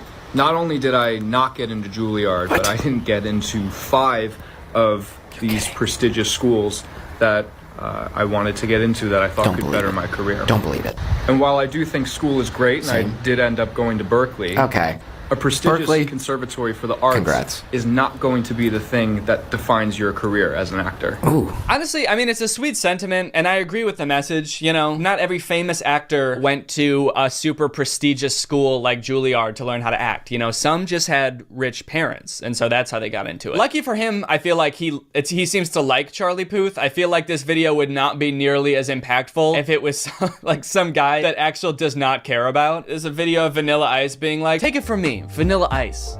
I didn't get into Juilliard either, but that didn't stop me from becoming the 20th most famous person for 1 month in 1995 and then slowly slipping into obscurity for the rest of my life. Axel's like, oh, thanks, dude. Does anyone else want to chime in? Did anyone else not get into Juilliard? Someone with like a lifelong body of work? Someone with a really impressive career? It wasn't just like celebrities reaching out to Axel either. There were like different organizations being like, hey, you don't need Juilliard, dude. Come work with us and we'll get you to where you want to be in your career. I didn't get into Juilliard. We know that. And I did get another letter to prove it. This is the 17th one they've sent me now. But I did get a modeling contract with one of the largest agencies in the world. So I am a little confused about how this happened or why Axel seems to be so like excited about it. It does seem to be like totally unrelated to what he said his dream was. I thought he wanted to be an actor and go to a prestigious acting school. Like, does he even want to be a model? I don't know if he's ever mentioned it before. I watched a few of his TikToks from like before that, and it seemed like he really wanted to be an actor. It's like a totally different industry. All right, guys, you know that my dream of becoming a professional actor didn't work out, but I am still gonna be working in the industry, it turns out. I got a job at a movie theater. I think I may be able to work my way up from there. I think you'll be seeing me on the big screen real soon. It's just weird to see him going from not getting into a school that he wasn't qualified for to getting a job that it seems like he is even less qualified for, because I assume he at least had some sort of like acting prowess or like did some sort of acting before he started applying to acting schools. But modeling, it's like he didn't even want to do that before. Not only did he get a modeling job out of getting rejected from Juilliard, he also got a New York Times article. We just made the New York Times. When Axel Weber was rejected from Juilliard, the internet stepped in. The article is basically covering how all of Axel's fans flooded the Juilliard Instagram account to like lambast them in the comments, which to be fair, Axel does say like, don't do that. More than anything, we cannot bash Juilliard though. They're just doing their job. I don't want to lead you into thinking that Axel like actively encouraged this and like caused this to happen. Like he was like, fuck Juilliard. Everybody ripped them to shreds in the comments, but his videos did unintentionally have that consequence. And it's pretty crazy to read some of the comments that people have left on Juilliard's Instagram account. Let's take a look at some of them. Their most recent posts have like 0 comments, 1 comment, 6 comments. Let's go to around the time this Axel Weber drama was going on. 1,000 comments, 2,000 comments, 18,000 comments. 18,000? Dude, what were people saying? Let my boy Axel in. He deserves better. Let Axel in. Get my boy in. My dog died on campus and they tied me up and made me eat it. Doesn't have anything to do with Axel. Dude, it's just straight up slandering this university because his boy didn't get in. Don't worry, Axel. You should be glad you didn't get in there. All right? They made me eat my pet. You're gonna regret it when that man wins an Oscar. I honestly don't even think that they would regret it if he, like, ended up having a successful acting career. They really only care about the people they did admit having successful acting careers. In general, I've seen a lot of comments that have the same tone of, like, I bet Juilliard wishes they never rejected my man. And it's like, yeah. Probably, but I don't think it's for the reason you think. I don't think it's like the dean's office that are like, oh, we should have never said no. He's so talented. Look at him on TikTok doing his little dancey dance. He's wearing a sweater. He's modeling. Oh, what we could have had. No, it's not them, dude. It's the poor like 20-year-old marketing intern that runs the Juilliard school Instagram account. It's the person who keeps getting notifications on their phone saying like, let Axel in. New Instagram comment. Let Axel in. They're the one that's probably like, Jesus Christ, couldn't they just fucking accept this kid? I really like this comment. Let him in, you dogs. L school. Juilliard does not care, all right? They do not care that they have 18,000 comments on one post. The headmaster of Juilliard, what is it? What is like the person who is in charge called? Is it the dean? The headmaster? The principal? I went to college. I don't know why the president. We had a president of our school. I don't think the president is reading these comments being like, L school. Oh, classes are canceled today. Go home. Everyone go home. It's also like, whoa, dude, don't start insulting the kid's dream school. You're not really rooting for him if you're like, oh, you wanted to go to that L school, Axel? That decrepit excuse for a school run by dogs? I definitely feel bad for whatever school he applies to next if he ever tries to apply for college again. When they get that application, they're just gonna like start sweating immediately. All right, who's next on the list of applicants? All right, no pressure, but if we don't let this kid in, we're gonna get doxxed and swatted. Right now, you're probably wondering, like, what were Axel's chances of getting into Juilliard? Like, was he a shoo-in and like a really good actor and had like an insane experience? What is this guy's qualifications? First off, let's look up how hard is it to get into Juilliard. Spelled Juilliard wrong, so I am definitely not going to get in. Admission to Juilliard is highly competitive with an overall acceptance rate between 5 and 8%. So it's an extremely difficult school to get into. Obviously, it's like insanely prestigious. But you know, maybe he killed his audition. Maybe he's a great actor. So let's see. He has a TikTok talking about how his audition went. So let's hear in his own words how he describes it. Here's how you absolutely botch a Juilliard audition. Remember I said the only thing I can't do is an accent? I did an accent. I couldn't help it. I just Oberon to make him smile. It just sounds better when he sounds like he came straight out of an HBO show. All right, I know it's not the point of the TikTok, but what does he mean I couldn't help it when he said he did the accent? Like, did you prepare your audition and not practice an accent at all? And then the second you get into your audition, you're like, hello, governor. Why am I talking like this? Oh, no. Did you really just decide to do an accent on the fly? Because, like, holy shit, what a bad idea. Of course you didn't get into Juilliard, dude. You went off book. You became a different nationality.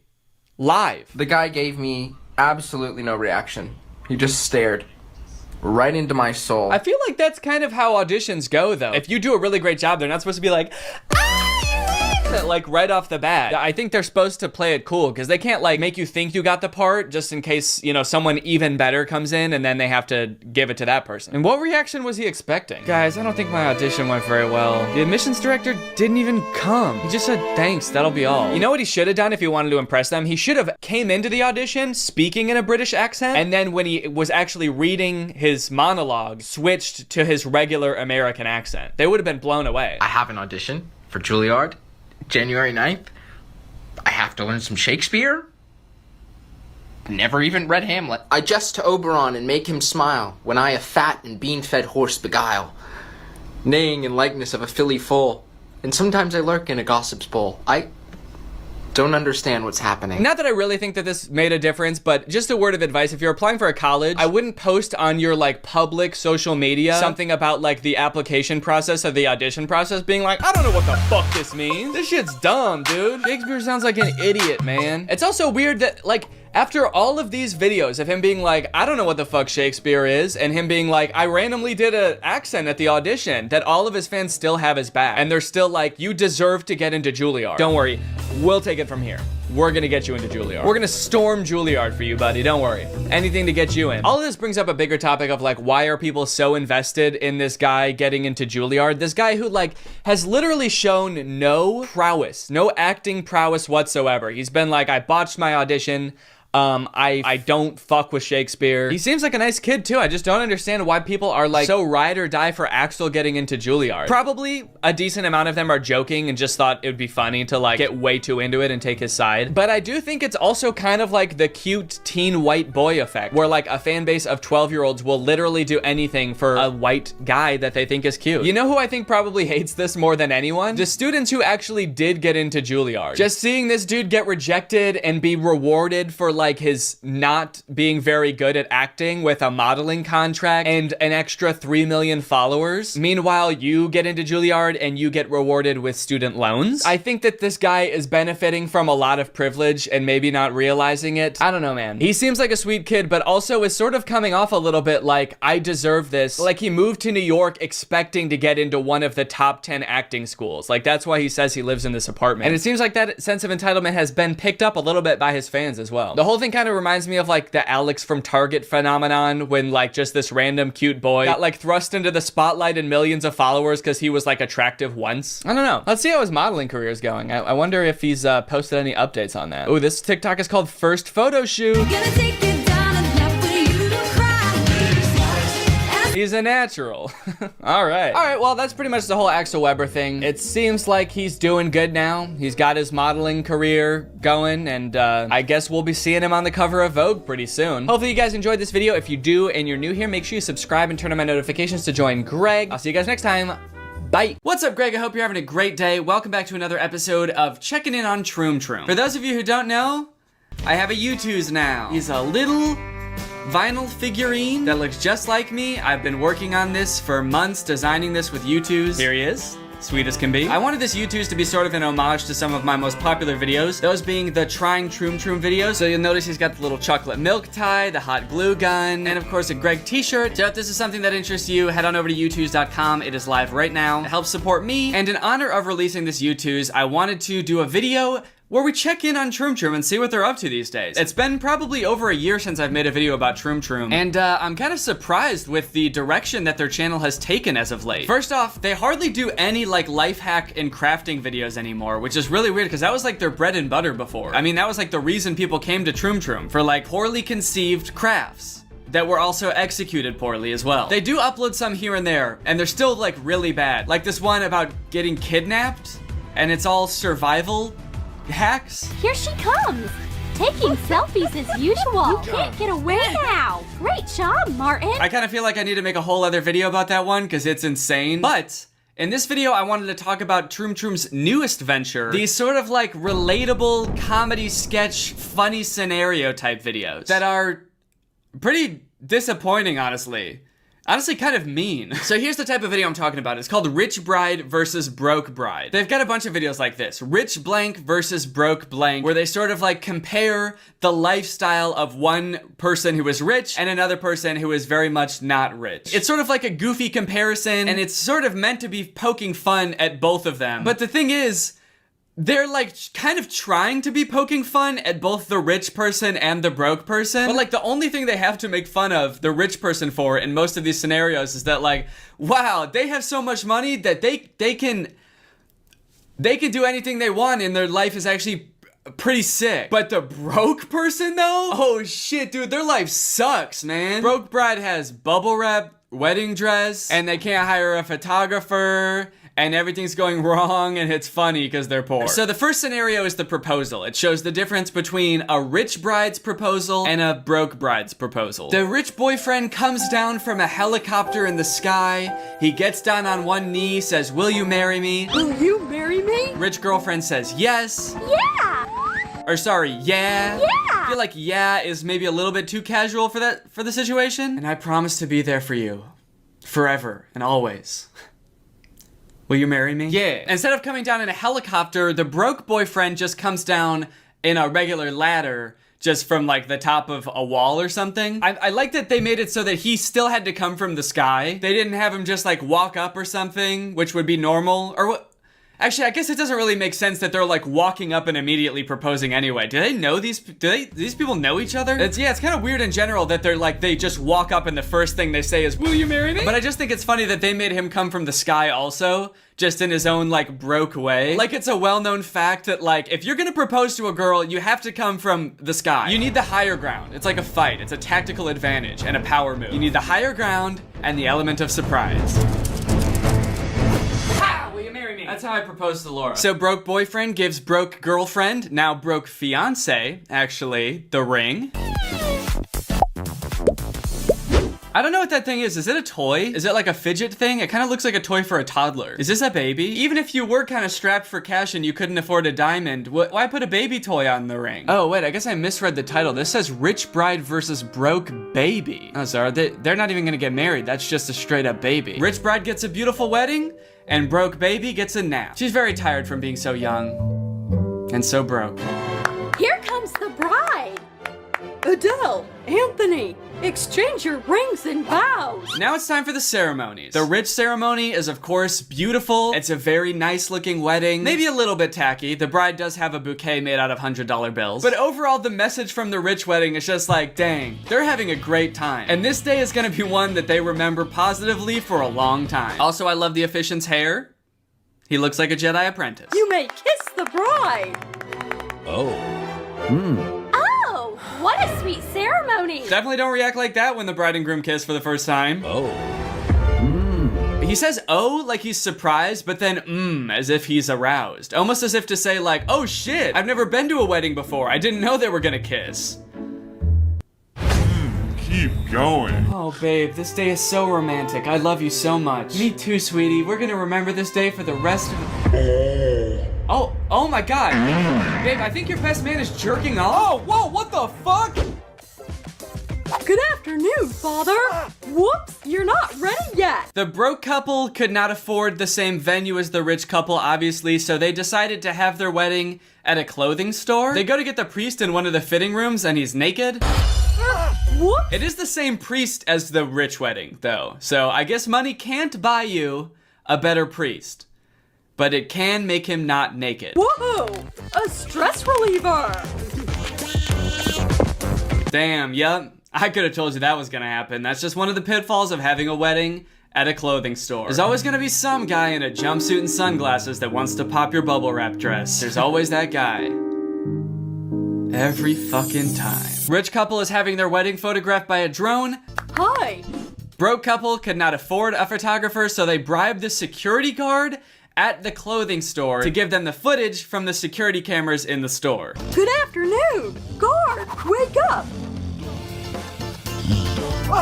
Hey, wait a minute. I feel like I've seen that guy somewhere before, but I can't place it. Oh well. He's pretty vague looking. I'm probably thinking of someone else.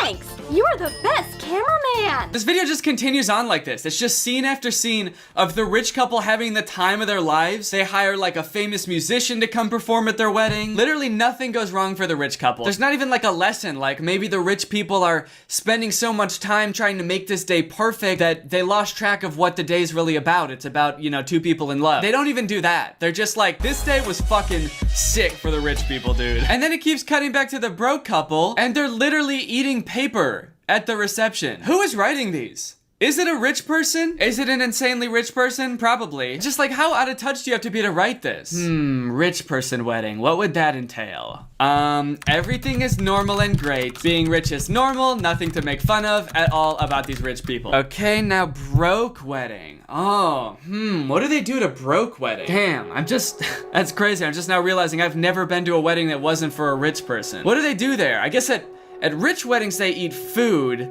So at broke weddings, they probably eat garbage? Sure, yeah, they're eating trash. Just scraps of paper. They're eating garbage, and the bride has a dress made out of garbage. When it comes time for them to pay the tab at the wedding, all the groom has is garbage to pay with. All right, the script is done. Now it just needs a title. Rich bride versus garbage bride. Perfect. There's one point in the video where it actually seems like they're gonna like razz the rich couple a little bit. They're gonna be like, haha, they got their comeuppance. Look at them. Now we get to laugh at the rich people. Here's your reception invoice. The waiter comes up during the reception to hand them the bill for the wedding, which is not how weddings work at all. Obviously, you don't pay for it like a regular restaurant check. And for a second, it looks like maybe they spent too much money on the wedding, and it looks like they're not gonna be able to afford it. That's a big problem for people with new money. They don't know how to manage their money. Take my $1 million bouquet. This is still not enough. So let's see what happens. Thank you. Now it's enough. That was quite a splurge. We'll just make more. What? They're just gonna make more?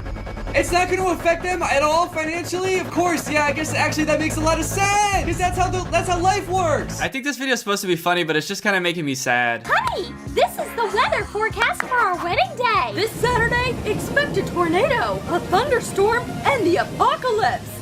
It's horrible. And the apocalypse? See, I feel like you should have mentioned that first. That seems like the only thing that would matter at that point. This bit actually is pretty funny though. They're worried that it's gonna rain on their wedding day, so the rich groom goes to the weather station and bribes the weatherman to change the weather, and that works. That's actually kind of funny. It did make me chuckle. Troom, what are you doing? Making me laugh? What the F? You're supposed to be cringe. Stop. What? Will it be raining on our wedding day? Oh, great rain spirit! Phew! That's better. I gotta say, there was not too much that was redeeming about that video, was there? Okay, next video. Rich pregnant versus poor pregnant. Okay, what's going on here? What is this supposed to be depicting? Why would they have a clothespin and a diamond plugging up their belly button? It looks like the clothespin is almost holding her belly shut. Do they think the belly button is gonna open up? Do they think that's where babies come from? In 9 months, the rich mom's doctor is gonna pull the diamond out of her belly button, and a very rich baby will emerge. Doctor, there's a problem. My baby is born all alone in my tummy. A mother's intuition never fails. You'll think of something, right, doctor? For such a generous fee, you can work magic. Let's see if that helped. Yes! Wow. Now the little girl has a brother. You're amazing! Yo! What? No? If your wife comes home from an ultrasound appointment and tells you that the doctor put another baby in her, that is not a good thing. That obviously would be bad. It's urgent. I need to pick out a stroller. You need to see our special section. What do you think of this one? Wow, that's much better. Shroom uses these like weird voice sound effects that are very clearly just like stock sounds of people going like, oh yeah, or this one like, wow! Wow! Yes! Now they've used that one twice now, and I can't help but feel like it sounds like Mario. Congratulations, ma'am. You're having a boy.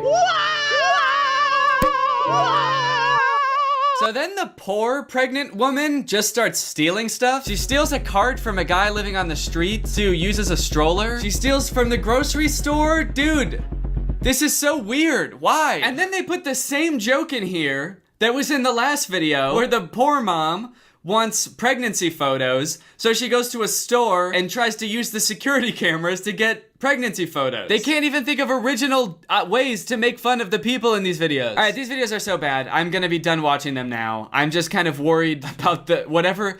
These videos are obviously for kids. I'm kind of worried about the kids that watch these videos. But you know what? Maybe they took something away from it that I didn't get. You know, maybe there's some kind of lesson in here, you know? No matter if you're rich or poor, you know, the amount of money doesn't make you a good mom. And being broke doesn't make your kid any less special. And we should appreciate broke moms just as much, if not more, as rich moms, because they have a lot more to go through to give their child a good life. Who did you like better? Poor Lana or rich Liana? Tell us in the comments. Liana. Rich one is the best. I love the rich. Rich Miana. Rich Rihanna. Danny Gonzalez really needs to see this OMG.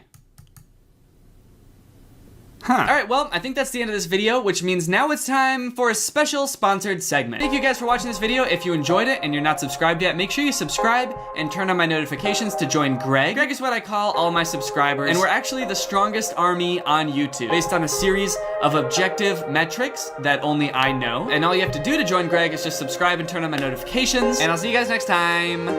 What's up, Greg? Today we are going to be talking about the Brent Rivera controversy. Our boy has found himself in the midst of a pretty big scandal as of late, and I would like to talk about it. Most of this stuff did happen like 2 weeks ago.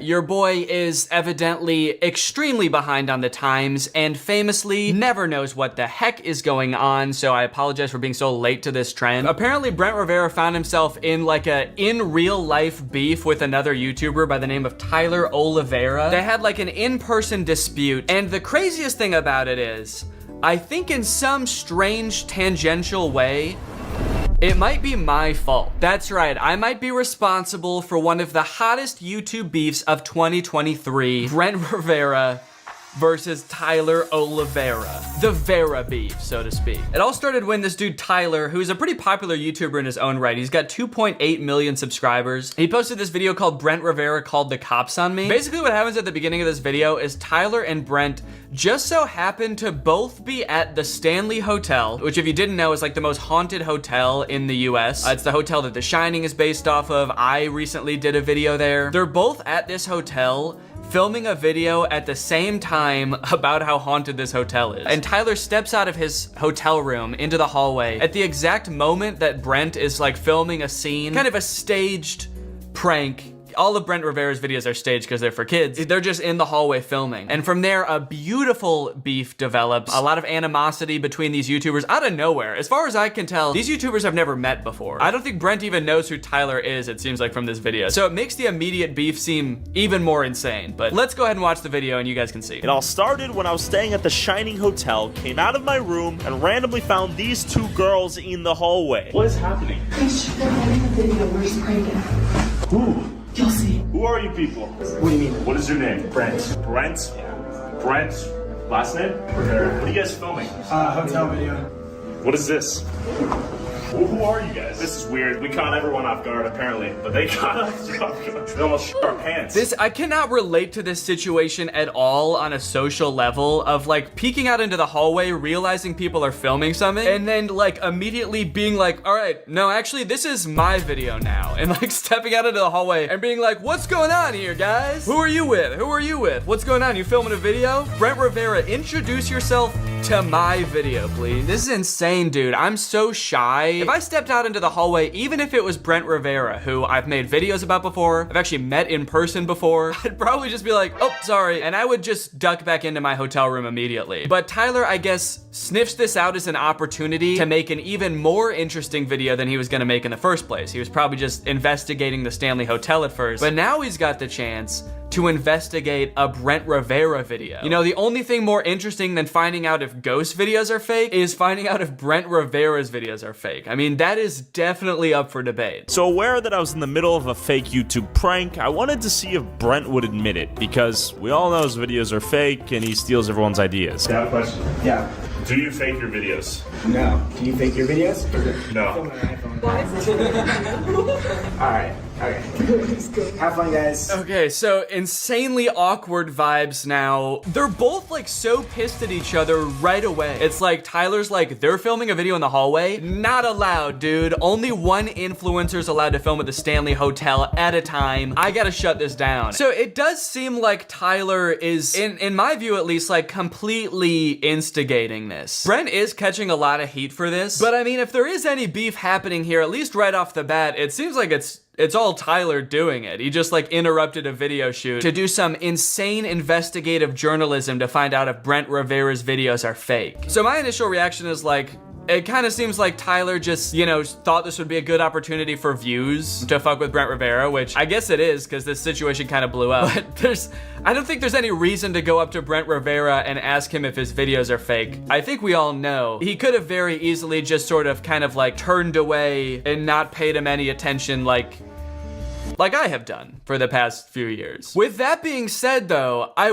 would expect Brent to have like a little more humility and, you know, take it a little more lightly that someone is kind of like playfully making fun of him. Like one of the first things Brent does is just be like, you're filming on an iPhone, bro? Videos. No. Do you fake your videos? No. Check out my camera. I've got a DSLR with a giant ass microphone. So my videos actually couldn't possibly be fake. Oh, also, I would like to add that Tyler brought up this point that Brent fakes all of his videos and also steals thumbnails from other creators. And that is kind of why he decided to go up and confront Brent, because like Brent is bad for the creator community, right? He's just stealing thumbnails and he's copying ideas. I think that Tyler also kind of does the same thing, because when I clicked on his channel, I saw this video where he goes to this clown motel, and I've seen this exact thumbnail before. So I just searched clown motel on YouTube, and yeah, I started watching this video from 9 months ago where these guys go to a clown motel and it's like the exact same thumbnail, dude.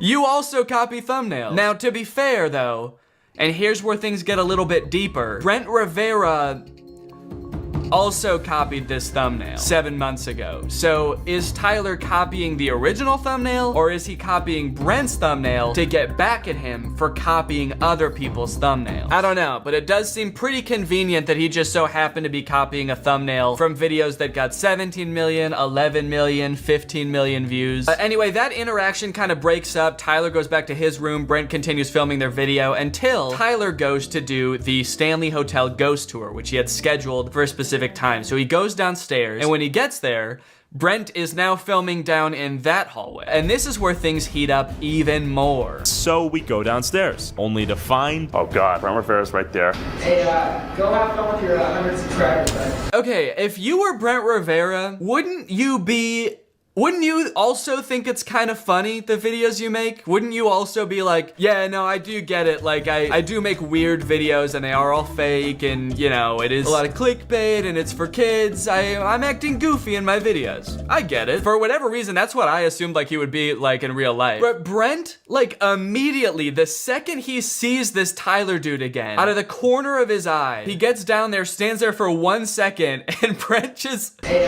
go have fun with your 100 subscribers. Go have fun with your 100 subscribers? That's the most insane insult in the world, especially for someone who makes like the weirdest content on the internet, to be like, sorry you're not ballin' like me, dude. Sorry you weren't shirtless every day on Vine like me to get where I'm at right now. Busting your sister's legs open on the escalator at the mall to get where I'm at. Feels like he thinks his content is like high art, and anyone who dare interrupt his creative process or poke fun at it in any way is just a hater. A poor, no subscriber hater. This dude has 3 million subscribers too, by the way. I wonder how Brent felt when he found that out, when he was like, oh shit, this dude is actually... is really popular. You don't have a directional mic on my camera? And then his girlfriend starts making fun of his camera. Bunch of camera snobs on the Brent Rivera crew. Filming on an iPhone and you don't have a directional mic, dude? What the fuck is wrong with you? Your videos must be fake. Do you think Brent Rivera doesn't know his videos are fake? Like he goes through the process of hiring actors and scripting out the whole thing, but somehow he got it in his head that if he films it on a DSLR, then that makes it all real. So the whole time he's filming, he's like, I don't know how the fuck all this crazy shit is happening, but I mean, we got it on tape on the Sony, so it must be real, right? And then he sees like footage of tragic events taken on iPhones, and he's like, that's crazy. That looks really real, but it's not. It's not, man. That shit didn't happen. Hey, we're filming our thing. You film yours. Okay? Yeah. Let's not be. Okay, that's reasonable. Let's not be disrespectful. Okay. I don't appreciate the disrespect. Okay, respect my content, dude. Respect. What is the most recent video Brent Rivera made? Let's not be disrespectful, dude. All right. I did make extreme hot versus cold challenge after all. Okay. I did make this girl is so strong no one can beat her. Please do not be disrespectful to the greatest artist of our generation. Tyler, Brent gets so stern here, dude. I've never seen him like this before. I don't appreciate the disrespect. It's just crazy because it's like Tyler is, at least at first, he did instigate it, and he did start filming them when he came down the second time. So, you know, he's being kind of a jerk, but it doesn't seem like that crazy. Like, he's not doing anything that crazy. He's not like throwing shit at them or anything. He's just kind of like making a few jokes. And I feel like if Brent had just kind of lightheartedly brushed it off and been like, ha, that's funny, man. Yeah, they are fake, but you know, it's for kids. Then Tyler would have been like, all right, and then gone and filmed his own video. But instead, Tyler's like, hey, Brent, do you fake your videos? And Tyler's like, shut the fuck up with your 100 subscribers and your poor person camera. Get the fuck out of my hotel. Okay, so long story short, he runs into them again because they're all staying on the same floor. Speaking from personal experience, I pretty much all of the haunted rooms at the Stanley are on the 4th floor, so they're probably all staying on the 4th floor in pretty close proximity to each other, so of course they cross paths again. Brent tells Tyler that security is coming and they're gonna call the cops or something and get them kicked out. What do you mean? I'm sorry, they're gonna come and get you guys. They're gonna kick you out. Brent is now filming on his phone, so I guess we can't trust anything that comes from that footage. Listen, this is our personal space and you're recording. This is our personal space. This hotel room is our personal space, all right? As they have the door open for him to see into. Don't look in here. This is our personal space. Get out of here, man. This whole hotel is our personal space. Eventually, security comes. They tell Tyler that if he doesn't stop, they're gonna call the police. And then eventually they call the police and Tyler gets kicked out. So this was kind of a whole buzz on social media for a while. Tyler actually posted a clip of this on TikTok and it got 3 million likes. It was just like a 1-minute synopsis of everything that happened. Okay, and I was about to talk about a comment that Brent left on this TikTok, but it is gone now. It was literally there this morning, so I don't know if he deleted it or if it's just not showing it for some reason. That's so weird, because this TikTok is from January 24th, and for some reason Brent just deleted it, or maybe Tyler deleted it? Well, it was just Brent telling Tyler to be respectful. Anyway, so both of them have made response videos since then. Brent made a response video to Tyler's TikTok. We recently saw a viral video of 2 YouTubers arguing in a hotel hallway. Well, one of those YouTubers was me. Well, one of those YouTubers was me, and the other one was an irrelevant nobody with less than 100 subscribers. So you should believe everything that I say. So right when I was about to pull a prank on my friends in a hotel, this guy came up to me yelling and accused me of faking the prank. So far it's like half true, because he was not yelling. This guy came up to me yelling. He did not come out of the hallway like screaming. But he did basically accuse you of faking your videos, and to be fair, your videos are fake, so... And I'm not saying all my pranks are real, but this one was. We were just minding our own business. This one was? What does that mean? Guys, all my videos are fake, but this one was real. I was finally turning a new leaf and he ruined it. Those 2 girls were ghosts. I was about to catch 2 real ghosts on camera for the first time in human history, and this broke asshole ruined it. At a certain point, it bubbled up so much that I did what he wanted. I stooped down to his level and I said something that I should not have said. Go have fun with your 100 subscribers, man. You know, all things considered, if Brent's bubbling up and finally having a meltdown and snapping is just saying, go have fun with your 100 subscribers, man. I mean, honestly, he handled it pretty well then. If that was really him snapping, that was a pretty calm snap. To be fair, that was like the second time he saw Tyler, so it is kind of crazy that it only took that amount of time for him to completely lose control. You see a guy twice and you just like black out and go into a fit of rage. I blacked out and called this guy poor and broke and irrelevant. I don't know what happened. I support you, Brent. Whatever you said, he deserved it for real. You could have said anything to him. You could have said the most heinous shit imaginable, and I would have still supported you. I got your back, dude. Don't worry, Brent, you're good. So it looks like people are forgiving him in the comments. It is kind of interesting because you never really see Brent Rivera in like a serious setting where he has to like atone for something he did. He's usually pretty silly, goofy, wacky in his videos. So to see that kind of like cadence carry over into the way that he does this apology is kind of funny. It does kind of have the vibe of like, what's up guys? In this video, I'm gonna be apologizing for some heinous shit that I said. And then of course, like any good internet beef, you have the response video to the response video to the original video. So Tyler responded to Brent. Brent, you're a liar. Here are the receipts. Also, I'm on the toilet, so I'll be quick. These videos to make great content for you guys. And You don't make great content. You sexualize your friends and your sister for views in these weird love triangles. Look at this video. That's crazy, dude. Brent's like, look guys, I'm sorry about the way I acted. Like, I obviously shouldn't have said that. And he does skirt a lot of the blame. Don't get me wrong. It was not a perfect apology. It was not even a great apology. But Tyler's like, oh yeah, well you wanna fuck your sister. Another day, another Brent Rivera L. You ate and left no crumbs. It's sad to see his comments full of his fangirls supporting him, seeing everything. The comments on these make it sound like this is like a real extreme situation that like one of them really fucked up. They just had like a bit of a spat in a hotel lobby. It's not even that crazy. It's just kind of funny. But I just love the comments being like, don't worry, dude, I believe you. Your fans got your back, man. No matter how bad it gets, in the darkest of times, we'll always be there for you. It's like he was just filming a fake prank, dude. Calm down. Like I said at the beginning of the video, there is a part of my brain that can't help but feel like this might be, in a roundabout way, my fault. Brent Rivera is known for copying titles and thumbnails, right? He's known for copying video ideas. Tyler Oliveira has at least copied one thumbnail. And I'm not saying this to brag or anything, but the video that I made about the Stanley Hotel did way better than any of my usual videos. It has like 9 million views. I actually went to YouTube on like in like an incognito tab one time, not logged into YouTube at all. And like next to a bunch of Mr. Beast videos and stuff, my Stanley Hotel was getting recommended to people. So I don't think it's that crazy to wonder if maybe one of them was inspired by my Stanley Hotel video and wanted to make a similar video, and so they ended up being there at the same time as one another. And if that's true, first off, I would like to apologize to the staff of the Stanley Hotel for having to deal with this, man. You guys, I'm sure, deal with the most insane shit all the time. People trying to fake haunted stuff and just people probably try to summon demons in this hotel. And from my experience making the video, the staff at the Stanley Hotel was so nice. And they also did have other stories of YouTubers coming there and like breaking shit and fucking stuff up. So again, I have no idea if they saw my video and took inspiration at all, because their titles and thumbnails for the video aren't copying mine. So, you know, maybe it's all just a coincidence, but you never know. Okay, so quick update. It's the next day after filming the previous portion. And I guess Brent decided that one response wasn't enough. He needed to make sure that he had the absolute last word on the situation. Yesterday, this other commentary channel, Dumpy, posted this video called Brent Rivera Wants to Delete My Channel, where basically he explains that, I guess Dumpy was also covering this whole Brent Rivera controversy. I guess Brent Rivera decided to try to copyright claim Dumpy's video to try to get it like taken off of YouTube. Although Dumpy does say he's not entirely sure it was Brent Rivera, because sometimes you can have like a company working for you that does this without you knowing, if they're going and copyright claiming just people straight up re-uploading your videos, and they, you know, sometimes will flag